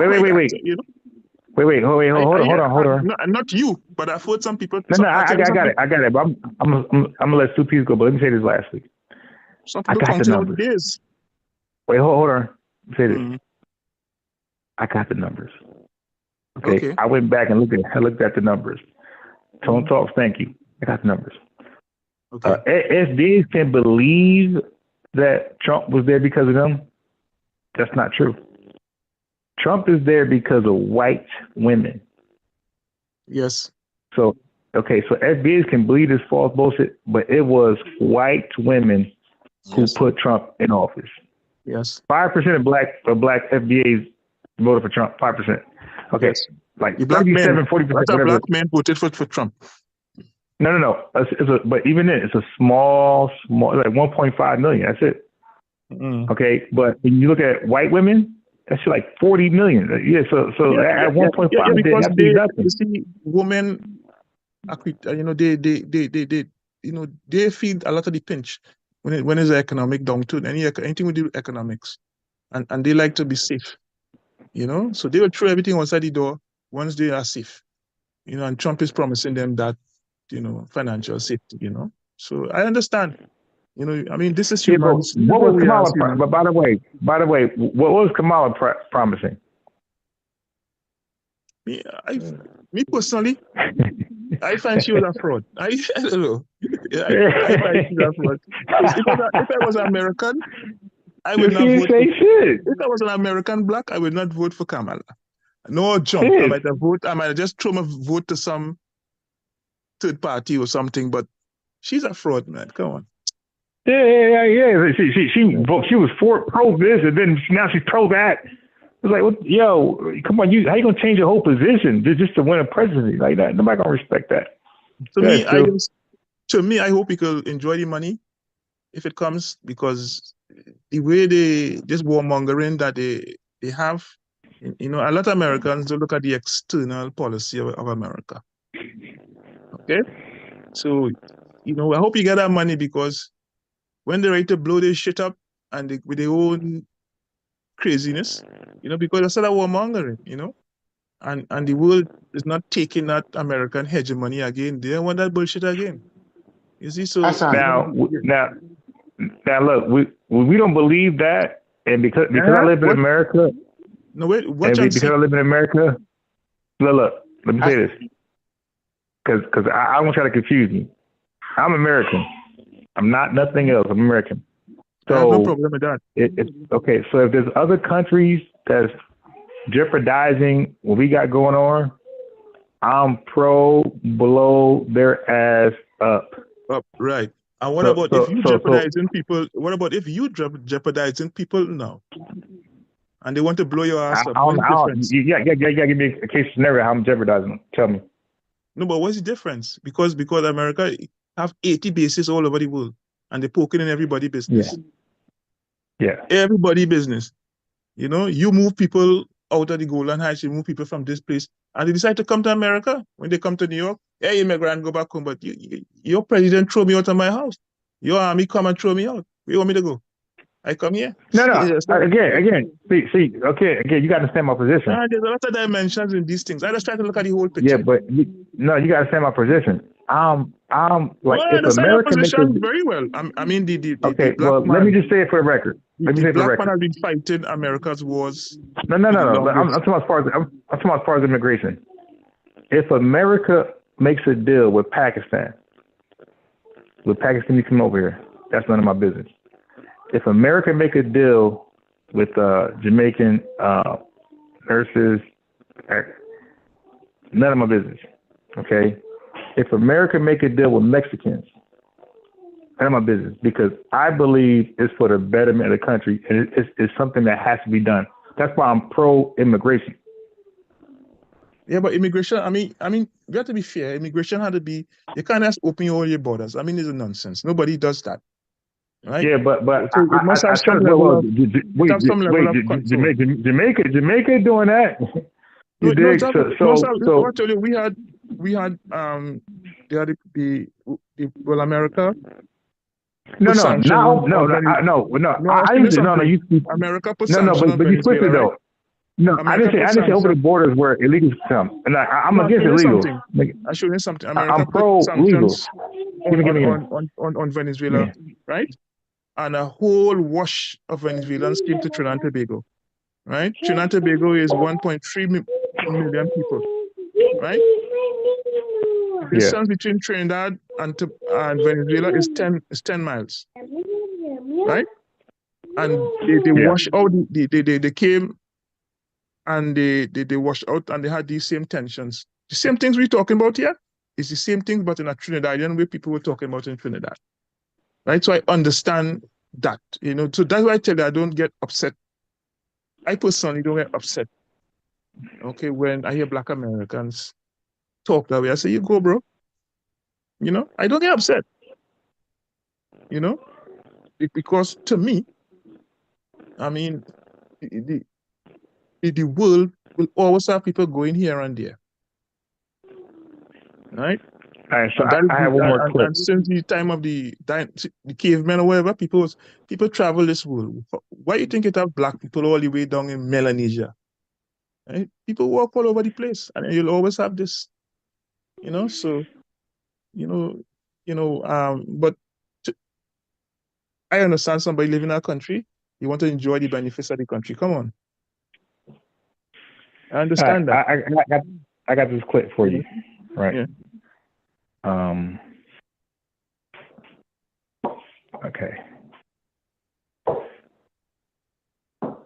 And also my mom, she will discuss like things like when Marcus Garvey like came to America to like, speak to Black Americans and say like, listen, you guys cannot let white people oppress you, because in Jamaica we revolted against our slave masters. Like we ran into the mountains, we created like nanny towns and stuff like that. So it's like we kind of like we weren't taking it like slavery. We were not taking all that oppression.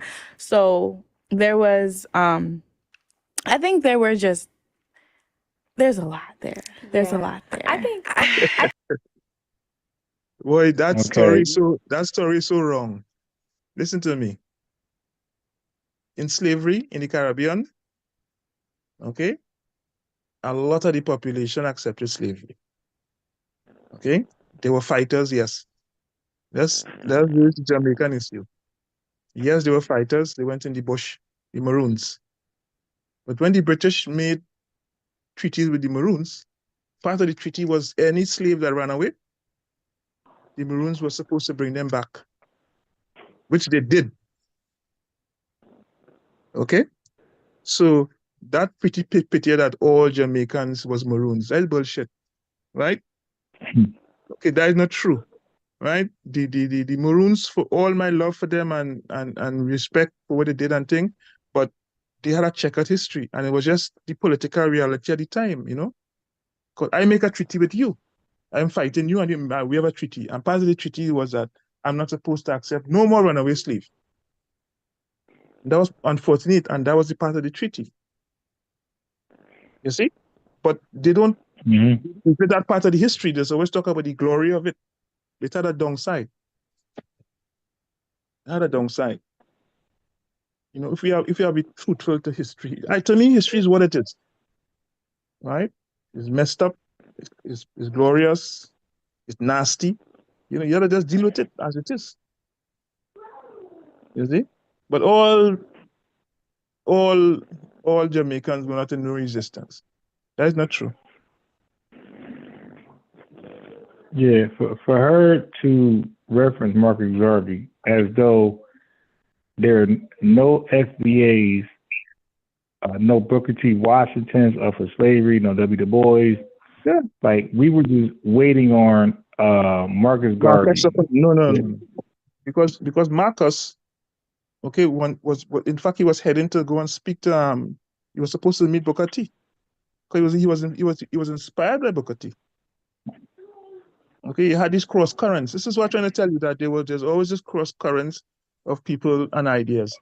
Okay, Marcus was also influenced by Druze, a guy who was mixed Egyptian and Sudanese background, right? And he had this paper called Africa and all these things. So, you know, that multiple influences back and forth. You see, because growing up, I read about you know all these American inventors, and we read that. You know, as part of the for Black History Month, we used to read all this stuff. Okay, so they had cross currents, you know, and Marcus came and pushed his message, but originally he was going to meet Booker T. Washington, and he died. I think Booker T. died. He died before he he died before Marcus was able to meet him. I got this clip for you. So these are, I think they're FBA women. I'm not even sure. I think they are. You see, thing is, Brett, I'm a realist. Okay, I'm a real realist because, you know, the maroon thing is good, but give us everything that happened. Don't give us half. You know, give us everything that happened. Okay, so I'm gonna give you this, and I'm gonna give you. Let me give you this right here. I think the FBA. No, it is so weird that some of those Caribbean people and some Africans that be like on Twitter that be talking about African Americans while using AAVE, and still immersing themselves in African American culture listening to rap music. and listening to rap and hip hop. Like, how you gonna be talking about us but still in our stuff too? Or when you say we can't, when Black Americans or African Americans can't join in Caribbean things or in African things, but y'all can join in our stuff, right? Like what? Like it makes no sense, right? So if we're gonna share, we got to share with everybody. We have to share with each other. You can't pick and choose. And what I noticed, right, with people trying to pick and choose what they like from African American culture, what they like from African culture, what they like from Caribbean culture, you can't just be like, oh, yep, I'm gonna have this. I'm gonna take this part, but I still don't like. But I'm gonna make fun of them for this, that, and the third. Right, so we notice that people want to have certain African things, but then they'll make fun of African people, exactly, and then they want to have certain Black American things, but then it's ghetto. No, it is so weird that. Okay, so they were speaking about the carnival festivities. That's an interesting point. Right, the FBA sisters, yeah, exactly. That's why I clipped it. So I got a lot of stuff like this. So you got a lot of FBA sisters who look at Trinidadians like themselves, look at Jamaicans as themselves, look at West Indians like themselves. When they see themselves in these costumes that's different from our, like we don't have nothing like that. They see them like dancing and having fun. Obviously, we look like them. We believe in pan-Africanism to some degree. We want to do that. But then when we go do that, we hear the islanders say, don't do that. You're not from this country. You're cosplaying. So then they be like, wait a minute. But you were just rapping like the baby. Yeah. Ain't your name Kodak Black? Like ain't you rapping? And look how you look. Like you look just like LL Cool J. Yo, look, you got Tim's on, or you got gold teeth in your mouth. Like everything about you is completely FBA. All right. Okay, let's look at this. Let's look at this dispassionately, right? Carnival comes from the Catholic Church. right? It has Okay, to I didn't know do, that. yeah, it has to do with Lent season. After the fasting Shit. for Lent, they give freedom to the lust and no. It happens before they go into Lent. Before they go into Lent, they free up now. They free up sex, everything they free up, and then they go into fasting and thing. Okay, even Lebanon has carnival. But what happened is that the blacks in the diaspora, when they brought us to the Caribbean, right? And incidentally, for all you FBA people, before you were transported to America, they brought you to the Caribbean and then transported to America. Okay, you come at that next time. Now, when the people come here, I mean into like Trinidad, Jamaica, and all these places, they took the Catholic festival and indigenized it. Okay, that's what they did. So it is a borrowed culture anyhow, because in Trinidad, the white people used to come out but they used to be on trucks. They're not coming on the streets because they're afraid the amount of black people. And the blacks now, we used to come out and mock them. Right? We used to play the all the mass and things we did was really to mock the establishment. Wow. Okay? And then they invented the steel pan. Okay? And originally the steel pan were gangs. So when the steel pan, two different steel pan meet from two different areas was war. Okay? Now, but when the oil came and they tried to stop that kind of behavior, right? So the blacks end up taking over the carnival and infusing African themes. And then they took it to wherever they went, America, Canada, England. Here, every August, they have these holidays, right? Now, is the same thing reverse, right? Jamaican culture is heavily influenced by America, right? Okay? Calypso, we had Calypso, which is an African thing, but also influenced by R&B. It's a mixture. Africans have always sampled each other. Okay? Africans have always sampled each other. And, even before we came to reggae, we had ska. And we had all these different type of genres that were just music that Africans developed outside of Africa. Same for rap music. I'm not getting into who was first. I don't know anything about it. I don't know music man like that. But these things, I'm seeing it as African expression. Okay. Yeah, Africans took these things, right? Okay, and indigenized it. Right? No, let me tell you something. Because of America influencing the world, right? The black world, I shouldn't say that. The non-white world, okay, identify with Black Americans culturally, even though they might not identify with Black Americans politically. You get that? You will go in some village way in Africa and you see a big poster of Michael Jackson. Okay? Are you there? Yeah, I'm listening. I have some background noise. Yeah. I'm listening. Yeah, so this is what I'm saying. So for a Caribbean person to tell you that if you're American, you shouldn't be involved in carnival is a nonsense as far as I'm concerned. Because it don't really belongs to we took something from somebody and indigenized it. That's what we did. Yeah, that's wild. Right? So that's wild. They could call us cultural thieves also, eh? Right? Culture because that's what we did, right? And but we have different styles of music. Also, we develop our own styles of music from Africa, right?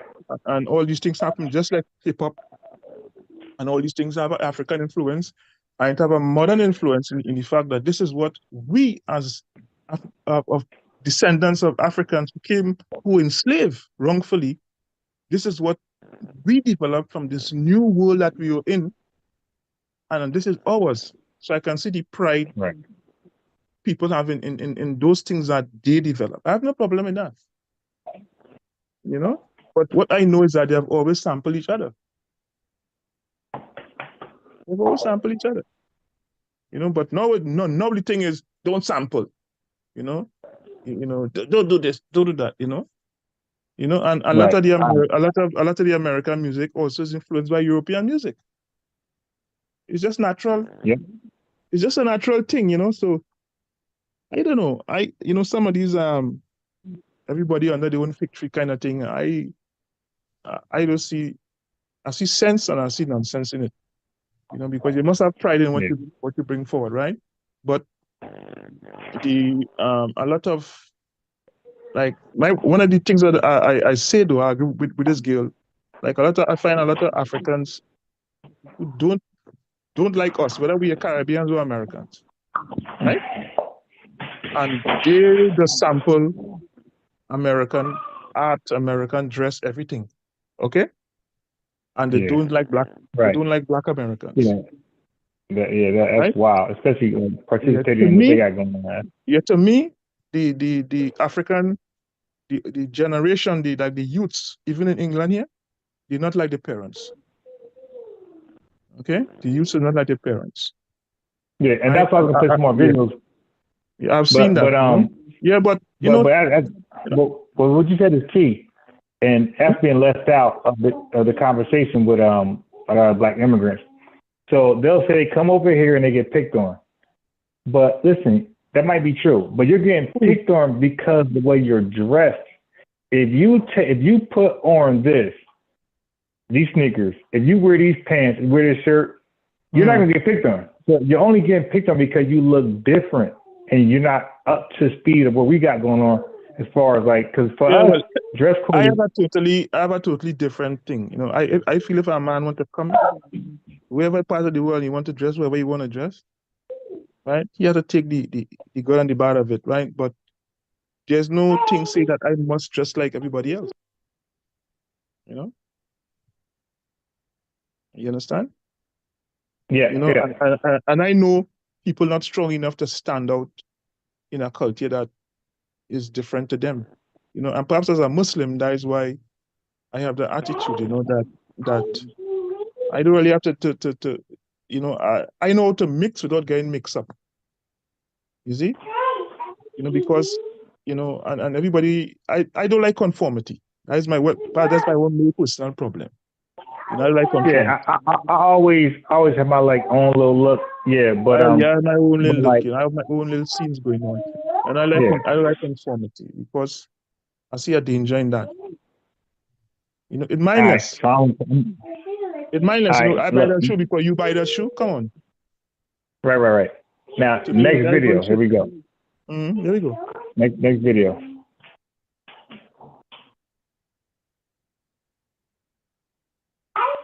So before I play this video, I want to see if you remember. Go that way.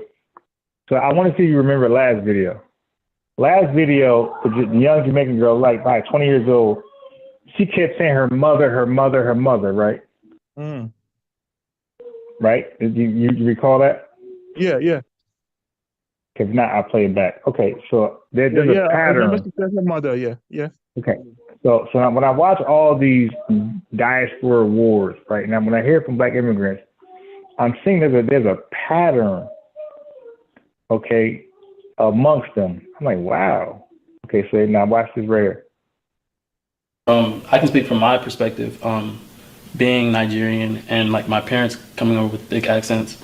The most kind of backlash that they experienced was from African Americans for the way that they spoke, assuming that they're uneducated. And so I also experienced that being Nigerian, people, clicking, all the basic kind of prejudicial things against Africans. But I also will say that my parents definitely came over here with stereotypes about African Americans. Okay, so the first part about what he experienced with Black Americans, that went in one ear out the other, right? And then he said, well, my parents. So I'm seeing a theme when it comes to Black immigrants' kids. I'm seeing there's a theme because now, check this out. No, it's true. I mean, the parents. That's what I'm saying. That was the younger generation. different. The parents just push Right, a lot of right, these right, right. But prejudice. look, what I'm saying is, Mhm. I don't recall seeing black African booty scratcher. But if I did, I did. I don't know. But I Yeah, can but tell you, if I ever said it, look, yeah, just but hear me out. yeah, Wait, just hear me out. Just hear me out. Because this is not just for you. I'm speaking to you, but I'm speaking through you too. yeah, So if I ever did say it, it was because I learned it from another kid. I yeah, didn't learn this from an adult. yeah, Okay, I don't even know yeah. where that thing came from. But I I guarantee understand what you mean. you, I there's understand what you not mean. just. Yeah, I understand what you I mean. guarantee that there's not one FBA that can tell you that they learned to say African booty scratcher from their parents. We Yeah. all got it from school, From kids. the school, yes. It's a Okay, schoolyard thing. right. Okay, so let me cook. Okay, the So thing is, black immigrants. yeah, sorry. Yeah, Wait, go on. wait. Let me first say what the thing is. Yeah, go on. So black immigrants are comparing adults to kids. Yes. You're comparing what kids do, which is always some bullshit, some bullying, right? If a kid is doing it, is most likely disapproved from their mother. But okay, that's so FBA kids are picking on you, okay? But you're coming over here talking about your parents. So you're comparing your parent to a goddamn elementary kid. Yes. And that's what I peeped. Like, wait a minute, are you really serious? You're comparing a grown ass adult. Now the kid is having fun. The kid don't have no agenda. The kid don't know better. The kid just poking jokes, having fun. But your adult parent is prepping you to come to America and delineate and be discriminatory towards another black people. This is an adult doing this shit. Yeah, but where the kids It get has this an from? agenda. Where do you think the kids get this from? Bro, I would love to know the source. I would love to know the some source. Some of it, we in the media, in comedies, right? In shows like this, Well, where they that's show, probably it. Probably comedy, but I ain't never heard no damn FBA parents say, black booty scratcher. I never heard that shit, bro. I'm just trying to explore, right? Some of it. Now, I've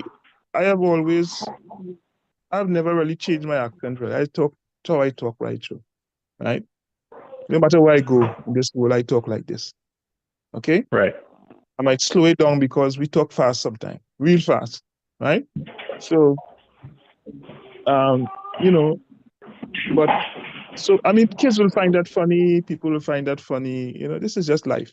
I know New Yorkers. But how many kids? Because that shit wasn't like that. But how many kids though? Because that wasn't the joke.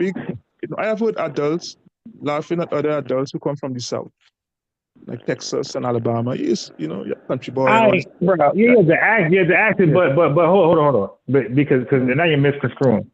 Okay, so for example, I'm in South Carolina. So when I answer the phone, they have a thick Southern accent. I will laugh a little bit and say, I'll say, hey man, you have a true Southerner accent. So now I'm poking fun, but she's laughing too. She's not offended. And then some calls would say, hey, are you from the North?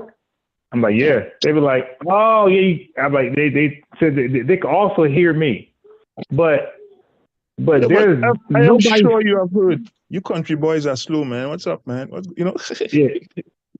Nobody. Well, I'm from Jersey. I live in the South. I'm from Jersey. So but let's think. But you see, the media and those sitcoms, they will portray a person from Africa, especially his speech, and poke fun at it, right? But wait. Hey, bro. Yeah.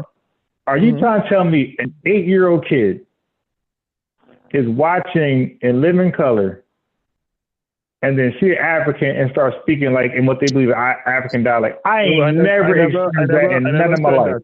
I never said. I said the media. You have these comedies, and people make fun, of that, And but it don't leave the stage. It stays right there. To me, right? This is what comedians do. Right? They pick out stuff. Okay? that is an anomaly in the society and they make fun of it. Okay, and but I agree with you that is a schoolyard thing, mostly, but booty No, but scratchers. it's not. No, it's not even schoolyard. But I don't think, like I said, I don't remember if I ever used it. I don't remember because I don't remember. Let me give you my personal. But I ain't never hear nobody. Wait. Hold on. Because we got to share. We got to share. Bro, first of all, the African booty scratcher jokes, if it applied to only Africans. Okay, I ain't never known somebody called Jamaican or Trinidadian or Guyanese person African. Or maybe a Haitian can complain because they're pretty dark. This is what I tell you. I want to give you my experience, right? I was doing a computer course in Texas. I'm talking about how old were you? In the 80s, right? You were 18 years old. You remember you said you had to go and learn DOS and all these different things, right? Remember that? Right? Yeah. So I was doing this course. So in the class, some of the other Black Americans didn't know where I was from.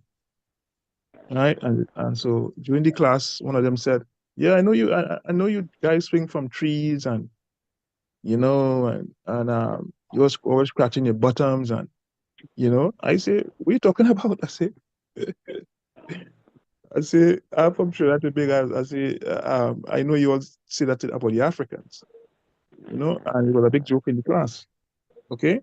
But they didn't know where I was from, and they suppose I was from Africa. I mean, like a continental African, right? So you get all these things, but to me, it never really fazed me, and it was just ignorance, it was just ignorance. Yeah, but as far as was concerned, to me, that's how I took it. I didn't put a chip on my shoulder. Oh, these Americans, they don't like me. I yeah. They Wait. They give me and I give them back. Slow down. Okay. So now look, you're 18, right? Me? Yeah, it was about at that time. About 18, 19, yeah. Okay, so at that point, you're smart. You're not a kid.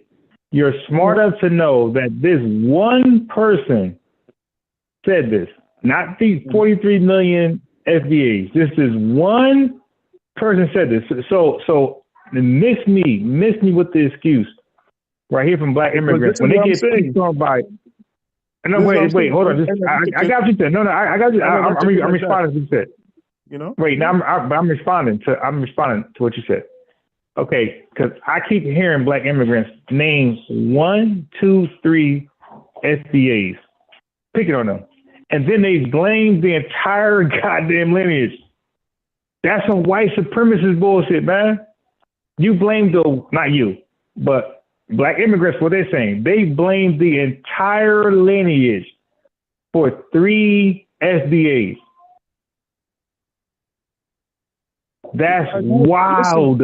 Listen to you. I agree with you, right? I have no problem. I agree with you because, these things, you see, it's how people interact with certain things that they face. You see?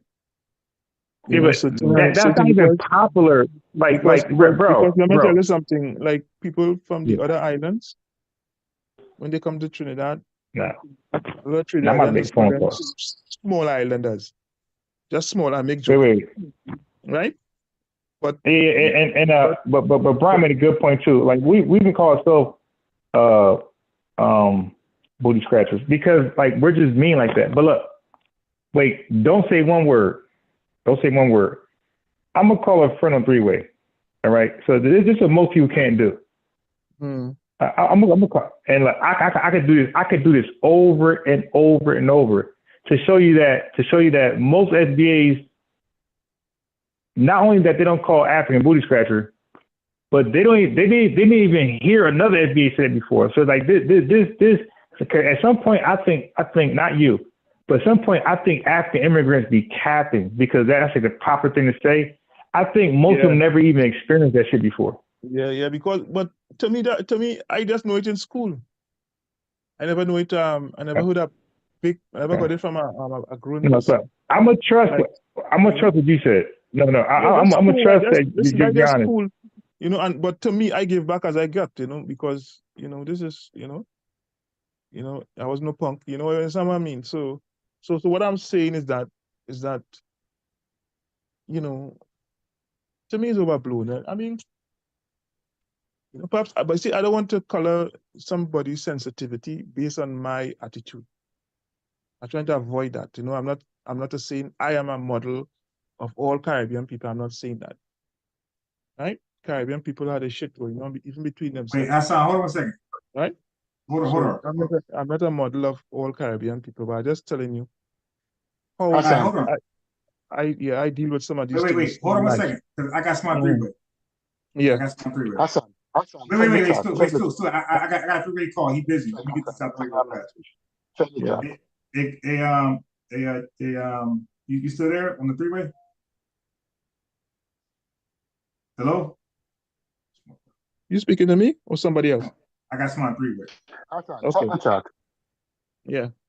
Hold on. Okay, I gotta merge it. I'm bad. Oh shit. All right, still go ahead. I'm gonna call him back. Yeah, he just dropped off. I'd like to hear what he had to say to some of these things. Oh wait, I hung up on a phone call? Damn. All right, let me call back in. Hey, still you go ahead. I'm gonna call back in, but I'm gonna get this is a blind call. He has no idea what we're talking about. He's a truck driver. Okay. But go ahead. I'm gonna call right back. Yes, sir. Check the chat. I send you a message. You have WhatsApp? On WhatsApp? Yeah, no, your chat. The chat in this room. There's a chat bar. Where? Hold on. At the bottom.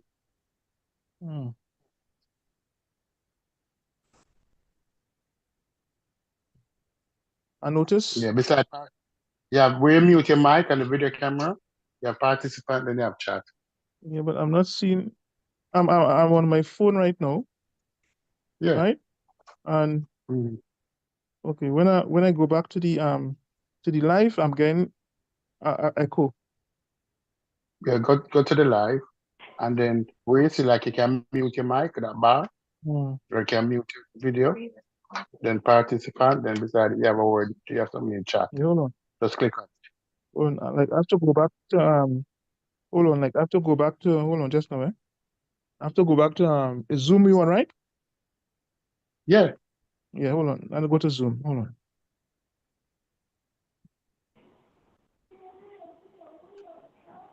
All right, can you hear me now? Yeah, I hear No, I'm listening here. Hold on. I just want to go back to Zoom.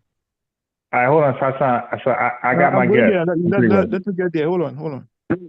Yeah, I'm there now. Yeah, I saw the chat here. Okay. Yeah, save it. Which one is yours? I'm seeing what's your. I've seen both of them. Is that your phone number, Stu? Yeah, save it. All right, cool. I'll save it. Call me on Zoom. Call me on WhatsApp. Yeah, WhatsApp, right? Okay, when? Anytime. After we come off tonight. Don't let Stu brainwash you to be like, don't tell the truth no more. Don't let him do that. I like Stu. I've been listening. Listen, I've been listening to YouTube since the inception of YouTube. Right? This is the first time I really come on in a long time. But I like to listen to people. I've been listening for a long time. So hold on. So I got my guess. I like this topic, so I decided to come on. You know? All right, so I got my guess. So my guess, are you there?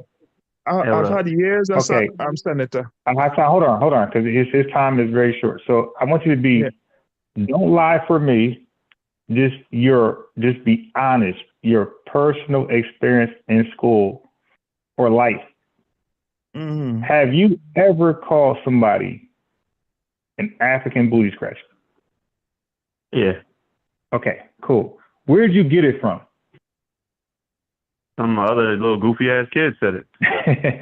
Did an adult ever tell you to say that?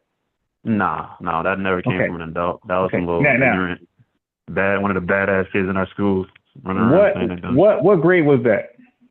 Oh my God, real early, super early, like young, like child, like first, second, kindergarten. Elementary shit. Okay. Yeah, some elementary school shit. Yeah. Okay. So now, if that person now you said a couple bad kids were saying that, right? So, but the whole school wasn't saying it though, right? Just a couple bad kids. Right? Nah, okay. yeah, no. And you bad too, but you said it. Okay, cool. Yeah. So now, is it justified for that kid to grow up and blame every 43 million black person for what 3 and yourself badass kids called them? No. You gotta be old enough. You gotta have elementary school. No, you gotta have. Once we grow up, you gotta have discernment, bro. Like children, like a lot of shit people do with children. I'm not gonna remember kill you. Yeah. You tried to bully me. You told you to go take my lunch money. We grown men, man. Like, Okay. Cut the fuck out. Like, cut it out. Like, yeah. Nah. All right. So that's all I really called you for. I'll call you back if something else. All right. All right. Okay. Cool. Yeah. You got to hang up, bro. All right. Yeah. Okay. So I want you to, so that again, that was a cold call. So he admit that he used it before, and then I asked him, "Where'd you get it from?" He didn't get it from an adult. He got it from another goofy kid. So what I'm saying is, if you cold call FBA folks, they're gonna never say they got it from an adult. Somehow it was unplugged, like you said, maybe a comedy show, a cartoon. Somehow that was in little kids' head and like you said, it's always early in elementary. It's never middle school. It's never high school. It's always early. Like, who is putting that in our head? So now watch this. So the same leniency black immigrants want when they say, "Hey man, white supremacy," and you guys even said it. Hey, the movies portray you as this and that. So you want leniency from that. Hey, the movies portray it, man. That's how we. Okay, so little FBA kids somehow, some way, they're learning to call black immigrants booty scratchers. We don't even know where that's coming from. Like, what's the source? I would love to know the source. Yeah, like, what TV show, what movie? But you know what is interesting? Yeah. You know, you see some of those shows, right, in America, and you will have the guy who's the elevator operator, right? And when you meet a white person, yes sir, and he's scratching all over, you know, and so much so that Elijah Muhammad say, no, Malcolm X say, yeah, when you meet him, you scratch, but you don't even itch, you know. Right. So what I'm saying is that it have that, you know. Okay, they have all these things in the media too. So I don't know where the thing come from, you know, and to me it's just a slur that people use against kids use against each other. Yeah, you know? but it has to have, like, you guys said your source was the movie industry, right? No, So I said perhaps. I never said it for sure. I said perhaps. Okay, but I heard many other brothers from overseas say it was, and I believe them. I believe, because the movies are definitely there. Yeah. So I believe them when they say that. They're not capping. Perhaps those Tarzan movies. I know those movies where you have the yeah.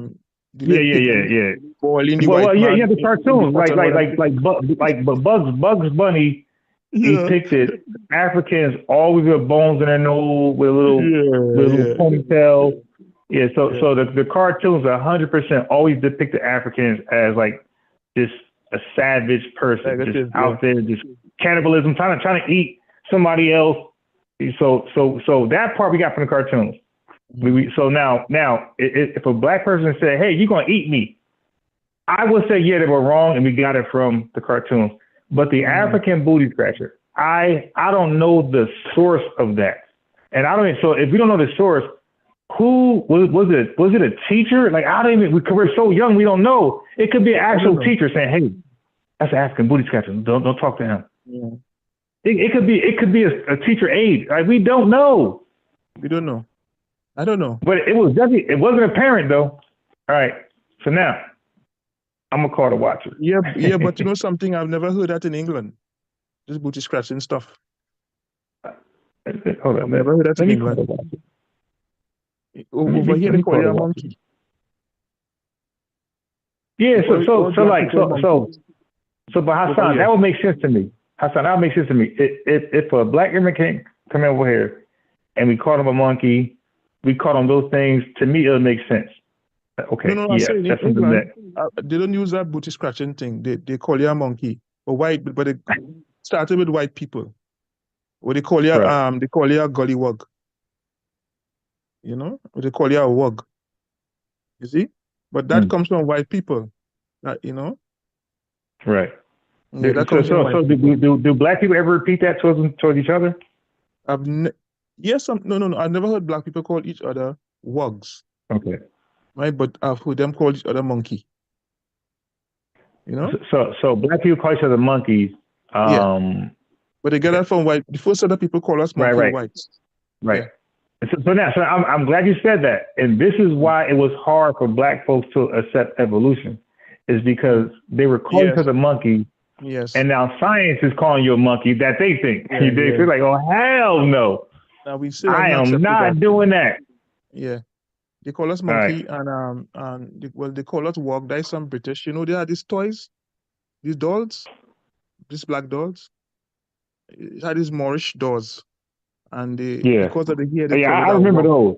Yeah, they call it, that's a gully wog, they call that. But the hair Okay, is what they call wog. I know that. Yeah, the wog, the hair, they call it wog. So they call us gully wog. But that's And black, like the monkey thing was so funny to me. It's like, yo, you white folks look as much as monkey as us. It's like, yo, yeah, like Mick Jagger. Like Mick Jagger. It's like a goddamn monkey. Like, yo, what? Okay, so what he look like? So that booty scratching thing is an American thing. I never heard it. Even the Caribbean, I've never heard it. Yeah, I gotta go. Oh, let me call the watch real fast. But I gotta Google that shit. The source of that. I live in America. I never heard it. I mean, I live in England here. I've never heard it. Right? In Africa, I mean, in the Caribbean, our problem, what we call Africans in the Caribbean. I mean, can you still remember? He didn't answer. He was scared. He didn't answer. All right. No. You prove your point that you know, I've never heard an adult Black American call out somebody like that, and I've never heard that. But I haven't heard everything, so I don't know if it happened, if it didn't happen. I don't know. Bro, I'm telling you, man. And I don't even believe maybe middle school. I don't even believe a high schooler said that word. I really don't believe it, man. I don't even a high school kid. There's an interesting piece of research that you can check to find out where that comes from. Because like, yeah, when you come as a elementary kid, middle school, you look different. We will probably most likely get on you. But when it comes to high school, you know what? No, I'm lying. Because I told about Alexander. Once you look different in school, they pick on you. That's normal. All right, hold on. Let me merge. Let me call back the watch. Yeah, now look. Now I ain't gonna lie. High school. Now the term African and bootstrap is not there, but Jamaicans did get picked on, and I'm sure Africans probably did. But it was more so because at that point, like we were kind of almost like adults. But it was more so how you dressed. Okay, it wasn't how you look, because Jamaicans can fight. They can fight. So you ain't gonna get your ass beat from everybody. So you'll do more like a fun joke where he's laughing too. So a dude named Alexander was Jamaican, and he had like a nice size on him. He'd have kicked somebody's ass.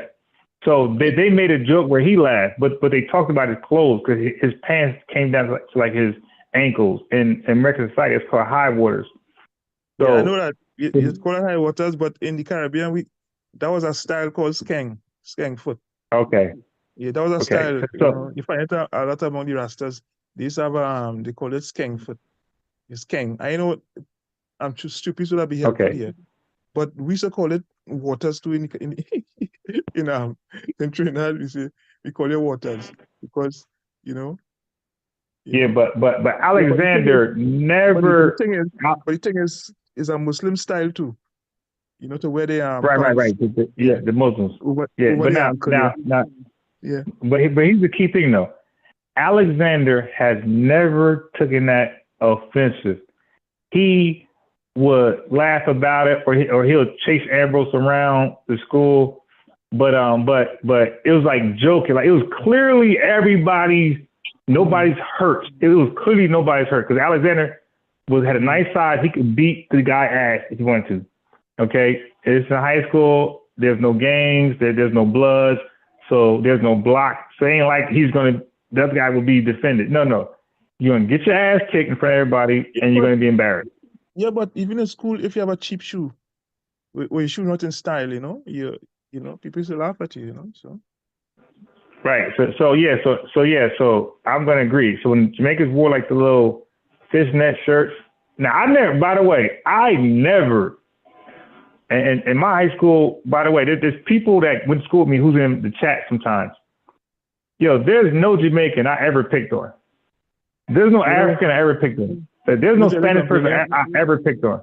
In Trinidad, the Jamaicans wear these kind of flashy stuff, right? The Trinidadian pick on them and call them Coskel. You look Coskel. Wait, the Trinidadians? Yeah, pick on them, call it Coskel. Yeah, they say they dress Coskel. Okay. It's like they sometimes, and the Jamaicans just call it not the Jamaicans, but some people call it panache. You're kind of out there, with these bright colors and but that's an African thing. It's from the Yoruba people. They just there's a Yoruba influence that we took with us. When we is that kind of you know what the pimp used to dress with all the kind of big hat and we call that Coskel and or you call it panache. With a French food like you're really out there, you have a bright shirt, silky and I want we say chocolate job because of that, Okay. Yeah, that's funny. All right. Let me listen, all that thing, you see, between us as the Caribbean, we have all these things going on the same way. Same way. You have all these things going on. All right. Let me call the watcher back. We have the same nonsense going on all over the Caribbean.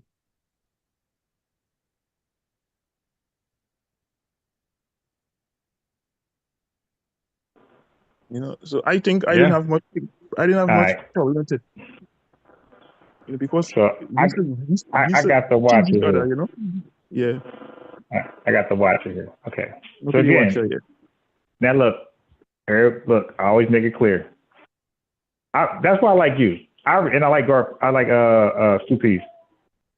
Because Supees sometimes be capping or withholding. Not capping, but withholding.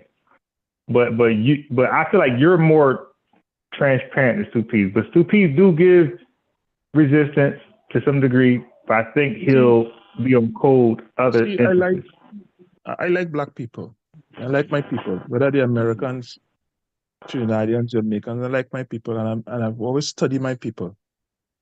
That's what I qualify in sociology. So I study my people. So these little books, I try to find out why are we like this? Right. And but this is why I'm involved now, because this is a subject I actually ignored. Like, this is going on for 7 years now. I talk about everything under the sun but this.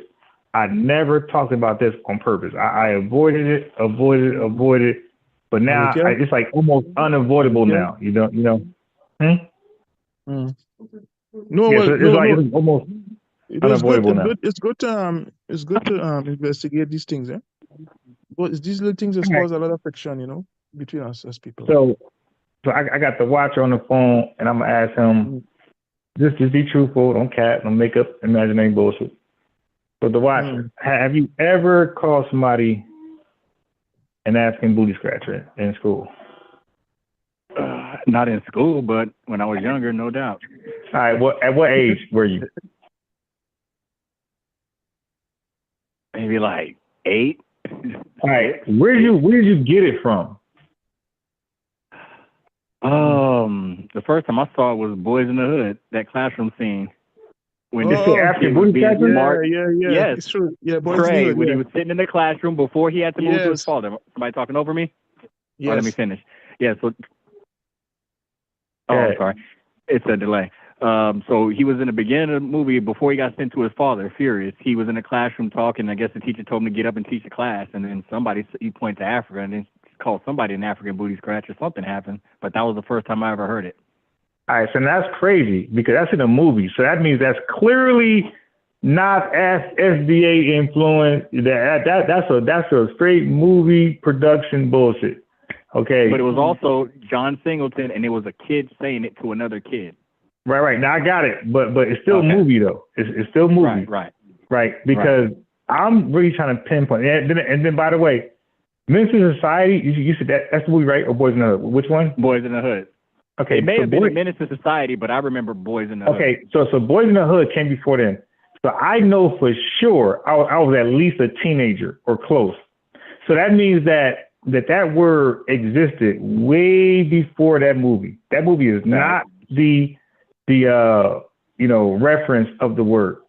Okay, so I'm trying to get to the reference. Okay, so you got it. So you heard it there first, and then you said it, right? I may have even heard a kid say it prior, but I mean, it was a kid thing that people were using to Jones on each other. Yeah, I wonder who was telling the kids this damn word, yeah. But to keep it a buck, it was never really a Caribbean or type of thing. It was just if somebody was blacker than you, you look African. Okay. That's how I remember that shit starting. It was more of a skin color thing. It was never a culture or an identity. It would just say to get under somebody's skin. It was never anything bigger than that. Oh. And if he fucked with you, then niggas was gonna ride you until you quit. Right. Okay, so it was a color thing. You was like dark enough, they'll call you an African booty. I got it. That's what I remember, and it didn't even matter because people were calling their family like, man, go in the room and do this, man. Forget you, motherfucker, you African booty scratcher. That's why your mom is this. That's why your mom is that. People in their own family was doing it. It had nothing to do with. It was just a shot to throw at somebody. Big head, big nose, big mouth, big lips. Yeah, because that's what you taught in America. This Africoid features, big up European features. African. I'm gonna Google this shit. I sent you a link. They even have a movie, African Booty Scratcher. It came out about 8 years ago, and it's Caribbean. I just sent you a link. Oh, hold on. Yeah, my guy. Yeah, my guy. And it's a Caribbean movie. You ain't got shit to do with Americans. Yeah, I'm reading that right here on my fucking Google. Yeah. You're welcome. So the Caribbeans gave it to us? Oh, should I tap out my guy? I apologize. Yo, the Caribbeans gave us the term and then blamed us for it. Oh, that's just where's he proof that Caribbean found that term? Yo. Where can I see that? There's a YouTube. It's a YouTube video. It's a link to it's a trailer to a movie. You want me to put it in the chat? Because growing up, I lived that in America. I've never heard that in the Caribbean. Yeah. Put the link in the chat. Because over here it's saying it's an ethnic slur used in Canada and the US. Okay, wait. Okay, so now, wait. It's so an the African fact they was using who have now watch this. But to say that I find the watcher that's minimized that is not. I mean, if people used to call African people that, they call them that. Come on, wait, why are you trying to hide that? That's what happened, and that's what happened. Oh, okay. So wait. You don't have to qualify to watch the statement. Yeah. Or minimize my statement. Yeah. So I just read it. I'm not minimizing your statement, but I don't feel it truthful. Okay. So Hold on. Yeah, but Supi's always want to interrupt when some real info about being kicked out. So go ahead. The movie African Booty Scratcher was written by one of the writers of Blackish. Blackish is an American show. It is not a Caribbean movie. It's an American movie. Look on IDBM, okay. And it'll show you the white cast. It's about a young black man from Nigeria who's trying to fit in. It is not a Caribbean movie. Look up the IDBM. All right. So you need. Okay, so I'm on the internet. It says African person. Now watch this. An African person who habitually scratches their buttocks. It says African booty scratch. I'm talking about the movie. Right now, but I'm moving on because I'm trying to get to the origins of it. So of course But the you movie said ain't the Caribbean. origin. You were quick to say Caribbean invented it. And Right. that's So not let true. me read what I'm saying. Yeah, and you're gonna see. I stand on that still. So let me read what I got first. I'm sharing my screen. It says an African person who habitually scratches their buttocks. It says African booty. See, you gotta let me finish. It says African booty scratcher is a derogatory ethnic slur used in Canada, which would be Caribbean, and the U.S. Okay. Where Canada? Oh, Canada is the Canada is not. Caribbean. Oh, Canada is the Caribbean. So Canada is the are they black? Okay, so all right, cool. So Canada is North America. Canada is north of America. You don't even know where No. Canada is? Okay, look. Oh my God, the immaturity. So black people, look. So this is a real simple thing now. Okay. So people in Africa, people in Canada, where do they migrate from? America. America. So a lot of America? Americans came from. Yeah. Come on. But who else? You never heard about the tears of the tears of No. Listen to the question is. We being dishonest or we Yeah. Dude. Okay. So listen to the question. Okay, look. Stop. Listen, because you said American. So now my next question is, which you're trying to block me from. So my next question is, so Canadian black folks are a makeup of just American blacks. We didn't say that. You didn't ask that question. You're talking okay, that's how you. But that's how you framed it. So okay. Wait. Okay. All right. Stop. Okay. Wait.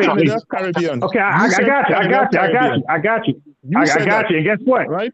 Yeah. And guess if what? You're denying, and guess if what? You're denying that African Americans didn't. Wait, no. You're going too far now. No. Run to Canada. No, then you we're don't not fast forwarding. Hold on. Okay, I got it. History. Okay. So no problem. But I don't mind. Look. This is between me and you, Phil. Who went okay, to well, hold on. Is Indian. Hasan, it's okay. Hasan, it's okay. Went to Canada. Hasan, it's okay for me to be wrong. I'm business two-piece. Look. Okay, wait. Let me finish what I'm saying though. No, I don't want to leave from this point. Okay, I don't mind being wrong. Two-piece mind being wrong. I don't mind being wrong. Okay, so that's why I asked you guys. Okay, maybe so I paused. You said, hey, that ain't Caribbean. I paused. That's okay. Maybe I'm mistaken. No problem. I didn't research Canada.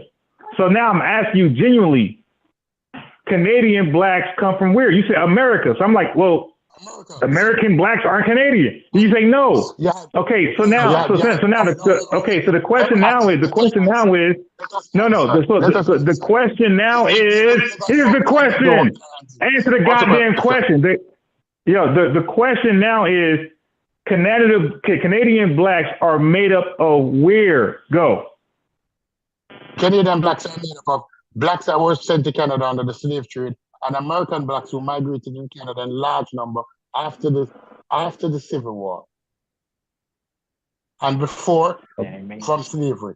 Canada was where they run to the Underground Railroad. Most of them run to Canada because Canada was a free state. Canada got free before the United States of America. Okay, cool. The Underground Railroad, and so it's made up of two sets of blacks: American blacks, Canadian blacks who came in there with the slave trade. Afterwards, many black people from around the world migrated to Canada in the 60s, 70s, 80s, 90s, and so on.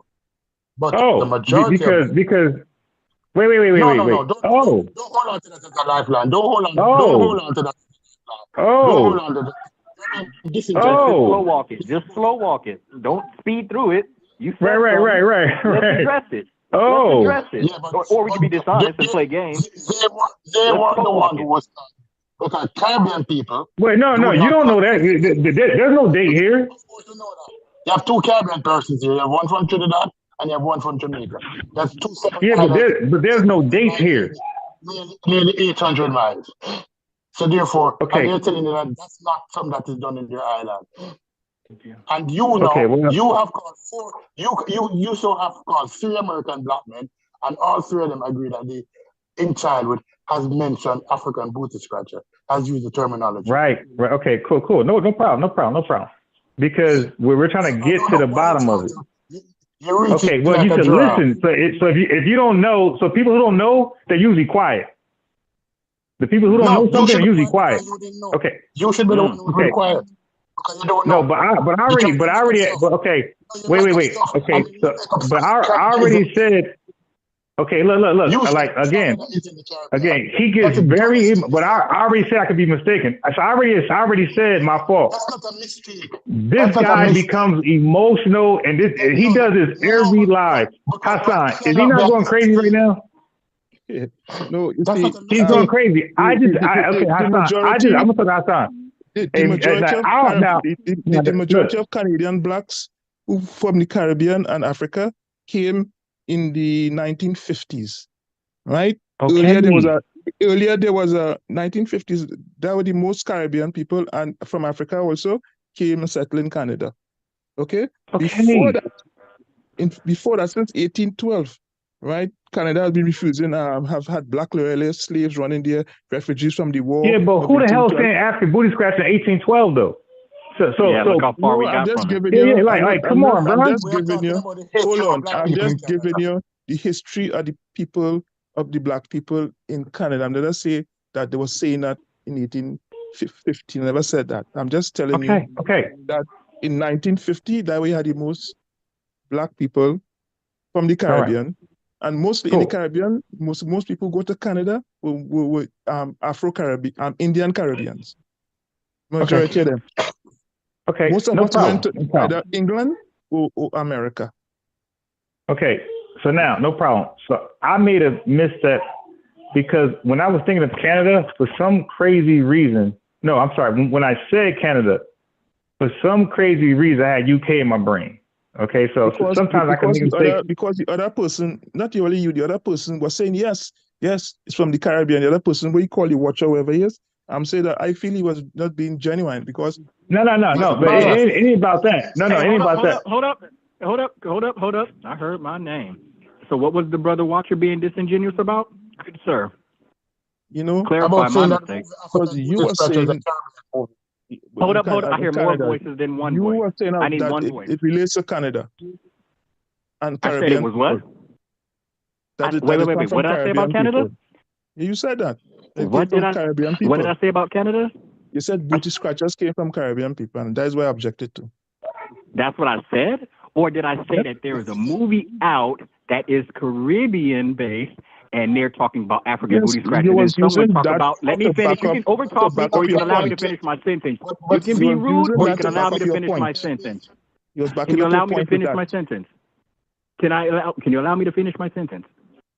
I appreciate that. What I was saying is that whatever that trailer was, it was showing a depiction. Now, if you want to try to minimalize it by saying, oh, well, the makers of Blackish and that, as if there was no Caribbean salt, you just pretty much just try to whitewash it, saying that even though you know who was all on the staff or who was all on the writers or who all the reference points is, you can't do that. But I saw you try it, and I didn't even combat it. I let you have that. Okay, you said the movie was a Caribbean. What you're doing. No, you said the movie was a is that. Is the movie a Caribbean movie? Let me ask you that question. Is the movie a Caribbean movie? Have you seen a trailer? It's a no big thing to me. Because the accent is not even Caribbean. Is the movie a Caribbean movie? Is it an American accent? Are they using American accent? No. Or they're trying to use a Caribbean accent? You cited the movie to back okay, so we're going to be dishonest. I'll stop. They're being dishonest, I'll stop. I'm above all that shit. I thought we were going to have conversations, but if your emotions are involved in it, I apologize.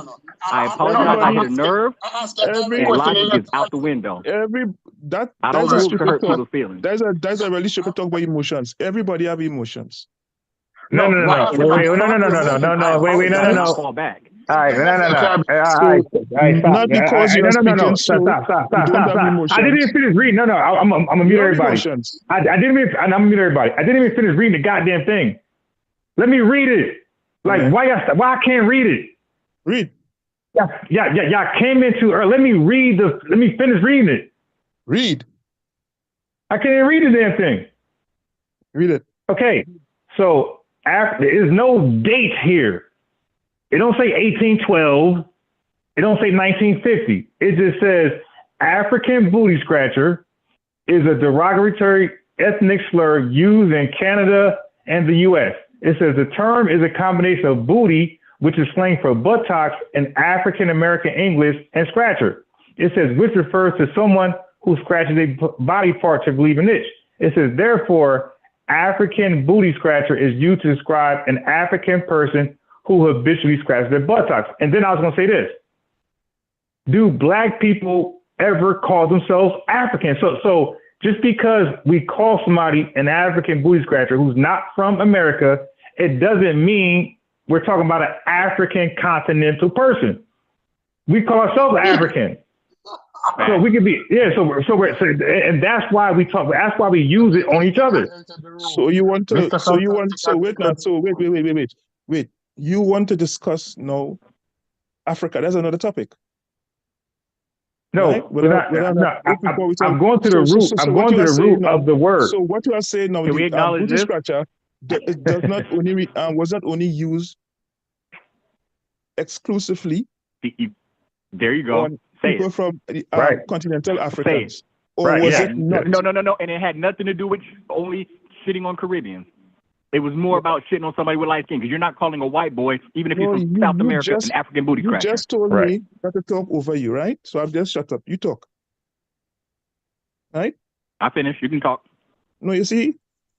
You understand? You're not emotional. You're not emotional. We got limited time. Just go. Got limited time. Let's go. No, what I'm saying, see what do you want to say now is that it wasn't exclusively used for African people from the continent.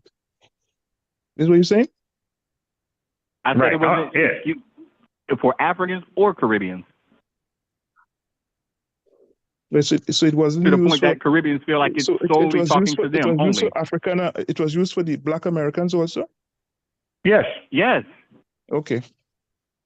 But that is news to me. Like Jamaican. Can you prove otherwise? First time I'm hearing that. Well, can you prove otherwise? That a Black American.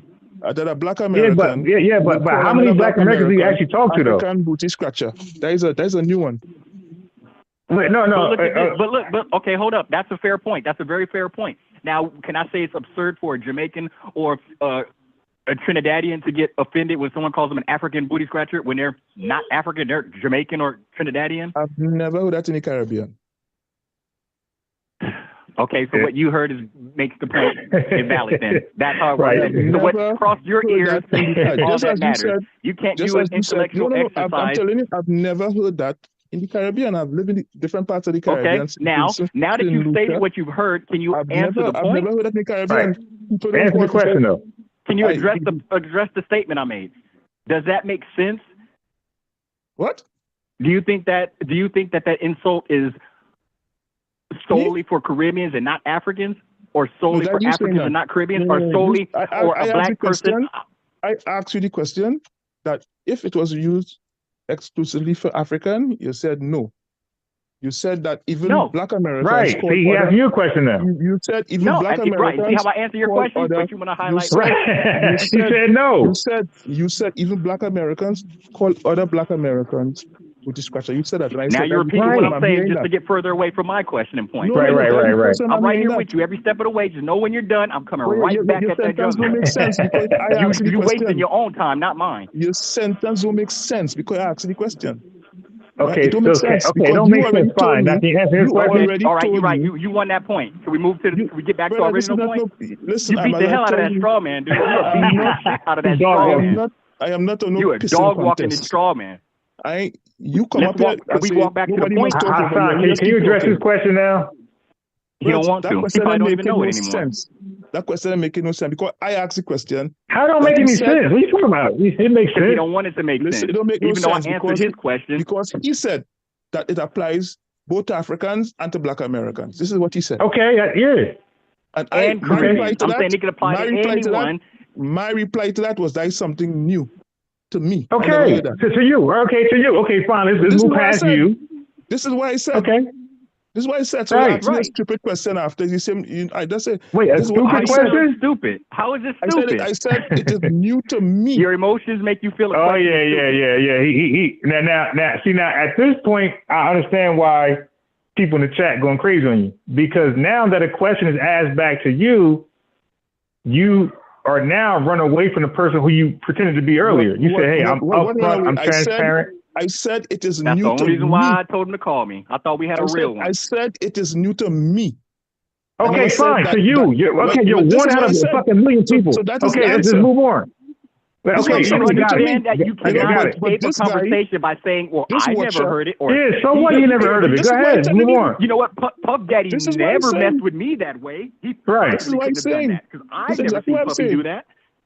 This is what I'm saying. You know, you not pissing contest. You piss alone. I'm not pissing. I'm not pissing contest with you. You understand? So can you answer the It's not a question? pissing contest. I can't even get a question answered. My pants are That still is zipped. something. Look. That's something Okay, new fine. to It's me. new to you. Okay, cool. That's all. Okay, let's Now, move yeah, on, we bro. say the same thing and we're not going talking, anywhere. We call that spin deflection.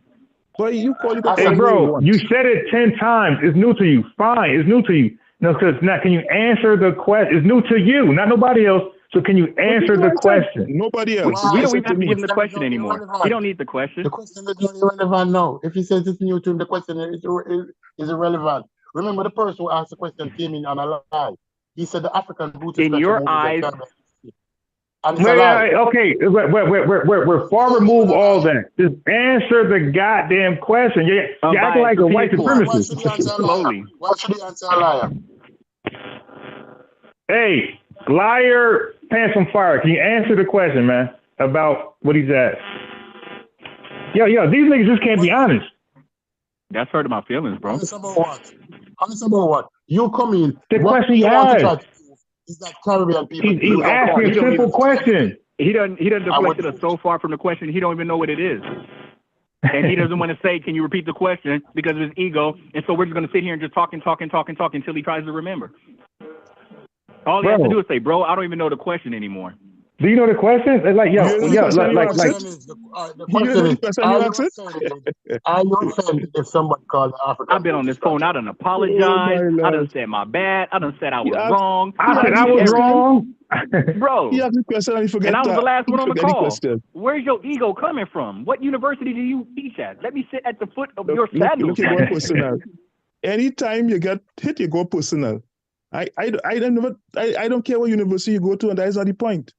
I don't care. That has nothing to do with what we're discussing, whether you go to university or not. Can you answer the question? That's not the point. So don't talk about Can I give you a different question? Let me leave that alone. Can I give you a different question? Yo, so he ain't gonna answer. Oh my god, yo, that is amazing right there. Look. See, if I ask you another question, you can act like I didn't ask you the first one, and you're not deflecting or running from anything. So do you want to try a different question? Nothing. I want to answer the question. Oh, we're answer the first question then. Fuck it. I tried to give you a lifeline, but you want to try to act like you got some authority. All right, so answer the first question then, bro. Boot on the neck. You do not like the first answer. That's all. Can you answer the first question? I answered the question. I said that's something new to me. That's it. No, that wasn't that wasn't his question. That was your response to his answer. We didn't ask can you answer? Have you ever heard it before? Look, we didn't ask you if you didn't hear it, so it doesn't matter. It's irrelevant to the rest of the world. And this is why the chat is roasting you, and this is why we can't bridge the gap. This is an example of why the gap can't be bridged. Me and saying what? We're trying to have an honest discussion, and we just can't have it. You came to discussion. You came to discussion with that preoccupation. We're trying to have honest. Bro, no, you're proving it. You ain't proving it. You ain't proving anything. Can you answer the question then? Can you answer the question? So, yeah, I'm gonna clip like a motherfucker for tomorrow. Let's continue. Let's continue. Okay, so he's not going to answer. Okay, let's get past you. No. Yeah. Finally, I can respect that. So, Sufi, can you answer that question for us then? Since he declined, you answer that question. All right, we'll move on with you. I'm going to Sufi's answer now. Can I get the floor to answer the question without interruption? Cook your food. That's the dumbest, stupidest question anybody can ask. It was a dumb question. Is this an island thing? I will not answer the question. People keep telling me it's a dumb question and they don't even know it's an island thing. You see it's been coming out now? Everything coming out is an island thing. It gotta be. It's a simple question. Nobody want to answer. Yes, it's an island thing. Let's move on. I see it is. Take win is an island thing. Let's go. You see the bias Y'all coming won't answer out now. a You see the simple bias coming question. out And now. now we Now we got don't answer dumb questions question. all of a Now, sudden. Coming out no, now. we don't answer simple question. Hasan, you see the bias coming out now. You see the There bias you go. coming out now. Yeah, go ahead. Bias. He come on bias. And then I want to Huh? make it look like he's so innocent, you know? Yeah. Come on. Yo, And y'all just try to, okay. even trying to avoid the African booty scratcher, trying to make it look like it's other people instead of No, putting you guys are. You won't answer the question. No, African booty scratcher is an American thing, not a Caribbean thing. So why are you asking us question about it? That's your question to answer, not ours. We don't use the terminology. Wait. It's the watch. What? Okay, hey, Stu Peace, can you prove it's an American thing? Go ahead. Okay, hey, Stu Peace, can you prove it's an American thing? Go ahead. Okay, No.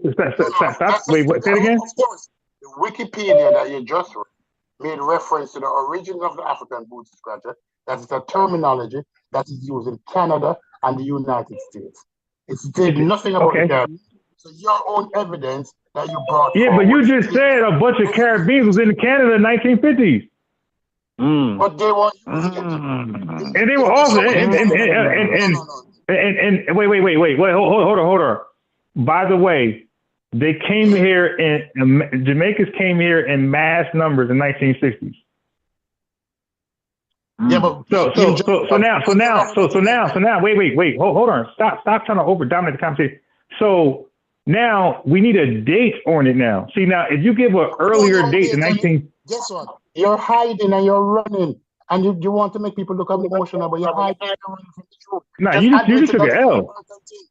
It's an American thing. You took an L. No, because you called the Caribbean. You just took an L. Y'all won't answer a question, and y'all running from the reality.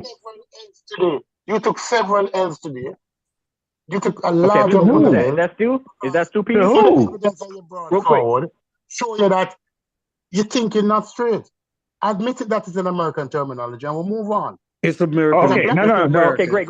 Can I have the floor real quick? Can I please have the floor? Please, just real quick. I just want to reset because I feel like we are way left. I'm looking at the chat. I'm looking at the views, and I'm trying to remember why I even got on the fucking phone. Shit. Okay. So you got on the phone refresh. You were asking, have you ever used the term African booty scratcher? And you admitted and said yes, you used it when you were about 8 years old. You were the third person you called, and you're the third person who said yes. Yeah, but who do you use it against though? Were they African, Jamaican, or SBA? It doesn't they were my matter. brother. That wasn't my little brother. Yeah, but that wasn't the question that was asked. Who used it? The question was but asked. There's follow-up questions though. Yeah, but there's follow-up questions. Okay. The reason no. Reset real quick. Can I finish with the reset? Because Stu that's Stu. Yo, Stu P be going crazy, yo. No, I like when Stu Peak is on point and when he's logical and he has it, but when he's not feeling it, he just turns into Jello and he just plays silly. And he's brilliant. So I can't even knock Stu. Can I have the conversation without the emotion? Can I have the conversation without the emotion? I want the OG Stu P's back. Can I have the conversation? Yeah, but start. Okay, great. So what we're talking about, at least what I'm trying to understand, is we're referring to African booty scratchers as an insult. Yes? Just yes. Are we there so far? Is that correct? We're talking about African booty scratcher as an insult. Yes? No, we're talking about the origins of African booty scratcher. Okay, all right. Clarify. Please let him clarify for me because I could be confused.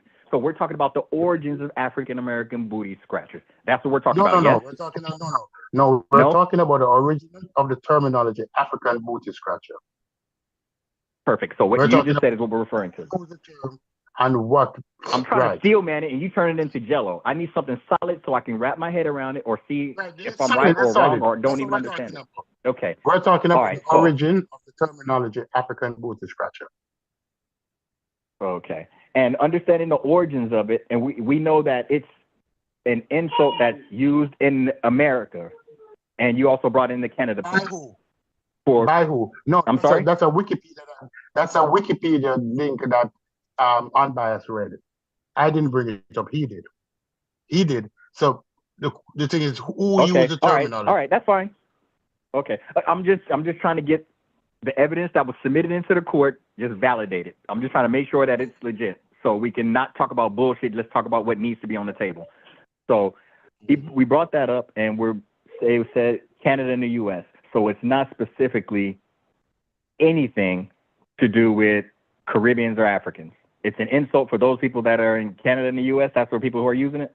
No, that's not. Is there anything in the definition? The Wikipedia article. Listen carefully. Let me repeat what the Wikipedia article. Okay, so now you want to diminish it. Okay, hold on. Because this is the problem. You can't try to hold it up and say this is what it says. It's Capper, it's Canada, it's America, this and that.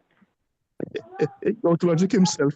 Can I say something? What I'm saying to you is that Savior brought up the reference. Savior brought up the reference. Savior reference. Not Savior, unbiased reference. Unbiased brought up the reference. I said, where is it you? Yeah. Stupid.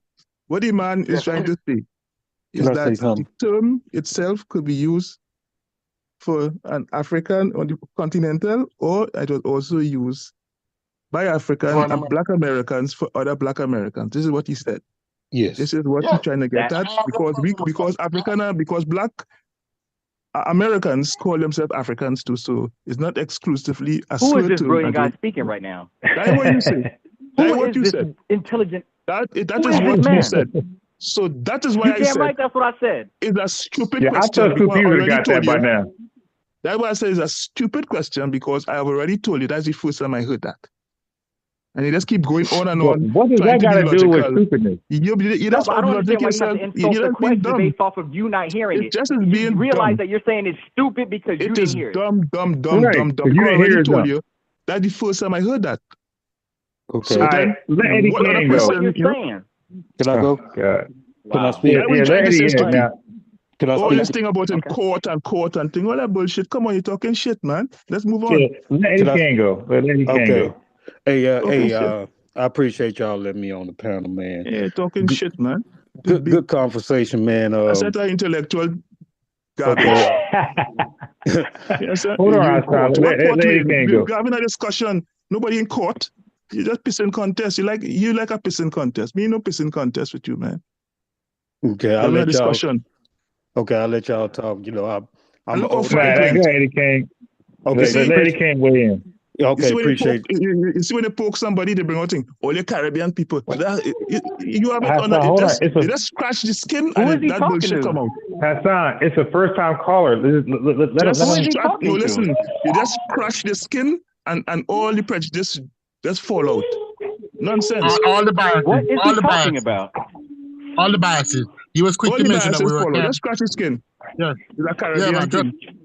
Caribbean. What the hell are you talking about? If I told him it's an American thing, what you said.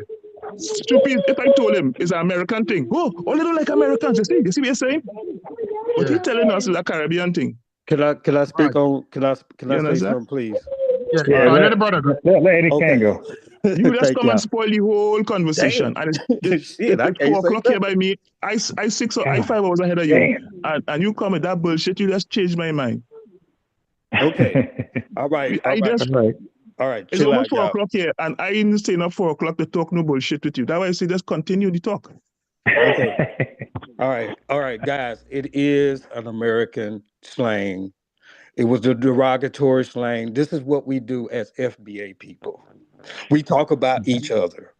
We'll talk about a Caribbean. We'll talk about each other. Okay. We'll talk about a white person. We'll talk about a Mexican. That's what we do. We are. I told you the same thing. That is I said Caribbean people do the same thing. I told you we talk about Jamaicans. Let him finish. Jamaican talk about you did a lot of talking. He's new. All black people do the same thing. Hey, Hasan, let him finish his thought. It's not exclusive to FBA. That is black people thing all over the world. They do that all the time. All over the world. Do that shit. I don't even care about a new guy who came in here. Give him respect before you disrespect him. Let him disrespect you before he. You know, so you know talking respect, right? So he wasn't disrespecting anybody before. Now you want to have a conversation on respect, and I'm asking you just to let the man. There you go. Yeah, let Eddie King go, but he just called in. He a new call like you. Yeah, but I'm a new person. Get out your emotions, bro. There he goes again, bro. Okay, I let get Eddie King go. Eddie King, the floor is yours. You know, and brother, it's yours. Okay, thank you. Thank you. What it is, man, this is what we do. As a childhood, I talked about my mama. I talked about my daddy. I said a mama joke to my brother. Your mama this, your mama blacking than this. This is what we do as kids, right? They talked about me because I wore Payless shoes at school. I couldn't afford the Jordans, right? So you're gonna get talked about. This is a rite of passage for us, and any. I guess they do it all over the planet, like you said. Black folks do that all over. Probably white folks do it too to each other. We don't know, but as kids, that's what we do. It's not really a cultural, personal. It's trying to make you, and if you can survive that with an FBA person, if you can survive that in school, then it'll make you tougher. And then we will actually appreciate you. And you one of us now because you can rag, and especially if you can dish it out. If you can take it and dish it out, you're gonna be okay in America. Because that's just what we do. So I'm trying to figure out what it is about this African book, because that's the first time I've ever heard of it was in that movie. Right? That's the first time I ever heard somebody even saying it like that. Oh, wow, really? Yeah, that's the first time I've ever heard it, and I'm 50 years old. Oh, and wow. So it's not that common as they pretend. They really ain't. It really is. Okay, it might be a New York thing then. Right. On the school sport, this is what I was saying, right? That just as when I said, that's the first time I heard what that guy was saying. I'm mixing up, I know who talking, right? But the guy who was talking, he said, and I said, that's the first time I heard that. But you already tried to ridicule me for saying that. And this guy come now and say, this is the first time he heard that and he's 50 years old, right? But listen to the difference, you know, so the difference this is what I'm he didn't saying. insult it. It's stupid. I've never heard of it. It has to be stupid. There you go again. Yeah, that was why I said question. No, there you go again. You're taught on every level of education that there's no the issue wasn't about the term and who's strong and who ain't strong, right? We were just trying to find out where it came from. That was all. Stupid. Let me ask y'all. What I'm just coming in on the conversation. I didn't get it from the jump when it first come in. But who's talking? Just identify yourself. I'm mixing up who's. I'm not. This is Eddie Kane. Eddie Kane is talking. You see what I mean? Okay. I thought was that other guy. You see, I'm mixing up who is who. Is what I'm saying. Yeah, okay, Eddie Kane just came on. Good, you. That's the question. Right. Okay, good. this is Eddie I Kane. know who I'm talking to now. Yeah. This is Eddie Kane. Right, Eddie Kane. Okay. I just came in on the panel and I just came in on the conversation. So it started off with African booty scratcher. Where were y'all before this? What is this whole discussion about from the jump? Because we was talking about African booty scratcher is kind of like low hanging fruit. Exactly. What is the real conversation that we have? The real conversation, we were just wondering between me and the host where it came from. That was all. And the host said that he had this thing and he put it up and we were discussing that. Oh, so the whole conversation is about African booty scratching. The conversation wasn't about that. No, the whole conversation was about. No, the whole conversation was supposed to be about panelist commentary on the clips I play. Yeah, I played about 5. I didn't get to play a lot, so all these things you're hearing now, these are side talking points. Side issues. Yeah, this whole entire this whole entire live will be me playing clips about so-called diaspora wars and everybody giving commentary on each clip. Okay. The problem with the African, let me say something, Hasan. The problem with the African booty scratcher argument is that unbiased is trying to diminish the origins of African booty scratcher. He's acting as if it's not an American terminology. So he's sidestepping, dancing, and going all over the place to find out where the origins of the term is. He's the one that made it's here. It's from America. Just be honest. Right. It's us. All right, hold on. Can I speak for myself? Go ahead, unbiased. Yeah, do you mind if I speak for myself? Okay. It is your platform. Go ahead. Right, and it is my talking point. So now, as we read the definition of African booty scratcher, right? It said it came from Canada and America, but it never gave a date. So now these two brothers, Stu Pease and Hasan, they both admit that at some point there was a mass influx of not just Caribbeans in this country, but Nigerians. Okay, I'm talking about 1 million, right? So what I'm saying, which country, America or Canada? Which one? No, America. No, I never said that. Now what? I said in 90s. No. I'm saying no. That's not you. I'm not quoting you. I'm quoting facts. Stick to your point, unbiased. Okay, listen. I'm not quoting you. I'm quoting in 1960s. I know for a fact that about 600,000 Jamaicans came over here, and a large part of Nigerians and a lot of Puerto Ricans came over here, South Florida and New York. Okay, and that was between 1950s and 1960s. Okay, so now Eddie King, follow my logic. So we're talking about the term booty scratcher. Okay, so if you're telling me that Black Americans were calling each other booty scratchers during segregation somewhere, I don't believe you. 1930s, 1940s. Okay, this is rhetorical. I'm not saying that, bro. I'm saying that we're talking about because it said in American. Don't get derailed. Yeah. Listen, so Eddie King is catching it. Eddie King, this is an American term, but America is a melting pot. Facts. Okay, so 1950, 1960, a bunch of Africans and Caribbeans came to America, and they brought things with them. Could they have brought African booty scratchers? We're caught, you know. We're caught, you know. You ain't catching. I'm asking a question. Could they? We're caught this bias fool now. We're caught him now. I would know that's where he was leading coming along. We're caught, you know. Okay, and I said it earlier. You are trying to deny the origins of African booty scratchers as an FBA thing. No, you're trying to plant it on the Caribbean. Can you prove it? As you have always been doing. Wait. We don't have to prove it. Okay, that's what I thought. That's another L. We're missing something. Can I speak? History is history. Don't try to change it. History is history, and good, bad, or ugly. It doesn't matter. I accept history, bad or good. Can I speak? Yeah. Can I speak? Okay. The reason why we don't accept that is a Caribbean thing, because it is not used in the Caribbean. We have a Trinidadian brother on the line, and he said it's not used in Trinidad. And you have a Jamaican brother on the line, and he's saying that it's not used in Jamaica.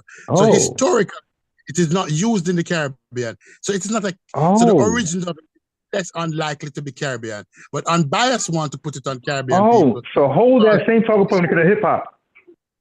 What? Yeah, hey, the watch, you already said though, it wasn't used in the Caribbean or Trinidad. So we're gonna use that same talking point when we talk about hip hop tomorrow. Thank you. Good. Continue. What does it do? What does it do with hip hop?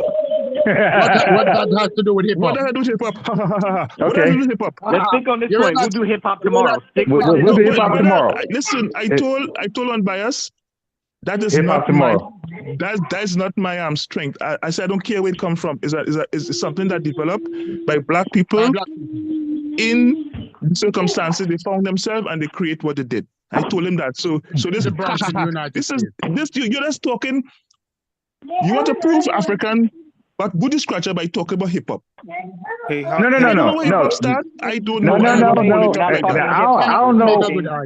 Yeah, I don't know if you're ready for the conversations, but that wasn't even for you, by the way. No, but that wasn't even for you though. That was for two P's, and so you took a bullet, but wasn't for you. That was for two P's. We didn't take a bullet because your argument is weak. You came with it might have missed you. It's two P's. It might have missed you, but what I'm saying is it was aimed at you. It wasn't aimed at him. That's what. I've shot you in the head about 5 times straight. You come with illogical argument, and that explains a lot. I don't think it hit though. That explains a lot. Hey, unbiased. Yeah. Let me ask you a question, bro. Now in America, and I want my Jamaican brothers to understand this. In America, we have different demographics amongst black folks, right?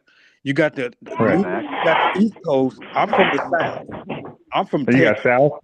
I'm from Midwest. Texas. Right? We don't see a lot of Jamaicans where I'm from. We don't see a lot of Africans where I'm from. We mostly see Mexicans.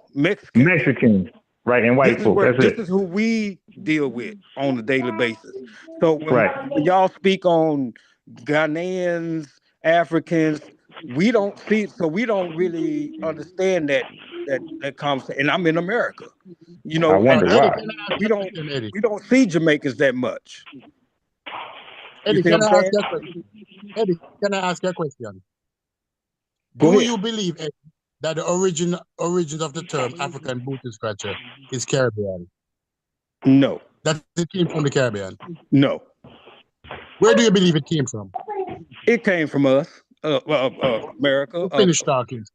Talk to America. unbiased. School No, unbiased. the defense also can cross-examine the witness. Okay, so it's my go. It's my go. It's my go. Move on to something else. I mean, Move on to something. you asked a question. Look, I ain't meet nobody in years, bro. You asked a question. Now shut up. Let me ask my question. Same with me. Okay, so now Eddie King, do you have any proof that it came from Black Americans? The only proof, and this is a messed up truth. The only proof that I would have, and it's not a good truth, is the movie Boys in the Hood. That's the first time I ever heard it. Oh man, hell no, man! We're in the damn '90s, bro. Stop. He had to I'm qualify 50 years. and laugh it off. Yeah. No. A movie. No. A movie. Hey, Eddie King, a movie got it from somewhere. So the stuff don't normally originate with movies. We're missing right now. Who wrote the movie? No. But the person who wrote the movie didn't come up. So okay, now watch this. So so now your argument is the person who wrote the movie came up with the term? Whoever wrote the movie. John Singleton.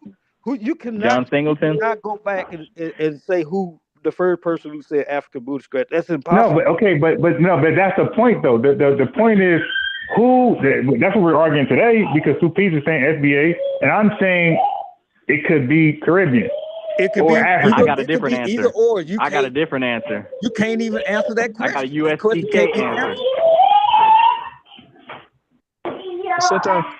I set a false analogy.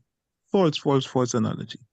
Right. Let's move on to the next speaker, man. Let's move on to the next person was contributing. This nonsense talk. 4 o'clock in the morning. Instead of false analogy. Some guy feels a lawyer in some court talking bullshit. So, Stu Pease, do you feel a certain type of way if someone calls you an African booty scratcher? You're asking the same question again. Was it meant as an insult? If the Yeah, person do you feel a certain type? Does it make you mad if someone says you African booty scratcher? Are you okay with people going around insulting you? I don't. Let's ask that question. If somebody was supposed to insult you constantly, are you okay as an individual with people constantly? Well, the guy said that the person who's been insulted should be able to take it and become one of us. This is what he said. What I'm saying is we called each other that. So no, I'm not. No, that's not what I'm. That's what I'm saying. He asked me a question. How would I feel? And if it is meant as an insult, as an individual, do we walk around accepting insult from other people? Right, you correct. No. So I get it. How should you feel? I understand where you're coming from. Because you're not. Should I answer that question? You're not raised in America, so you don't understand our dynamic to where. If it's coming from someone, if you're coming from Jamaica and you come into this country and somebody's insulting you, and you taking it as an insult, but we taking it as we just ribbing you, we just making fun of you. Can you dish it back? Can you say something back about us and make us laugh? Because all we're doing is trying to make each other laugh. Right, kids. But then just kids. That means we have cultural differences, right? Right. When I come to this country, I have to understand the first time I sit and I listen before I speak, and I understand the dynamics of the culture. And you realize that's why if you're ever in a class with a Jamaican growing up, you realize that he's oftentimes the silent child in that class. Can't fight, but he's oftentimes silent because he does not understand the culture. Because he's coming from a culture where somebody disrespect you, have consequences. Bust the head, we don't play jokes. We don't play jokes. Okay. We don't run jokes. We ever said, what is joke to you is death to me. Yeah, as our elders say, where's joke for school children is death for a frog. Right. Yes. I get it. I get it. You know, because telling somebody in the Caribbean, if you wanna fight, just tell a man about his mother. So we don't play those games. No. If somebody was say, should I feel insulted? Should I feel? How would you feel? If somebody walk around and insult you, and you accept it as just 5 o'clock in the evening. What kind of individual are you to be okay with somebody walking around insulting you? Are you that desperate for friends that your friends can speak? Now, what you're doing is you're being disingenuous now because you said no, it's culturally different. Listen it's to me culturally though. different. Listen, that's what I'm saying. It's a cultural difference, and you're trying to make it like, oh, y'all are less. It sounds like you're saying, oh, you less than because you letting other black folks call you an African booty scratch. You letting other people. We didn't take it as like a literal death disrespect. We took it as we are talking about each other. I'm pretty sure in Jamaica, amongst yourselves, y'all talk about each other in some type of way, form, or fashion. Yeah, but there's rules. There's rules. Trust me. we do that. We do. In Trinidad too, but there's rules. We do that. Yeah, we do that. There's rules. But there's a limit. There's a line of demarcation that you don't go. You don't cross. Yeah. It's funny. There's a line of demarcation because there's rules to this shit that you don't cross none at all. Because when I went to school in America, Clodomaco High, people was cussing one about the mother, and I was amazed because I know back in the Caribbean there's fight, and they were just cussing one another. I just leave it like rules. That, I get to understand it and I just move on. Right. That's what I'm saying. It's just a different cultural thing. Yeah, and to me, when they give me talk, I give them back talk. We call it picong. You must be able to take picong. A man come at you with you booty scratcher. I'm giving him. I tell him back something bad too. There you go. Yeah, but there's a line that you can't cross. Yeah, we do that in school. There's a line that you can't cross. Yeah, you can't do it. Yeah, you can't take it too far. Right. There's some things that we have that is a line that you can't. You don't cross. So you see what I'm saying? So and it'll be a fight or it'll be, but it's only amongst a friend that can go back and say because in some American states, to tell a black man about his mama is Listen war. to me though. Only a friend can do that to you. Now, if it was another black person that you don't even know, right, and he just come up and say something derogatory to you, it's gonna be a fight. Yeah. Only a friend in America, only close around that you can rib somebody that bad, and it's not gonna be a fight or to the death. But if somebody outside that circle come and say something like, "Oh, you old hoe ass nigga," this is what we do down here. "Oh, you old hoe ass nigga." Who you talking to? Now it's here come the guns, here come the switches. You feel me? But if a friend come up to us and he's like, "Oh, bitch ass nigga, you didn't even answer the phone last night." You see the difference? Yeah. You see the difference? But the thing is, we have a real bad word for tell somebody about their mother. It's really bad. I never heard it in America. They don't cuss like that in America, right? But some American people I know, if you tell them about their mama, you're going to get a beat down. I know that. Whether you're a friend, foe, anything, so it depends on which state you are in. Well, it just depends on the person. It depends on really the individual. Because some individuals, you got some people that are a Latino could be around the person and he say nigga like Fat Joe all day, but down here, if you look like a white man and you saying nigga, it's a fight. Yeah, but look, Jamaica have a bad curse word about mothers too. If you hear that, you will fight, But I never heard those kind of talks in America. I never heard. You all don't curse like that. So if you move to America and you at school and they talk about your mama, it's gonna be a fight. Guess what? All the Americans know, boy. If you talk about his mama, you're gonna have to fight. Yeah. You see what I'm saying? I went both primary and high school in America. So, I know the talk. I know the ribbon and I know all that stuff. Yeah, it's just something that we do amongst each other. As I was telling Uncensored, I never put it as a chip on my shoulder. I never reacted, went through life in dealing with Black Americans with a chip on my shoulder because of what happened in school. Right.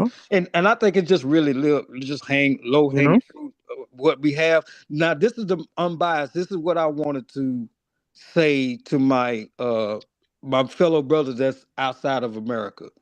And this is what I want the respect to come from us. And I feel like Brothers, sometimes we you get. calling us brothers now? FBA calling Caribbean people brothers? Wow. I've always been. I've been I saying always that feel like language y'all brothers. all day. Listen. I've been saying brothers and I've been saying family interchangeably all He day. just said, I'm just ribbing you. I'm not No, not he serious. just playing. He just playing. I ain't serious. I'm not playing Okay. around. He just I playing. don't know. I I get it. don't know nowadays. I don't know nowadays. I But go get it. ahead. But what I'm saying Nah, is, that's plain, man. You've been saying that all day to me. You told me that. So I say that we're brothers, even though we have our different cultural differences, we still brothers. You feel me? But what I want to say is when the our immigrant brothers come into this country, all we asking for is just a little respect, meaning that our ancestors bled for other people to even come into this country because white folks would only let white folks in this country. They didn't let Haitians, Caribbeans, all that come in until we fought for y'all to come over here. We like, hold on, we need some of our people over here too. You feel me? So, and then you couldn't even go into a hotel. You couldn't go to a restaurant. You couldn't walk around here just freely, neely like you wanted to if it wasn't for the FBA people, brothers here fighting for that to happen. The So block when used to be hot in America. someone comes over here and tell us how to govern ourselves, how to telling us what we don't need. We don't need our reparations. Y'all don't group us into that with someone with our other brothers. That's what all we ask. but is it immigrant people saying they don't need reparations? I've heard Black Americans people saying that. Yes, and we absolutely. sure call them out. Huh? Yeah, we call them but out. most of most of what you can't say black people because black people be thinking black people are black people, but then they be Math Hoffa. Like I watch battle rap. I never knew Math Hoffa wasn't Black American until he went live said he was. So Barbados. all I said, I've heard Black Americans saying that talking against reparations. Right? And I never, right? And I've heard immigrants. That wasn't for you. That wasn't for you. I hear the immigrants talk the same crap, right? No, but okay, right? Hold on. So wait. So you guys dialogue reparations across the board. You understand? But hold on. Right, and we do too. We always Black Americans never said, oh, the Haitians or the Jamaicans or anybody else shouldn't get it. We always been pro everybody get their justice from white folks. We champion when South Africa was doing a reparation thing over there, where the land thing. We Black America was championing that. Kick them out, get their land back. So we always been pro Black people get their justice from white folks. Now, what I want to say this though. Teddy Kane said, well, all we are doing is asking for respect. You said that right, Eddie Kane? You said that right? That's correct. Okay. What I'm saying is that's the problem. Is we're asking and we're 43 million deep and everybody else together probably make up 2 million. We are the supreme majority. Why are we asking for anything? There is no business we had, and this is a raw fact. There is no business that we have in this country that we need our brothers from overseas to patronize for us to be successful. There's not one business where we need our African or Jamaican island brothers to support our businesses to be successful. We don't need our brothers at all to be successful in this country. Now, that ain't the same on the other side. Because I said, when I go to Jamaican store to get some whatever, jerk chicken, whatever, I recall the SBA, the line is SBA. I recall getting a haircut from my barbershop, my barbers to Jamaican. I recall a number of SBAs in that barbershop. I recall a lot of Jamaicans in there. So our problem is SBAs. We thinking we're equal in number and strength and all that influence. No, we're not. In this country, we're not. Well, globally, we're not either. But in this country, we're not equal. So we're asking for stuff we don't got to ask for. If we turn our back on our brothers tomorrow, they're going to have a hard time in America. if they turn our back on us tomorrow, we're going to be the same like we was today. So we're 43 million deep. There's 1 million Jamaicans. If they add to us, that's just 44 million. So if we couldn't get nothing done with 43 million, 44 million making shit done either. Another million gonna do shit. Listen, I say more power to you. Just get it done. Because you're boasting on all of that. Just get it done. No. That's not. No. Brothers, Bro, can I speak for just a moment? No, what I'm saying, just get it done, bro. Let the brother go. But Hasan, you been kind of out of order, bro. You just spoke with Eddie Kane. No, hold on, bro. Stop. If I have to hide it in my attic. Bro, you just spoke to Eddie Kane for 5 minutes straight. I said, Hasan, listen, I don't want to mute nobody. You just spoke to Eddie Kane for 5 minutes straight. I was quiet on purpose. I'm trying to lead by the example. I can stay out of a conversation and then respond when y'all done. So I'm not boasting. I'm giving you the raw numbers. We're 43 million deep in this country. Okay, we don't need nobody outside of the dominant society. They're 200, 300 million. So yeah, we would need some of them, but we don't need nobody. So if we feel like that tomorrow, we can do that. We can say, hey, man, hold your own nuts. Y'all good. All right. Yeah. So that's not boasting. That's a reality that you and some other folks don't want to come to grips with. We're 43 million. Jamaicans are 1 million. Just do it. I support it. Do it. I support it. Me personally, I don't make one dime off my brothers from the overseas. So I can do a cutoff. I can do a cutoff. That should be good. But hold on. But let the brother go. Now I'm saying this, but this is raw fact that you got to that's good. I have no problem with that. But from the beginning of the conversation, I told you, I understand if somebody is in a country and they're supposed to benefit from the country. I have no problem with that. You do. I tell you more power to you. I told that at the beginning, I'm a premise. I have no problem with that. So coming to tell me that is like blowing in the wind. Because that wasn't for you. No, bro. You got to stop taking everything. Okay, but you got to stop taking, bro. You got to stop taking the talking directly to you. I'm talking through you. I keep articulating that the whole night. I'm talking to you and I'm talking through you. I'm talking to the chat. I'm doing the same thing. I'm giving you some of our perspective. Okay, but it's not your go now. It's not your go. It's the brother go that just called in. Go ahead, bro. All right, Shalom, brothers. How y'all doing tonight? Shalom. Good, great. This is Saint Swarthy, aka Bishop, and I've been a 5-star general in the Diaspora War for about 5 years. Real tough up here in Minnesota. Man, I done declared war on Abyssinia and all of that. So I didn't really. I mean, it was so bad. Jabari and Garfield was reasoning with me to stand down in the Diaspora War. I'm talking about like FBA 10 toes down, really questioning a lot of stuff with our brothers and sisters in the diaspora. So I've been a big part of the Diaspora War for about 5 years.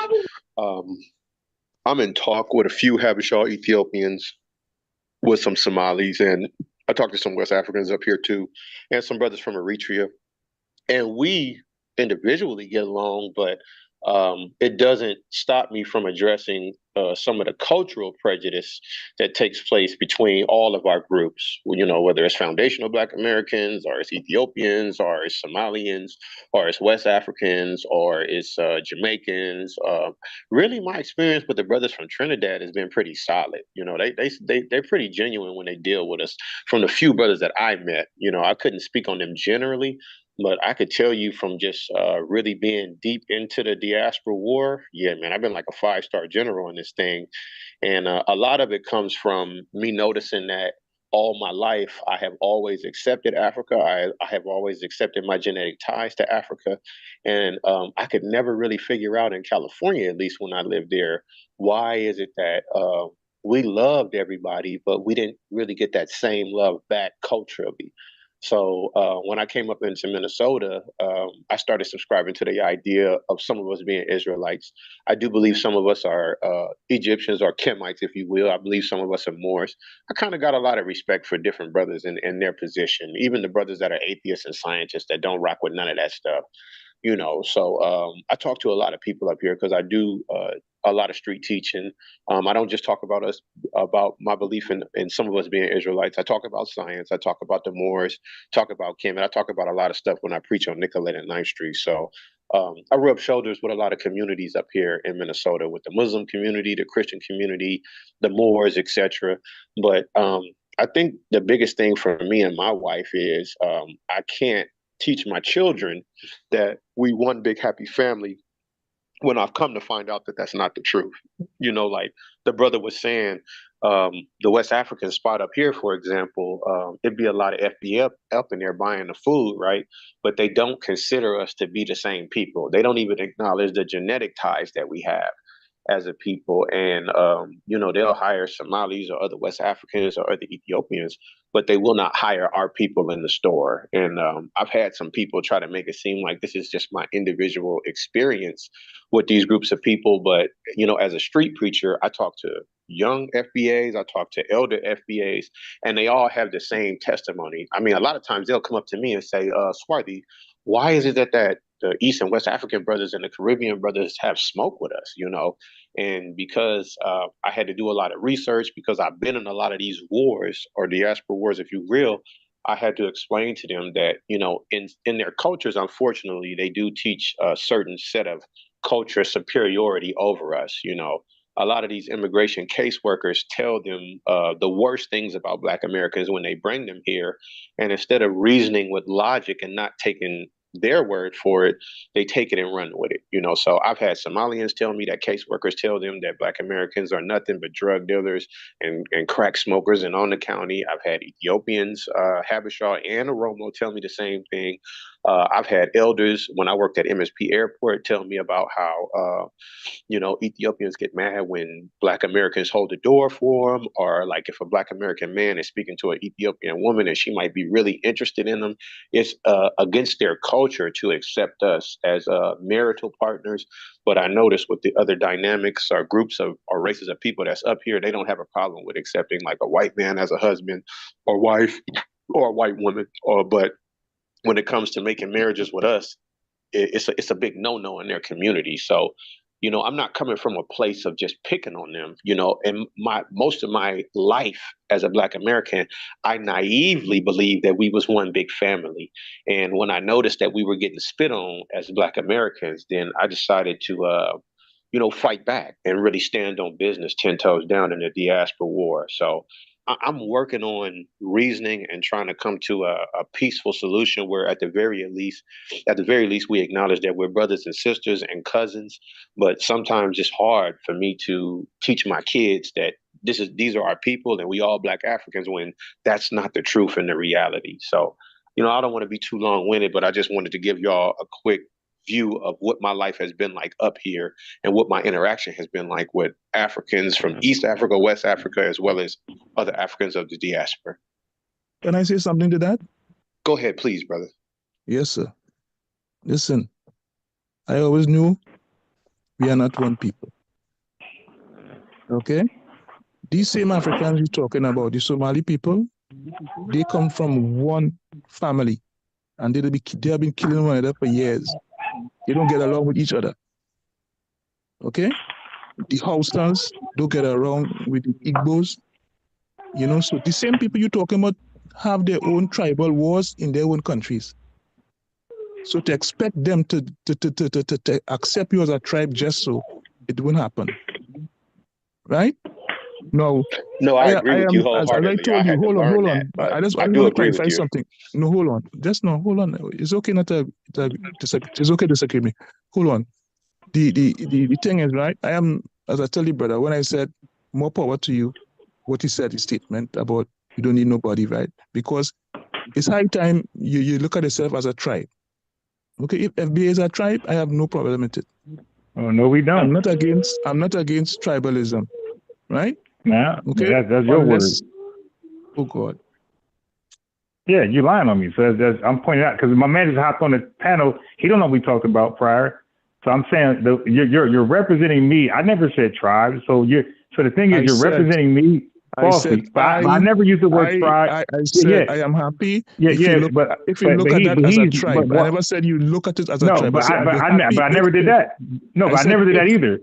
I said if. No, but I never said okay, that but you do it. don't even do that, because there's a new guy on the panel who didn't hear our So discussion. you telling me? So Wait, I can you don't. tell me? No, but I don't want you to lie on me. Friends, Can you just? I didn't lie on you. I never said that was your position, sir. I never said that. So don't even equate me and tribe at all. How about that? I never said that. So what did you say? I said if. You know what's if? No, there's no if. I didn't do it. So there's no if. No, there's no hypothetical. I didn't do it. So go ahead. I didn't do it. I never said you did it. Okay. So don't even say if then, because there's no hypothetical. Okay, it didn't happen. Since I can't talk, good night. Good night. Okay, shalom. Bye. Yeah. No, shalom, because you could say anything you want. Don't come here saying if. Either somebody said it. I'm on the phone with you. I didn't hang up. I'm still here. So you could say, hey, did you say? But don't do a hypothetical. If I say, I never said you said it. Okay. No, but wait. I'm gonna get a point. It. I've never said you said it. I got you. So Saint Swarthy, if I sat here and spoke on his behalf and said, now I'm talking to the panel, and I say, hey, Hasan, if you said FBAs are trash, then he'll be like, oh, I didn't say that. So don't even do the if thing. Did I say that?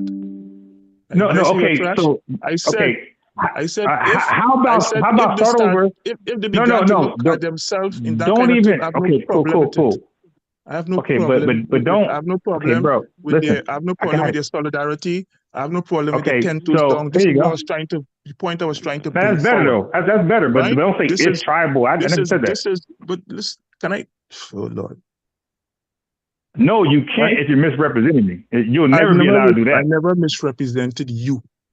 You did, because you said I see something tribal, and I never did. I never did that. I never said you said anything. Okay, but all right, go on. Right. So I was telling the brother that even these people have their own tribal things going on with themselves. Okay, that's your opinion. Right, and it's not my opinion. Right. Look at Somalia. Unfortunately, brother, look at Somalia. Look at Ethiopia. Right. Eritrea, and those people are one people. Right. Tiringa, it's just a matter of slight dialect. Okay, and they are fighting each other because of they even have cultural differences. Okay, the Africans who come to New York, the Mandingos, they don't get along with everybody. Okay, so that is something that is dear. That is something dear that we have to deal with when you keep it in mind with these people, because even among other people, they don't get along with even other black people because they don't see it like that. I want to just interject real quick, brother. I actually agree. I just want to interject real quick, brother. I agree with what you're saying. It's something that I had to eventually learn because initially as Black Americans, we've always had an unconditional love for Africa prior to us seeing that there really is. And Caribbean. Yes. Yeah. I always thought we was all Africans, period. You know, my dad was big on African spirituality. Growing I up, had that too. Let me just finish real quick. I still have the love, but what I'm saying, but love with the reality. I know the situation of our people, wherever they are. What do you call this? Come on, Joseph. Joseph was put in a well by his brothers, and this one, and they come from one father. Right. So by his own blood brothers. So these things, and he still loves his brothers. Although they put him in a ditch and wanted to sell him and wherever they wanted to him. Okay, now so the fact that I can recognize that this is what is happening with people don't mean I don't love them. Okay, it doesn't mean that, right? I could disagree and still love you, right? And that is what and that is what our problem here, because I just say something, you jump on something, Yeah, because you're misrepresenting. So you can. It don't mean somebody is totally carrying hate to somebody, right? But on the African continent, that is one of the biggest problems. That's one of the biggest. I would agree, man. I had to do quite a bit of study. I would agree too. To my Africa. To notice, right? That I didn't know slavery was practiced since time immemorial before Caucasians ever came to Africa. So, like the Oromo and the Habesha Ethiopians, there are some genetic differences between them, but the Oromos share an E marker with 63% of Black Americans. Americans, according to some geneticists. So, like, even with the Oromo Ethiopians, I would consider them to be like genetic cousins of ours. But the Habesha Ethiopians are a little bit different genetically. They come from a different Y chromosome, yeah, but on right? the genetic level, a lot of us are the same. But the separation is the cultural and the political and the economical. Right? Well, I would disagree with that respectively, because we don't all come from the same haplogroup. So there No, are we don't all. variations of us, But right? there are people who, And okay. Look at the ultimately what I was Yoruba trying to and say, the, brother, was this. Ultimately what I was hold trying to on, say look at was the this, Yoruba and brother. the Igbos. Yoruba and Igbos have the same genetic marker, but they don't get along. I mean, 63% of African Americans and Igbos and Ashantis, the ones that have the E1B1AY chromosome genetic haplogroup marker, right? They do share the same genetic Y chromosome family, right? But ultimately, what I was saying, brother, was I can't live in a world naive believing that anymore, because my eyes have been open to a lot of harsh truths and reality concerning Black people, whether it's Black Americans, whether it's Black people from the Caribbean, whether it's Black people from West Africa, whether they're from East Africa, right? I have to teach my children the truth about how when they say brother, a lot of times they're not sincere, and this is just not my personal experience with these people. This is, I've had young brothers come up to me and sisters and tell me about how they've been ostracized by these groups of people. I've had older brothers and sisters come up to me and tell me that that they said that they were taught that we were inherently felons and they don't want you holding the door for their women, and they don't have a problem with the other groups. So there is a stigma that the other families of the other Black families have about foundational Black Americans that they've accepted from people that have oppressed us. So I can't teach my children that we one big happy African family, because that's not the truth. I need my son and daughter to be aware of the fact that there are people from these families that inherently do hate you, even though we have genetic traits that are similar. I can't live naive like that, brother. I never said you should. The thing is, what I'm saying, right, is that I know that these things exist. Right? And slavery had caused us to melt some of those differences, because we had to get along together, because the white man had one blanket to tutor everybody. Okay? But to me, that is the life. That is how life is. Right? And you have to protect yourself from falling into that Pan-African dream. Okay, it's a dream because it's not a reality, even on the continent.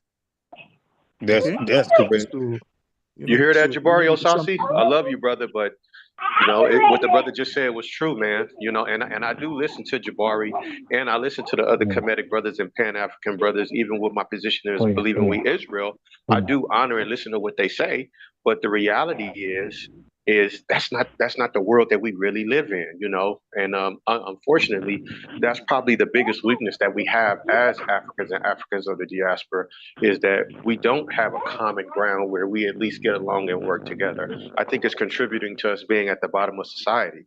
That's why none of our currencies are worth anything. I used to sell currency for about a year and a half, right? But there are people, our money's not worth anything. Like, we don't really have anything in the earth. Yeah, but there are some breads. There are some people who look like you, talk like you, everything, and they don't agree because you're Israelite. Right. We have it all over. We have it all over, right? And you just have to find some kind of mechanism to work with each other, Right. And I have to, for the record, I have to say what kind of Hebrew I am, because I'm what you call a Negro only Israelite. We acknowledge that we're Africans, and we don't teach that Mexicans and Native Americans are Israelites. No Latinos. Right. So the camps have a problem with us. Are you with FOPE people? I do rock with Elder Quanaf. I rock with the Willie Book, because we stand on homogeny. You know what I'm saying? And we don't have a disdain for Africa. We actually acknowledge that we are Africans. So I don't agree with the things that the camps say. Because number one, the Bible does describe the Jews, but it doesn't call them Mexican or Native American. But it does call two Israelites Niger, which is where Negro came from. When you read the sources out of Europe about the Black Jews of Portugal and Spain, it only calls them Black, or it calls them the Black Portuguese, or it calls them Niger or Negro. So because I can't read it out of the scriptures, I can't teach it. Are you Messianic? Yeah, I believe in Yahweh Shai. Yeah, I'm not an Yeah. Old Testament only. You know Old What Testament. Yeah, about the I virgin believe. birth? What about the I virgin don't birth? believe in. I don't believe in the virgin birth because of Oh. what I see in nature with the world being What about through the patriarchal. Bible? What, Say it what, one no, more time. talking about just through the Bible only. Are you virgin birth through the Bible only? No, I don't rock with the virgin birth at all because I don't What about subscribe. nature? You're I, making a point on nature. I don't rock with the No, virgin birth at all. but no. What, I'm trying because like 'cause when I debate the Bible, so that's what this channel is originally is. This is a Bible debating channel that's now discussing SBA. So that's why I'm asking these questions because I might need you for an opponent. The reason Okay. why I don't believe in the virgin birth, brother, is because I have read some things from like the 1100s and the 1000s that talked about most of the Bible translators were blackamoors. So I do believe black people had a rulership in Europe for about 800 years, from the time of Septimius Severus, the Roman emperor, who was a Negro man, and I believe it was 193 AD, all the way up into what we call like the Dark Ages. I do believe that there were black people all over Europe. You know, I do believe that Europe Okay. was named So after the Black do you Empress believe? Queen. I got you. So, So now, so, do you so, believe? so I Do you believe believe? we were the ones who translated the Bible. But let me say this real quick, brother. Nope, no But some problem. of us were into Islam. Some of us were into Catholicism. Some of the Black Got it. Moors was into chematology, right? Some of us was into Kemet, right? Some of us were Got it. into like the Roman Catholic Church. When you see those images of that Vladimir Putin has recently showed, so some of us was into Catholicism. Some of us Yeah. kept the Torah. Some of us rocked with Kemet, right? So like Easter shouldn't be in the Bible. That should be Passover. So I do acknowledge that Yeah. it was black people in Europe, but we wasn't the most righteous. You know, it's paintings of us cutting brothers' heads off and doing some crazy stuff in Europe. So here's my follow-up question. You was making Here's a my point follow-up on question. nature, and you didn't finish something Wait, about nature. before you go there, you go back. You come back to that because you guys talk about the Bible the whole time. We weren't talking about nature. So the Bible interests me because No, I'm hearing you guys say it's a Bible question. I want to find out what you said I got regarding you. I got you. virgin Hold birth on. and nature. Right. So it's a Bible But question, hold so you on. can't just But assume it's not a Bible Hasan, question. hold on. But again, You I told you assume. this is the Bible. This is the Bible. You didn't know this, both of you. I But know I'm this. the virgin birth. No, I know Okay. this. How you gonna say Okay, I know but this? I don't know. But okay. So do Hey, you I know know who a I brother debate? that believe in the virgin birth, and one of my elders, who's a black Jew from Portugal, literally, he Okay. believes in a virgin birth too. But the brother that I know here that believes in a virgin birth, he don't get fanatical with the argument with me. Like he still acknowledge me as a brother and keep it No cool. But I problem. know some brothers who Yeah, lose yeah, their that's me brain. too. That's me too. That's me too. But I'm trying to point out that I'm the virgin birth king. Like, so that's what I'm trying to see. I'm gonna ask, I got a follow-up question, and then Hasan can say what we got to say to you. So my next question is: do you he was believe making a point about nature and the virgin birth. I I just wanted to got hear you. what I you got had you. to say. Okay, cool. Hold on. I just wanted to hear what analogy I was got you, but what he was I want trying to to hear. connect I it want to. to hear. Oh yeah, you can say it. So you can ask my question and that question. Hasan, you do Yeah. both. I So, just wanted to know but mine is just a yes or no. It's a yes or no. So, Dorothy, do you believe what the book of Matthew says and Luke says about the virgin birth? As far as like Christ being born without like Joseph not being the father or him being born without an actual. No, I don't believe that's true. No, because of who translated the Bible and the things they were into at that time.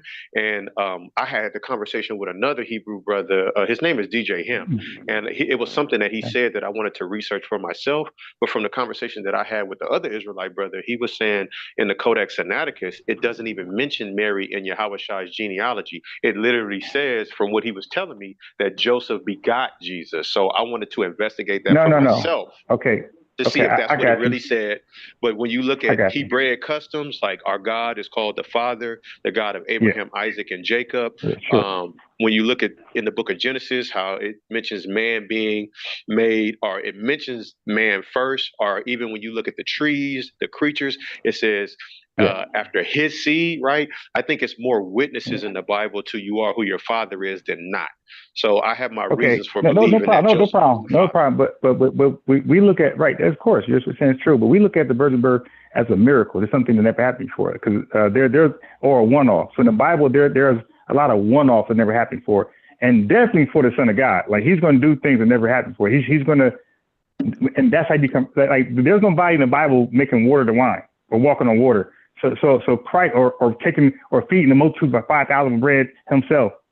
So there are one-offs what only Christ do in the Bible and the virgin. So basically, he came in as a miracle birth or a miracle, and he left in a miracle, which is the resurrection. So he came in as a miracle and he left as a miracle. Now, the codex, what you really meant to say was not codex.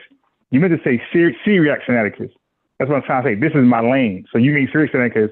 And it does not say Joseph. Is that the text that mentions, is that the text that DJ Hemp was kind of explaining to me about? Well, I guarantee you that he don't know what the hell it says, because I actually studied Syriac, I studied Greek, and even ancient Greek. So he's wrong, because even in the Syriac it says Mary begot Joseph, and in the ancient Codex Sinaiticus and the Britannicus it still says Mary begot. I mean, not Joseph, Jesus. See, this is the question I was asking. She's still mentioned in his genealogy, even in that text. Yeah. Yes. This is what was these guys don't read. Wait, Hasan, hold on, relax. Yo, when you was talking to him, I was quiet. Let you guys build. No, you cut me off. Relax. You cut me off. No, but I'm biased hopped in. brother. I gotta clock in for work, so I gotta jump in the chat and listen to y'all. All right. But my lunch is gonna be in like 3.5 hours. So if you're still alive, I'll come back on. I'm gonna need you. I do want to hear what you have to say about this. No, okay, right. So Hasan, relax. Wait. Hasan, he wants to hit. Relax, dude. You're a guest, and you're trying to overpower the goddamn mic. Who does that? The host is being overtalked by a goddamn guest. I can do that. I'm the host. Yeah, you're a guest. Okay, thanks. Okay, right. So that means that I can sometimes tell people to relax, which I do sometimes, but I don't really enforce like that because I don't do that. I let everybody speak freely. But you and him just talk for a minute, and I was completely quiet until I had a moment to question, and you just cut me off. But you say you can do that, right. So fine, go on. Okay, cool. So now, brother. So yeah, exactly. And the virgin birth, this is my shit. So that's why I'm number one in this right here. Now, the Syriac Sinaiticus, which you're speaking to, doesn't say Joseph. He can't prove that, by the way. I'll kick his ass. And then the older text. Now, what he's referring to you is it's the oldest translation. It's not the oldest copy. That means where was it translated from? It had to be Greek. So it's the oldest translation of what language? So we don't even know where it's translated from. Okay. To make he didn't say it was the oldest translation, but he said it was. No, but it is though. It is though. Okay. You could Google it. The Syriac is the oldest translation from Greek. So now what I'm saying is, in order to like compare and contrast, we need to know where was it translated from. Because if you can't show that, then how is it a translation? Because translations come from, they have a source. You get what I'm saying? So now you have Greek, which is not translations. The Britannicus, and you got the Sinaiticus. They all say Mary had Jesus without Joseph. And not only can I tell you, I can demonstrate, I read Greek, and I can say in the Syriac, it's the same thing. They can't do that. They can't do that, by the way. And this is why I'm number one in the virgin birth discussions. They can't do that. I see what you're saying. It was mentioned before the Dark Ages in our writings. I see what you're saying. Right. Yeah, exactly. And so that's what I'm trying to say. So that's why I asked you, do you respect Matthew 1 or Luke 1? Because I'm an experienced debater, Hasan. So now he said no, then I can't really debate him because he don't, like, you have to like respect those two books for me to hold you to something. But if he doesn't, then I can't hold him to him. Therefore, I do respect the books. I just think that there are more witnesses in the Bible that allude to him coming from Joseph's loins than an immaculate conception. All right. So we can have that discussion because Rick, did you know who Deacon is from Sakari? I'm very familiar with the Deacon. Now he got something called the Genesis Gang popping. yeah. So by the way, I already beat him up. I already beat Hasan up. I beat up all of them. Captain Zarya. I beat him on Side TV. I already beat all these guys up already. Okay. Hey, I think I might have saw some of your debate with Captain. Yeah. I probably didn't realize that was you, but I think I might have saw that actually. Yes. Matter of fact, Captain when I came to his channel the last time, we had an hour-long discussion. He only uploaded 25 minutes of it because I destroyed him. So and Captain not even known to like hide footage. But with me, he only got 25 minutes of our discussion. When it got hot and heavy, there's nothing on the internet. It's scrubbed. He took it off. Okay, so I made Captain hide footage. And Captain got beat up by me on Sunday TV. I asked her, hey, you want to rematch? He's not even interested. But he debates all type of Christians on Virgin Birth, but he don't come my way at all, zero. So now Deacon is going to debate me only because somebody put $1,000 up on my behalf to debate him. Because they won't debate me unless like they get money. So somebody gonna put $1,000 up for him. Actually, they gonna give it to him to debate me. So that's how scary they are. They got to get $1,000 to debate me. That's crazy. That's YouTube for you though. Super chat, like, subscribe. What is it? Super chat, Cash App, Venmo. That's YouTube for you.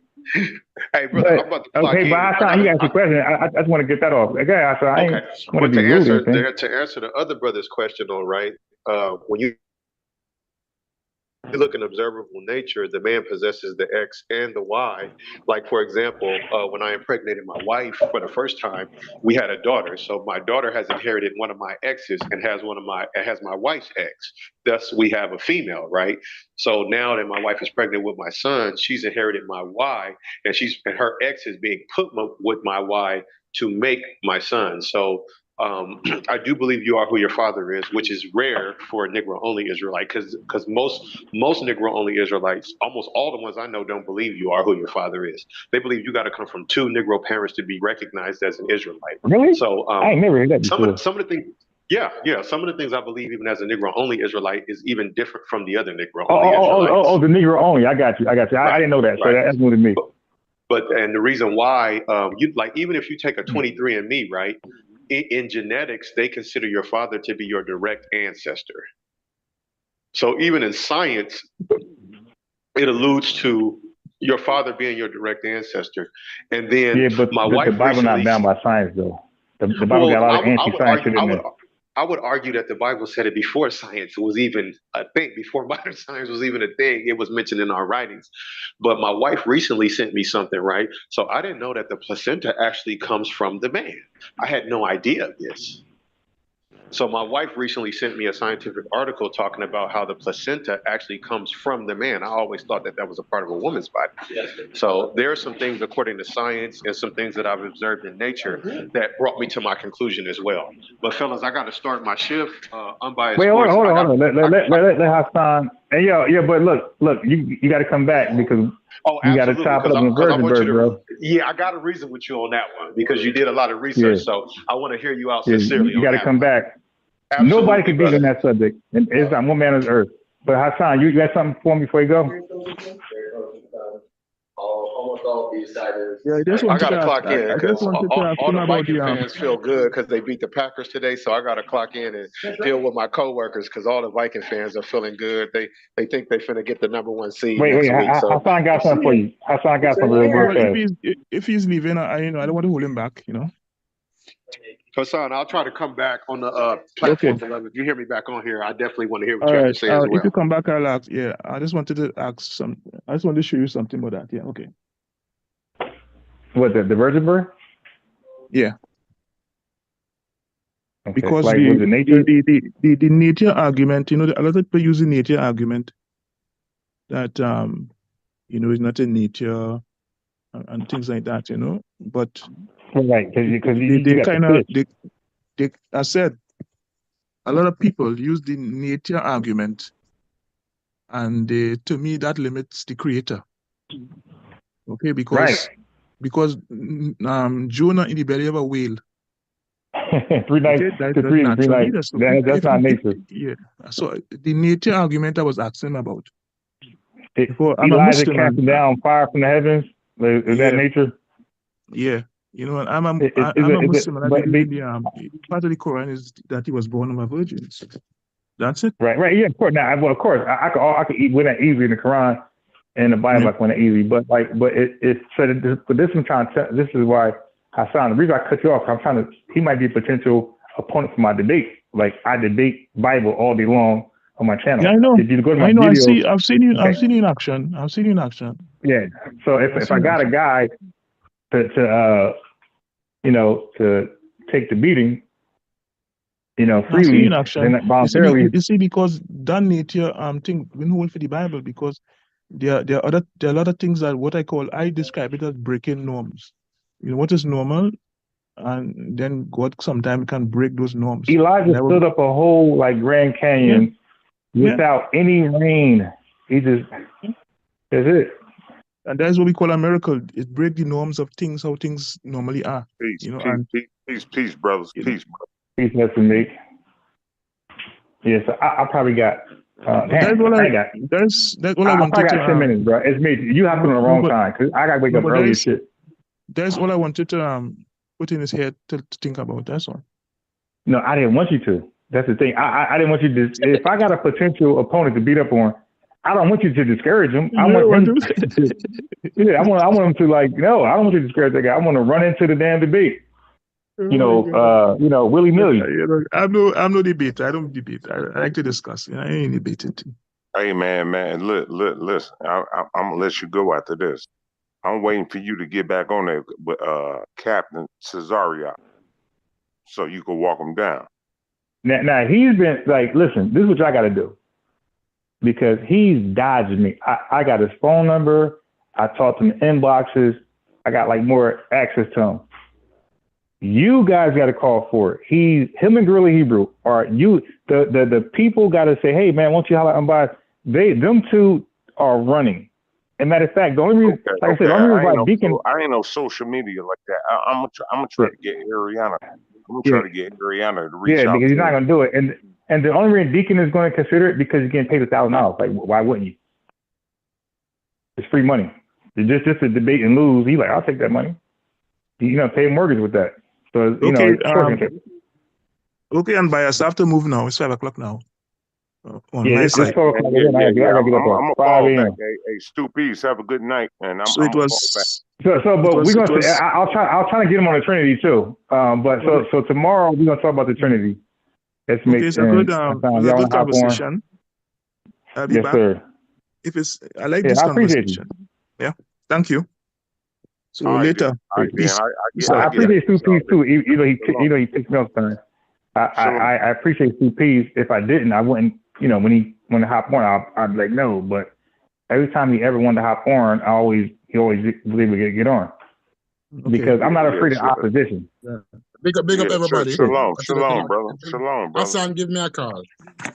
Respect. Okay. Yeah. I'm not afraid of a different viewpoint. Yeah. Yeah, I'm not afraid of a different viewpoint. So if Stu Peace want to hop on, he might have a different opinion, different history. I don't mind because, guess what? There might be somebody else that think like that had the same ideology as Stu Peace and will bring it to me in a debate. So I'd rather already have ran into it before. So now I'm better prepared for it when it happens again. So this is why I like welcome, opposition, even though I might not get the best of the conversation today. But that for me, I got the mentality of it. It's a war. It's not a battle, right? So I could lose 2 Ps tonight, Hasan next night, estimation next night. Those are battles to me. I'm trying to win the war, right? So I'll take a loss for some battles here and there, just so I can get the argument, I can get the understanding, and then I can really prepare a rebuttal and some offense, right? And if I can't do that, I just concede, because what I'm not going to ever do is lose in public when I got based on a weak position. Okay, I'll debate a 50-50, and I'll debate something more higher in my favor.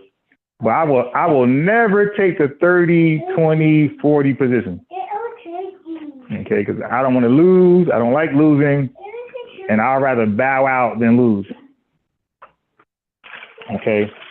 With that being said, 12 o'clock came fast. I thought I had 20 minutes. Because I was about to say SMH. I got 20 minutes, go in. It said 12 o'clock. Like, what? This time went by quick as hell. All right. Plus, I got to rewatch Steph. So Chef and Chief X. I meant to. It's 2 P's fault. I meant to catch Chef debate live with Chief X on hip hop. Was I guess I don't know. I know there's Latinos involved, but I don't know Chief X's position. But I know Chief X is giving the Latinos a involvement. I don't know to what degree. Like if he's saying 50-50, 60-40, 90-10, I don't know. So, but what I am going to do as I hang up on here, I'm going to replay that and go to bed on that and then watch the rest of it at work. Or I might watch Shannon Sharp tonight and then watch Chief X thing fresh in the morning with Chef and at work. But I'm definitely going to watch it at work. I'm interested to see what Chief X is going to bring for Latinos involvement in the creation.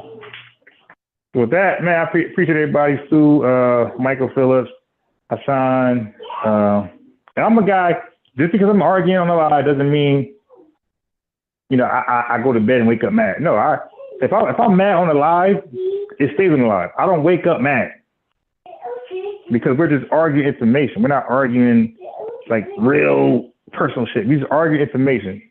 So if Stupees disagree with my information or SBA or let's say booty scratchers, because a lot of times, man, sometimes I'll play, just like Stupees, I'll play devil's advocate. It might not be my real position, but I'll play as devil's advocate just to see what you know and like how strong your position is. And sometimes I might really believe what I'm saying. But guess what? You might not ever know. But that's why I don't hold grudges, because sometimes I might argue just a devil's advocate's position. It ain't even mine. Because I just like debating. I like intellectual conversations where you're forcing me to think and rebuttal, and you're forced, because I'm not doing a Bible right now, so I like to debate something. So I like to be challenged. I like to think and be witty. I like, hey, why you give them that? So for me, that's why doesn't matter. 2 P's be getting on my stutter. I don't care. I'm 47. I embrace it. You dig? I embrace the stutter. Matter of fact, I kind of like it. I'll tell you one thing. I never had one complaint from a woman, though. Huh? No, you gave it to him. You get no more. You gave it to him. Why you give it to him? No, he ate it. You gave it to him. Yeah, you gave him the cookie, right? But it was for you. That's it. Ain't no more. All right. So I'm out. Tomorrow. I'm going to try.